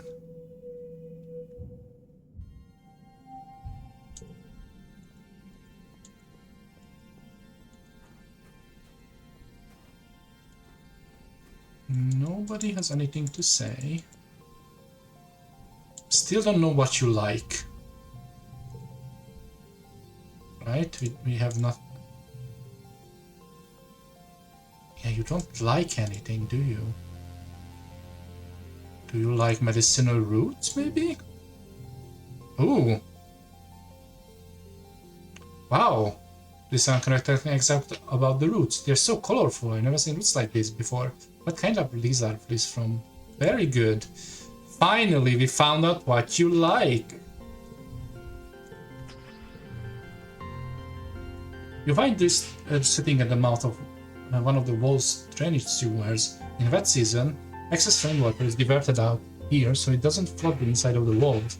In the meantime, yeah, they both like the roots, exactly. That's what I was thinking as well. Like they are way more alike than they think, but they are siblings, so they can't see it. In wet season, excess rainwater is diverted out here so it doesn't flood inside the walls. In the meantime, it looks like this has set up a little base here with pillow and stashing snacks. His alien communication device is static. He looks up from the holo screen as you pop your head inside the rain. Hey Rixton, he says quietly before going back to the game he's playing. What are you playing? You haven't heard of it. I made it myself. You squeeze into the narrow drain to sit next to this. On his holo pad is a picture of Mars, and you watch him drag match from the sidebar drop off her face. Intermittent flames wriggle over the picture, leaving parts of looking charred. It's pretty crude, but I think you get the point. Where did you learn to do that? It's pretty simple. This says, the light from his holo screen reflects his eyes as he looks at you in the gloom. People on Earth used to make this kind of stuff all the time, and I have a lot of time to learn new things. What happened with Mars? Same thing that always happens. He resets the game, drags the bomb to the sidebar onto the picture of Mars. It explodes, the picture disintegrates. She booked my name down from every appointment with the nanoprinter because she thinks my clothes are always torn up and dirty all the time. So I got in trouble for wasting resources. I tried to tell them it was her, but Mars never gets in trouble. Everyone likes her. But it's fine, I don't need anyone to like me. I don't care if they hate me, I hate them. Oh, I see. I wanna try. Sure. He links up one of yours and you feel the haptics pulse in the process. You open the game and present the option. Whose picture do you choose? Definitely Mart. You don't have a picture of Mart. Screw her. She's bossy and mean. This is right, she's the worst. You drag a knife through the box on the pictures. Twonk right to her face. It feels good. In a weird way. You probably shouldn't think about that too hard. You spend a few hours letting off steam with this, loading different pictures of your classmates and commiserating on what's life on the colony. After a while, he even starts to smile a bit. You don't really want to hurt anyone, this confides in you. Sometimes it feels like I have so many angry thoughts inside my head that there is no room for anything else. He turns off the holopalm and looks down at his hands, which makes you feel kinda gross after. It's better than feeling numb. Yeah, I gotcha. I get it, darling. Alright, time to explore the new area. Now with our upgraded pets. They did upgrade. 2 less stress. Jeez. I will get barely any stress. Ooh, perception and biology. Okay.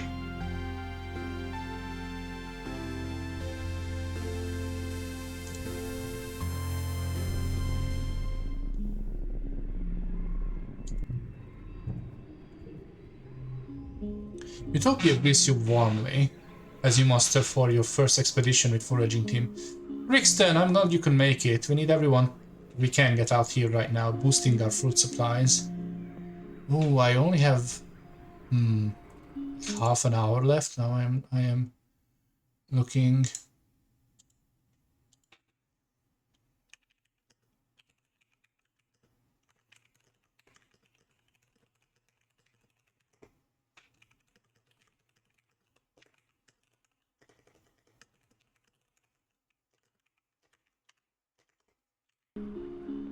Where was I? Right. I am ready to sniff out the tasties. Good luck hunting out there. We get an oversized backpack, more like a basket than a pack. Use your holopan to identify edible and medicinal plants and just throw them in there. I'll store them back at the base camp. Oh, and Give out a look out for creatures. It's pretty peaceful out here in the valley, but even a little bug will get you if you're not careful.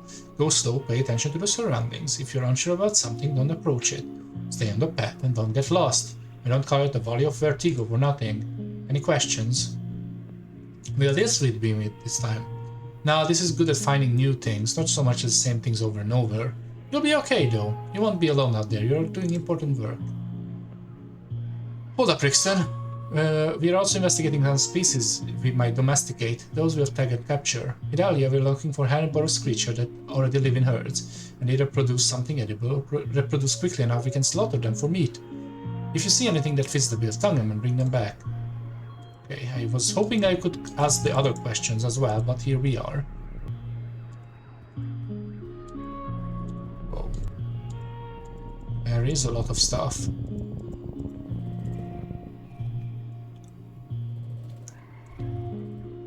Something about the ground draws your attention. It's totally lumpy. What's up with that?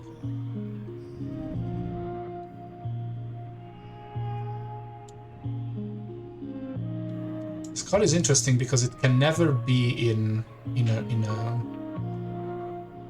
a straight, because it's just too big.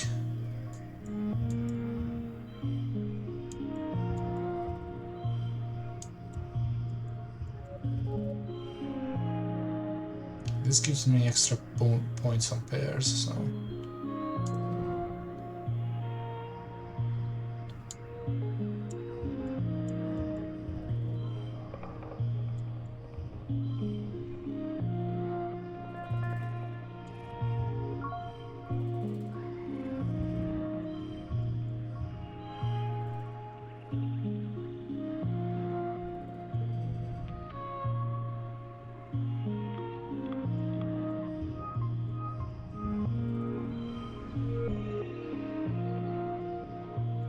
see if it's equal. What is our super goal? Don't think we can do that super goal, can we? Yeah, that's a weird one.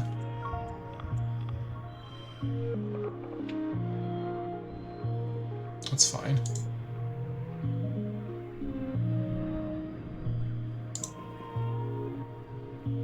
Whoa, it's a potato minefield. Underground, the recent rain has swelled young melons to bursting. You better watch out where you step or you'll end up knee-deep in the potato juice. Good news is they are tasty. Yeah, for each one.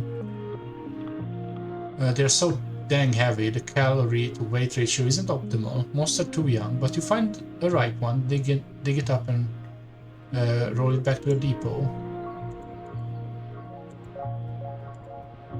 Yeah, I get barely any stress now, which is so good. An absolutely enormous tree forms part of the path here. Its roots cut natural stars into the path, and its magnificent canopy of large leaves completely blocks the outer sky. The arch overhead almost underground on the other side. Walking under it is like going through a tunnel. In the tunnel is dark and gloomy, unreasonably cool, and with the whispering of the leaves, you get a sense that something's aware of your presence. Ooh, whisper back, animals challenge. Let's find a new pet, everyone!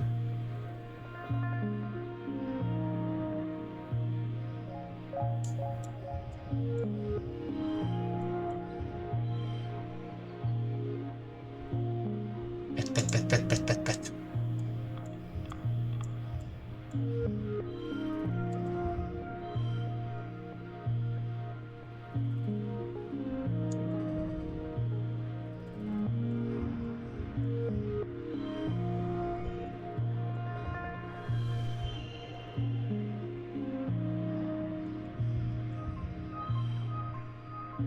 Oh, this is X-axis. Okay, cool. Oh, it doesn't matter. So we might as well go all the way.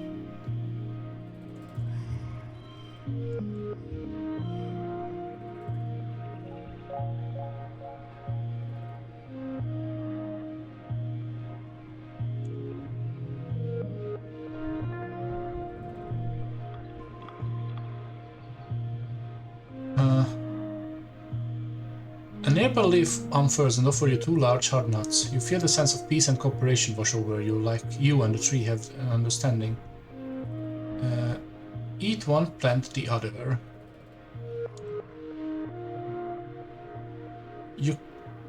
Oh, it's a toughness, huh? You crack one of the nuts and eat the meat inside. It's bitter but tasty. Take the other one to a clearing about half an away and plant the second nut. Good luck, haunted tree.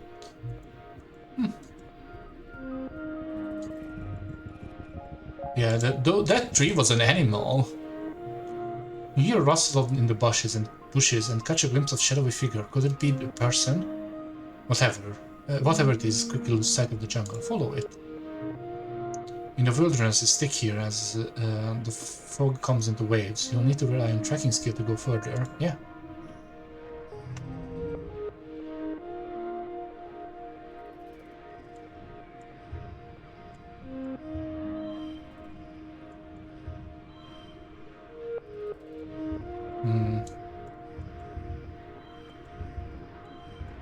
First characterable use is free. That's interesting. That's an interesting addition. Okay, let's try that out. +2 to a card.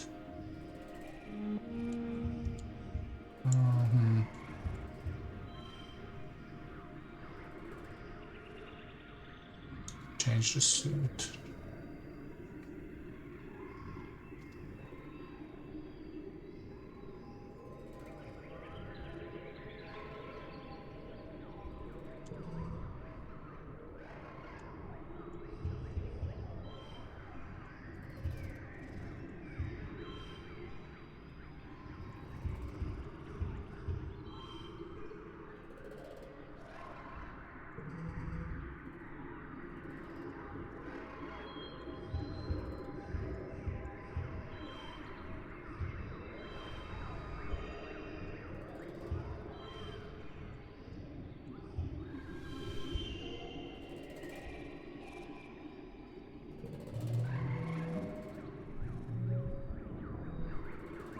More perception.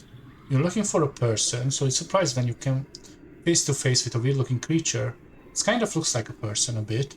More like a tree really. Some relative to push-ups maybe? But more tentacles and slime. Like a tree oozing with goopy sap with 2 legs. Yuck. It makes a sort of baroo noise as you at you as you back away.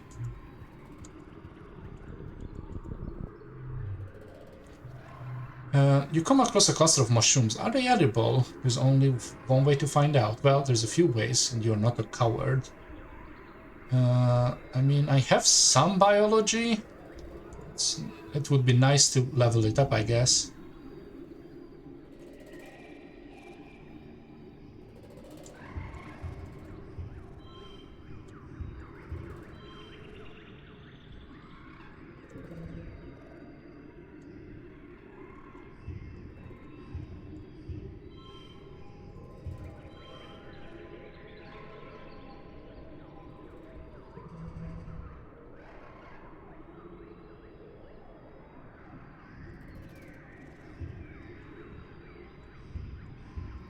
Three, 4, 5,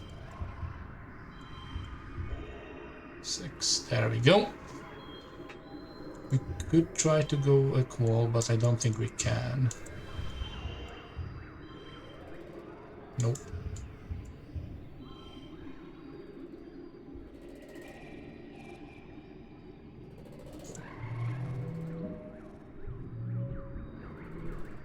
Yeah, we got some biology, so that's nice.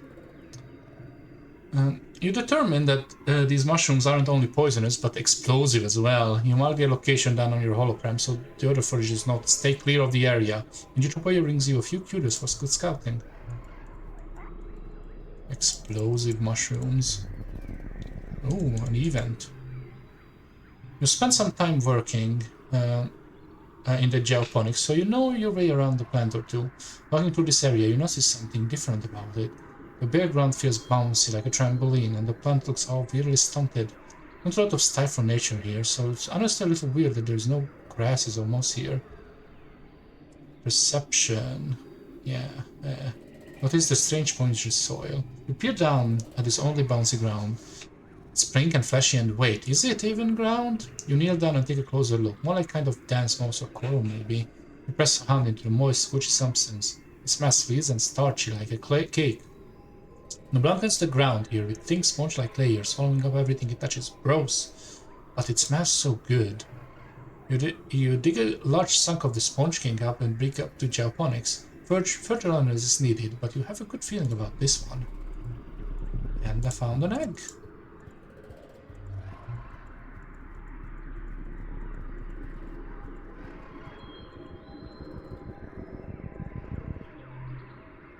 A line of termite-like insects crosses the path here. Curious, you follow them into their destination. A massive sponge-like hive of crawling bugs with writhing with life. Writhing? The bugs are tending to larva nest in the hole on the sponge, feeding it to the rich royal jelly that oozes from the hive. You step in closer for a look and hear a warning hiss from above. Atop the hive is a queen, whatever it is. Wait, no! She is the hive! Wait, this is a squeeger hive. Her abandonment has swollen and lodged into the ground here, rendering him mobile, but not defenseless. The High Queen groans and growls at you, and the air prickles with burning flavor of acid. She must have some sort of defenseless spray. The jelly looks pretty edible though. Wade in and harvest some sap.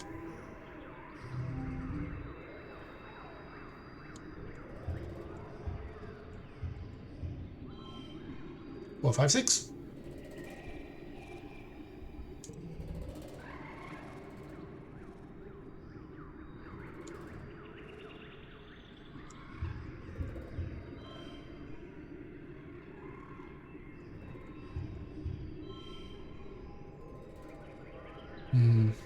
Should we hold this? Probably not.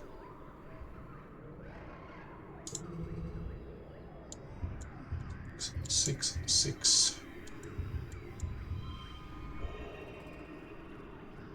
We can't get a super win, huh? Just a normal one. That's fine.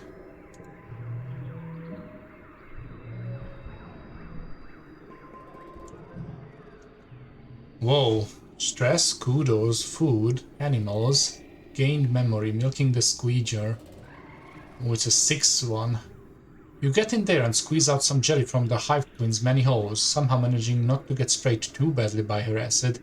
Some lands on your arm and back on your hand and sizzles briefly, but you keep your calm long enough to escape with your bounty. Oh, what is this? You find a triplet, a large Thracian plant, kind of? You heard it's some sort of animal, too. Like a lot of creatures of Melton, it kind of defies classification. Whatever it is, it's huge. Particularly taller than you are. Harvest some stalk. You start breaking up the freshest and youngest looking shoots. The plant shudders. Analyze the shudder.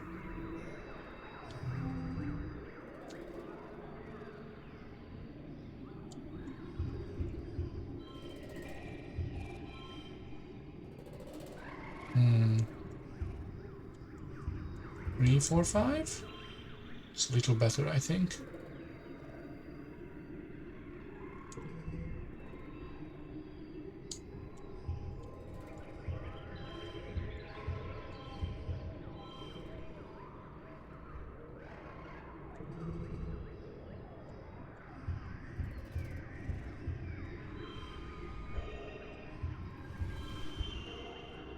$22.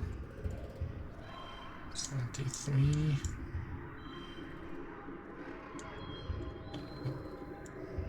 If I do this.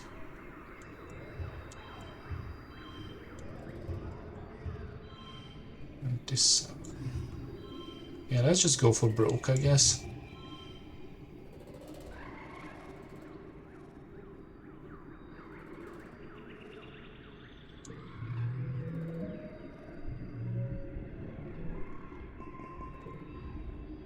Yeah, the plant is alive and sentient.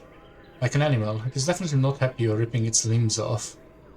It's hard to tell if it's pain, really, but you say discomfort at least. All the same. Stop it. Yeah, no, something about what you're doing feels wrong. You make note of your map where it is, but oddly, you never find it again. Oh, another one of these cuties. The curious Virki blocks your plat. It acting strange. It keeps scurrying up the trees and hanging upside down to get a different angle to look at you, dropping down when you try to pass underneath.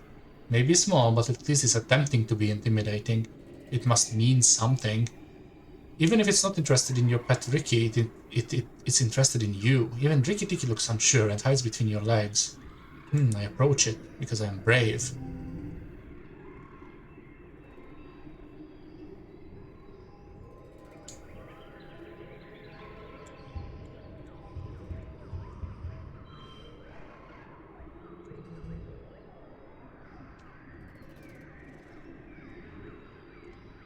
This I wanna remove as well. And again, this is fine.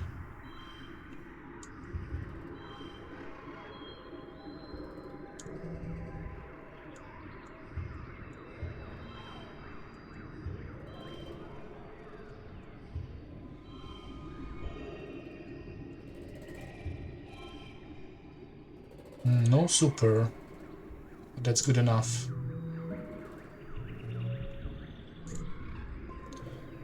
The Ricky runs up your leg. It's a giant spider thing, and it's got weird tentacles, and get it off!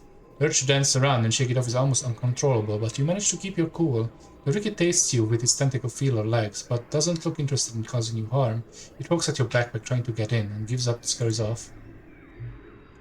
Okay.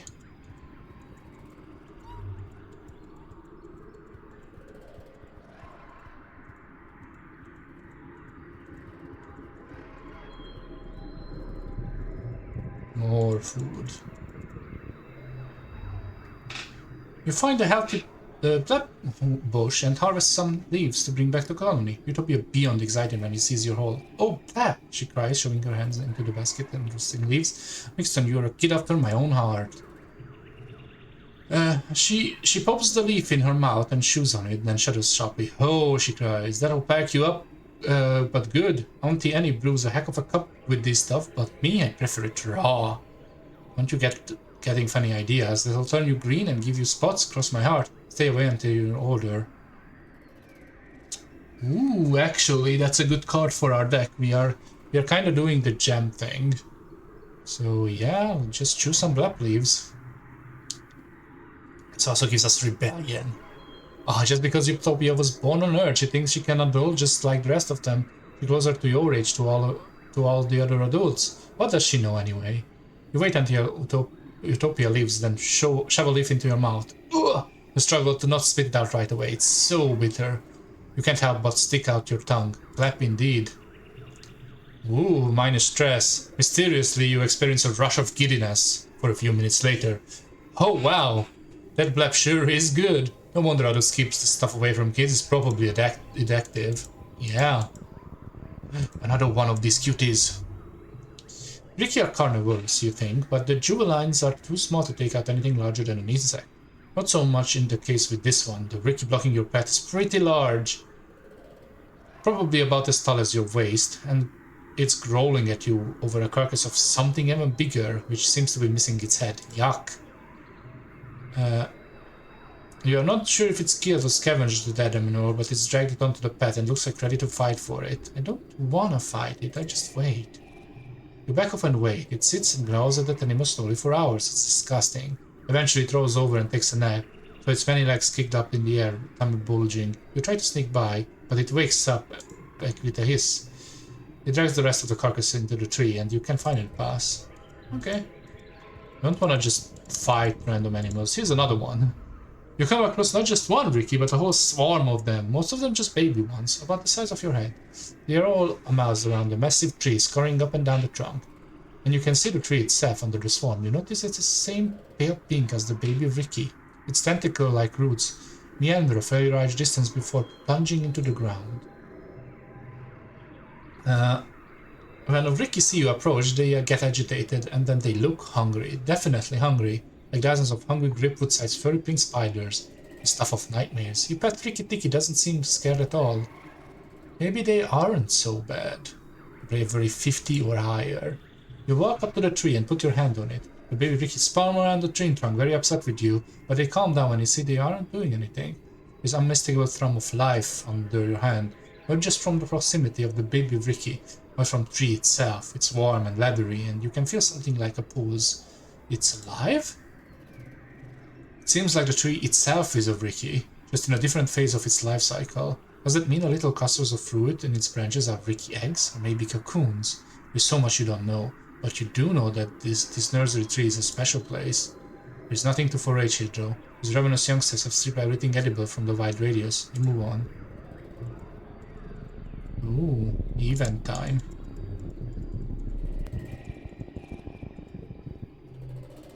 You are alone, exploring an unmapped alley of the Valley of Vertigo. The pollen is thick here, your air filter is overworked. The warning light has been flashing orange for the last 10 minutes. But there are plants here that you've never seen before, flowers with intense rainbow hues and strange clumps of fungal matter which blues as they breathing. You got some samples. You will totally give you extra kudos for these. The pollen is especially thick up ahead, deep fuchsia and shimmering with color. Everything here seems kinda dense with tiny freckles of the light. It's kind of magical. I press forward because I am an idiot. You push forward into the suffocating pink fog. It's so thick you can only see a few meters ahead. You follow the glimmering towards it is densest. Come upon a glade filled with what seems to be strange topiaries. They bloom out of the glittering fog, each into the shape of an animal. They are formed from the space spongy, glittering pink substance and dotted with finger-length fungal growths. Oh, that's bad. Oh yeah. You are so distracted you almost fall into a large hole in the center of the glade. Check for danger first. You've seen plant-like animals before. These topiaries are actual predators waiting for to get close. You watch them carefully from the edge of the glade. They are completely still, not breathing. There is no life in signs. Good. Your adversary bleeps in warning. Take a sample. Look into the hole first. At the bottom of the hole is a cave. It slopes down gradually towards the cave, only about 4 meters below, then disappears on the ground. We aren't sure how far the cave continues past this point. It's out and drained, obviously, but not silent. There's some kind of strange rhythmic whirling coming from far inside the cave. Okay. Beeps loud and warning. Okay, we are leaving. Yeah, you leave. You have to come back another day if you want sample from there. As you exit the thick pollen and you're able to see us again, your mask warning light starts flashing red. The filter finally clogged. You got out of here not a moment too soon. Yeah, that's what I was thinking. You lurch back in the checkpoint where the other foragers quickly replace your filter. You totally chase you for not paying attention. Well, how about we do it again? We are right here. We are not super stressed.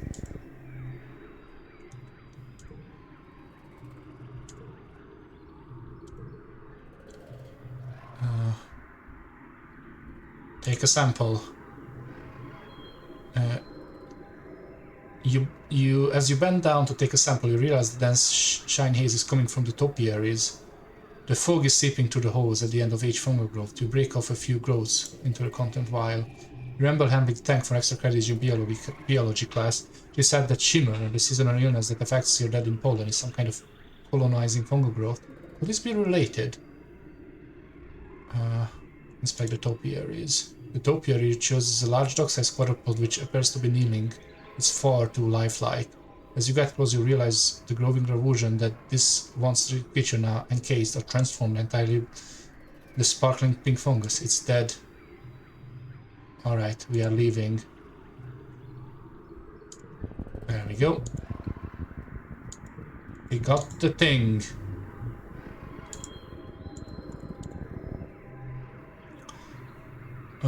The dance of pollen makes it hard for you to see your hand in front of your face.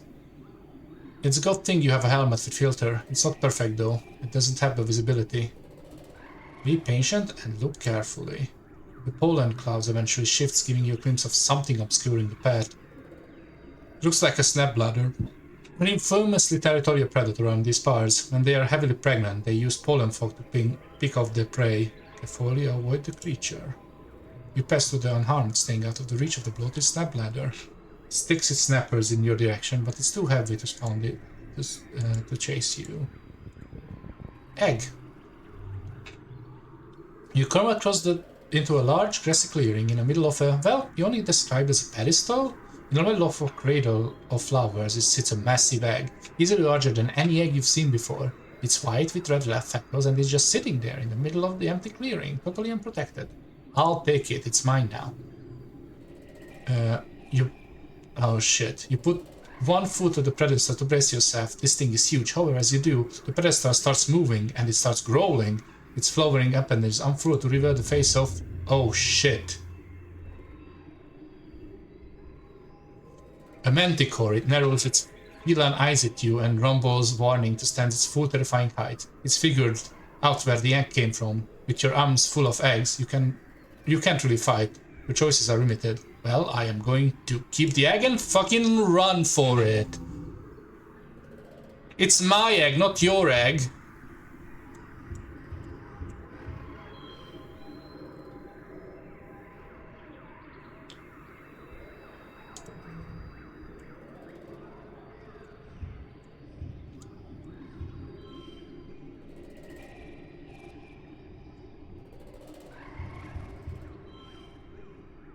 Actually.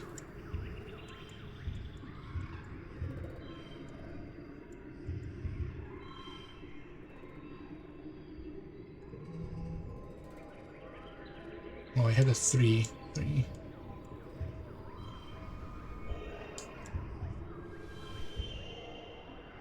Super gold.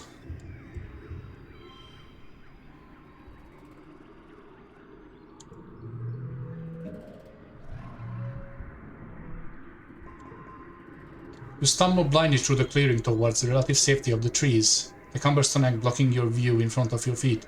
You fall a few times, just barely managing to scramble out from under the claws of the manticore.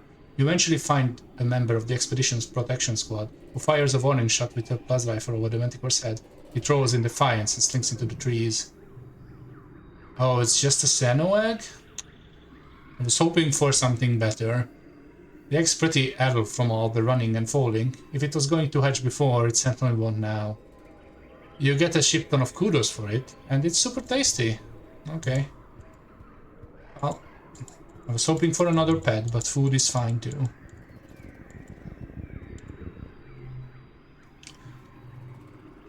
You come across another seizure's hive, an intensely gravid hive queen and her hundreds of freaking grubs, rooted like just any other tree.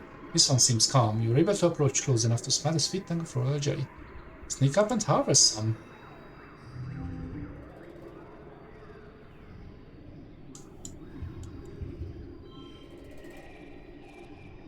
Actually, I should...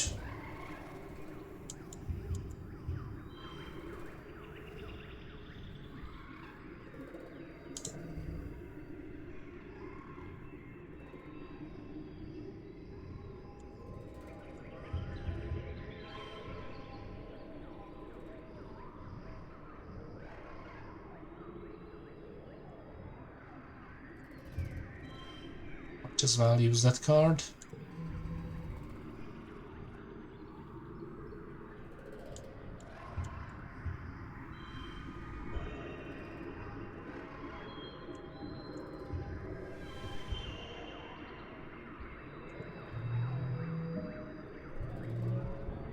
More animals. Ooh, 100 points of animals. Upgrade pet cards. We are relaxing in the park. Even more upgrades. The calm hive king has only rudimentary danger sense. Squeeger hives can be very defensive when they sense danger to their young, but so long as you don't set off workers or the larvae, you're free to walk right up to her. You gently avoid hurting any of the babies as you scrape a copious amount of honey into the collector. Yep, time to go home, just in time.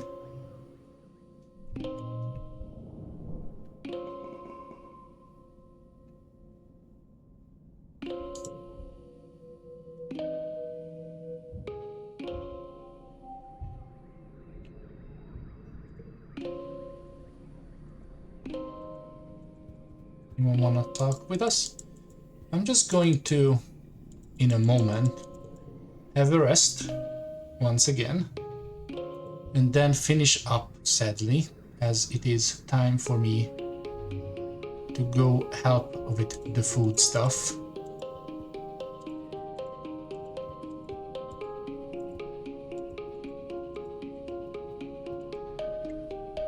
First, we can give some people some stuff. She likes the Xeno eggs. I'm going to give her a Xeno egg. just about to go on. One of join. Here, have an egg. Wow, it looks tasty. Wait, I can eat this, right?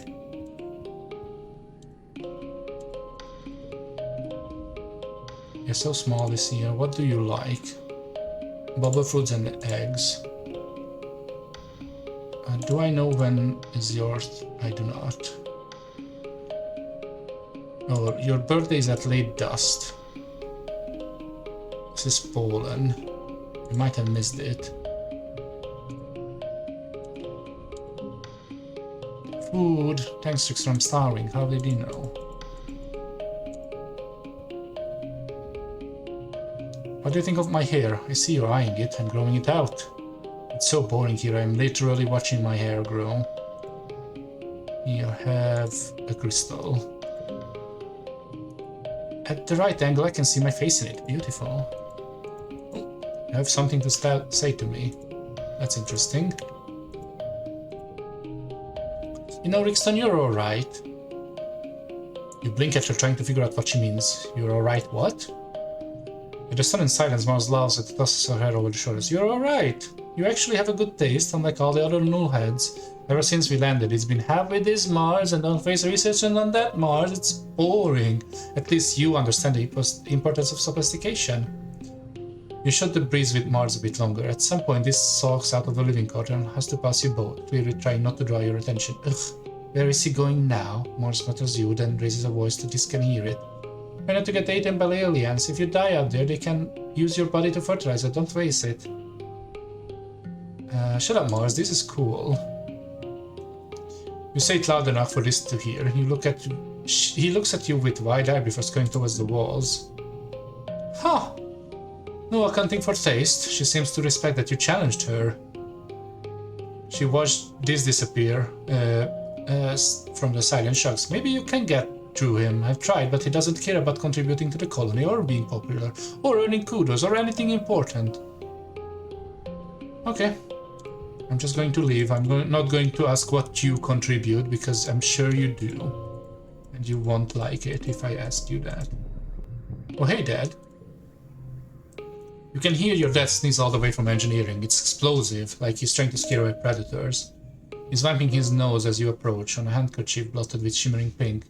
Lately, he's also surrounded by fine dust pink pollen that clings him whenever he goes. You keep brushing a glitter of things in your quarters.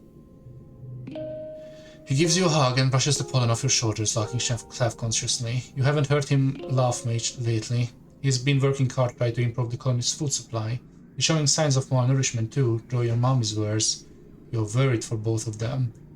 Your dad's skin's kind of shiny in patches. He sees you staring at and rubs his hands over his arms. Sparking dust proofs of him in little clouds, scintillating in the light. Oh yeah, that's the new symptom. Seems harmless though.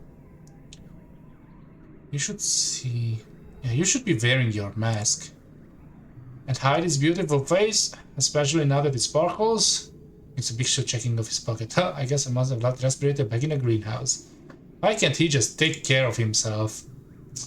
Gosh, I feel like someone stuffed the whole potato up my nose. Like I could just stick it up there. Pop! Fresh potato juice. Ew, that's gross. But it's true.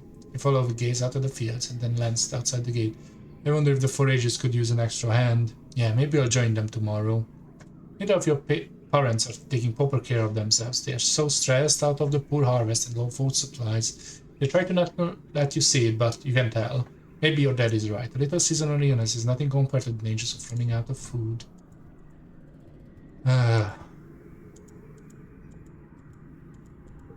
Hey, this. I've been learning a lot about systems, yeah. Here, have another route. Wow.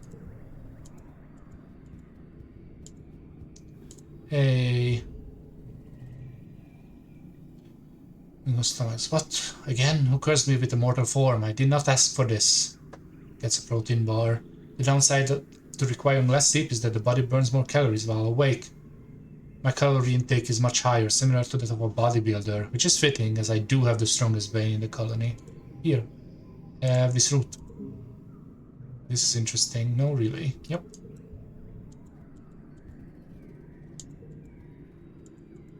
I think I gave everybody something. And then it is time to have a break, and then a break. And we can continue from here next time. You're playing with Optimus Prime in the park when you hear a rustle from the nearby bush. Curious, you look underneath. It's a Hopeye you met before. Optimus Prime lets out a happy thrill of recognition. The other Hopeye thrills as well and explodes out from under the bush to bounce happily around Optimus Prime. They chitter excitedly at each other and you hear something else making noise. You look under the bush and see, oh stars, 5 baby Hopeyes, pink and hairless. I knew it. Curled up together in the shade, the strange adult Hopeye stops what he's doing and bends over you, warning you with rattling hiss. Try to calm the Hopeye down, it's okay.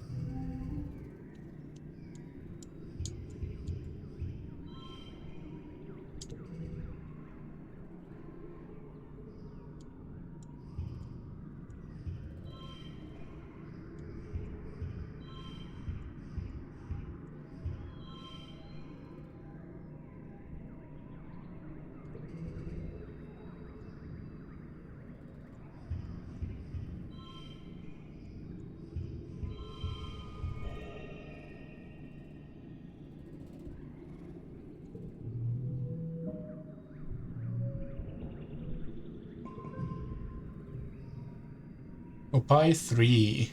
Gain 3 less stress, plus 3 bonus on pairs. Plays 3 of a kinds, 4 of a kinds, and 5 of a kinds. You manage to calm down the Hopeye using tricks you learned from training Optimus Prime. They cautiously are you to pet them, their giant frog eyes blinking out of sync. You spend time gazing at Ava, the little Hopeye nest. They're so small and helpless, no wonder the Hopeye wanted to protect them. You're working with Rikki Tikki for months on getting them to follow simple commands. You're getting pretty consistent results with 1 or 2 at a time, but they get bored and wander away if they try to do longer session. You set up a small obstacle course to the garden consisting of a few ramps and balancing beams. Rikki Tikki looks at the treats in your hand expectantly.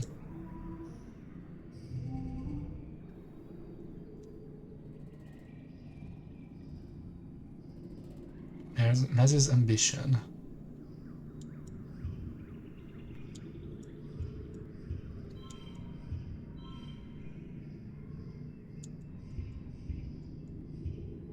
That's a 7.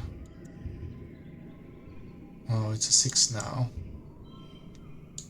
18.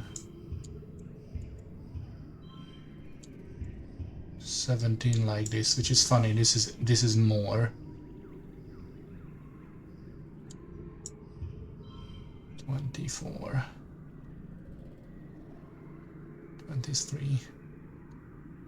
Oh yeah, because this is a pair and this is... Oh. I guess it makes this a pair. Okay, that's fine too.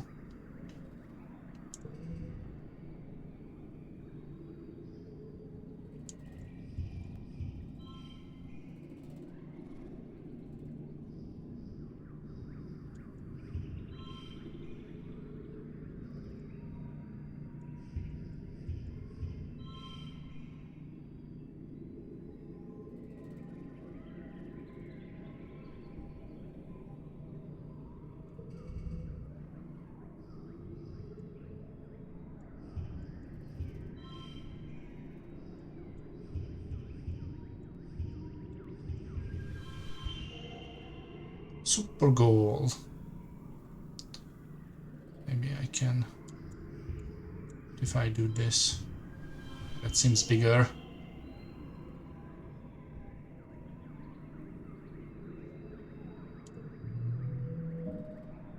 Not that it matters, I have 100 animals by now. A stunning show from young Rikki Tikki, admirable speed and dexterity. They and their trainer, Rickson, are promising new stars in the film of Ricketaining. Rikki Tikki finishes the course and leaps into your arms, tittering happily. You did it! You trained Rikki to follow commands. And I can forget how to make a tough face. You're at lunch with your parents, slice soy cakes and watery broth again, when they put down their cutlery and look into each other. Then you... Rixton, there is something we should tell you. We try to shelter you from some things, but I think you should know we've been working so hard on geoponics. There's a meeting after lunch and I want you to come with us. Okay. You follow your parents in the council room. Mons has also tagged along, and you take a seat near them as your mom and Aunt Annie stands to address the council. After Etiquette finally calls the meeting, she gestures to your mom. I am not going to mince the words. All of our efforts increased for the production in Geoponics have failed, especially given the failure of the pixie beans. The destruction of the fields during the last attack put a nail in the coffin. By the end of the year, the colony will run out of food. The rest of the council murmurs in concern. You and Mars exchange horrified looks. You've been doomsaying about the food supply for 2 years, Flulu. Do you mean to say we are past the point of no return? Your mother runs grimly. I'm afraid so. Even with the rationing, without securing the Vertnum and phone resources, supplies will run out by wet season. Annie and I have gone over the supplies and come up with the food plans. We have crunched the numbers. Your mom says it spreads your hands. I'm sorry, Geoponics should have been producing better by now. We should have been able to wean ourselves of soy rations. During Werhog Transit, when we lost our hydroponics in the hull breach. I know I've said it many times, but our crops just don't grow here. We need those algae tanks. We needed the microbus from Earth. It's not Mom's fault. It's not. The survival of the colony shouldn't rest on one person's shoulder.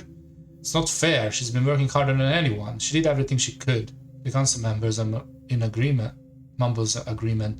You decide they probably never really blamed her or your dad. The only holdout is Mars, who crosses her arms and grumbles that it's clearly a problem with leadership. So what do we do now? Starving to death isn't an option. No, it isn't. We need to secure a food source this year before our rations run out. We're working double shifts on geoponics, but it's not enough.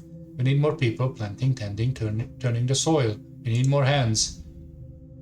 I can pull back on the surveyors and focus on foraging native plants. Even the young folks can help. If they program themselves around the survey equipment, I'll send the holo messages later. Gain status starving. That's bad. This has been a burden of geoponics for too long. It's time we all set up for our future. Your stomach rumbles ominously. Well, what a downer to end on now.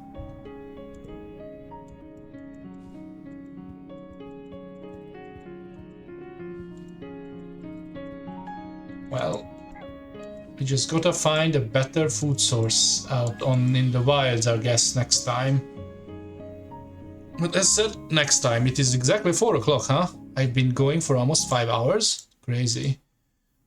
Let me look if there is anyone worth raiding. No, there isn't. As usual, at this hour, nobody is streaming. Nobody I know, at least. So thanks everyone for being here. I hope you enjoyed it.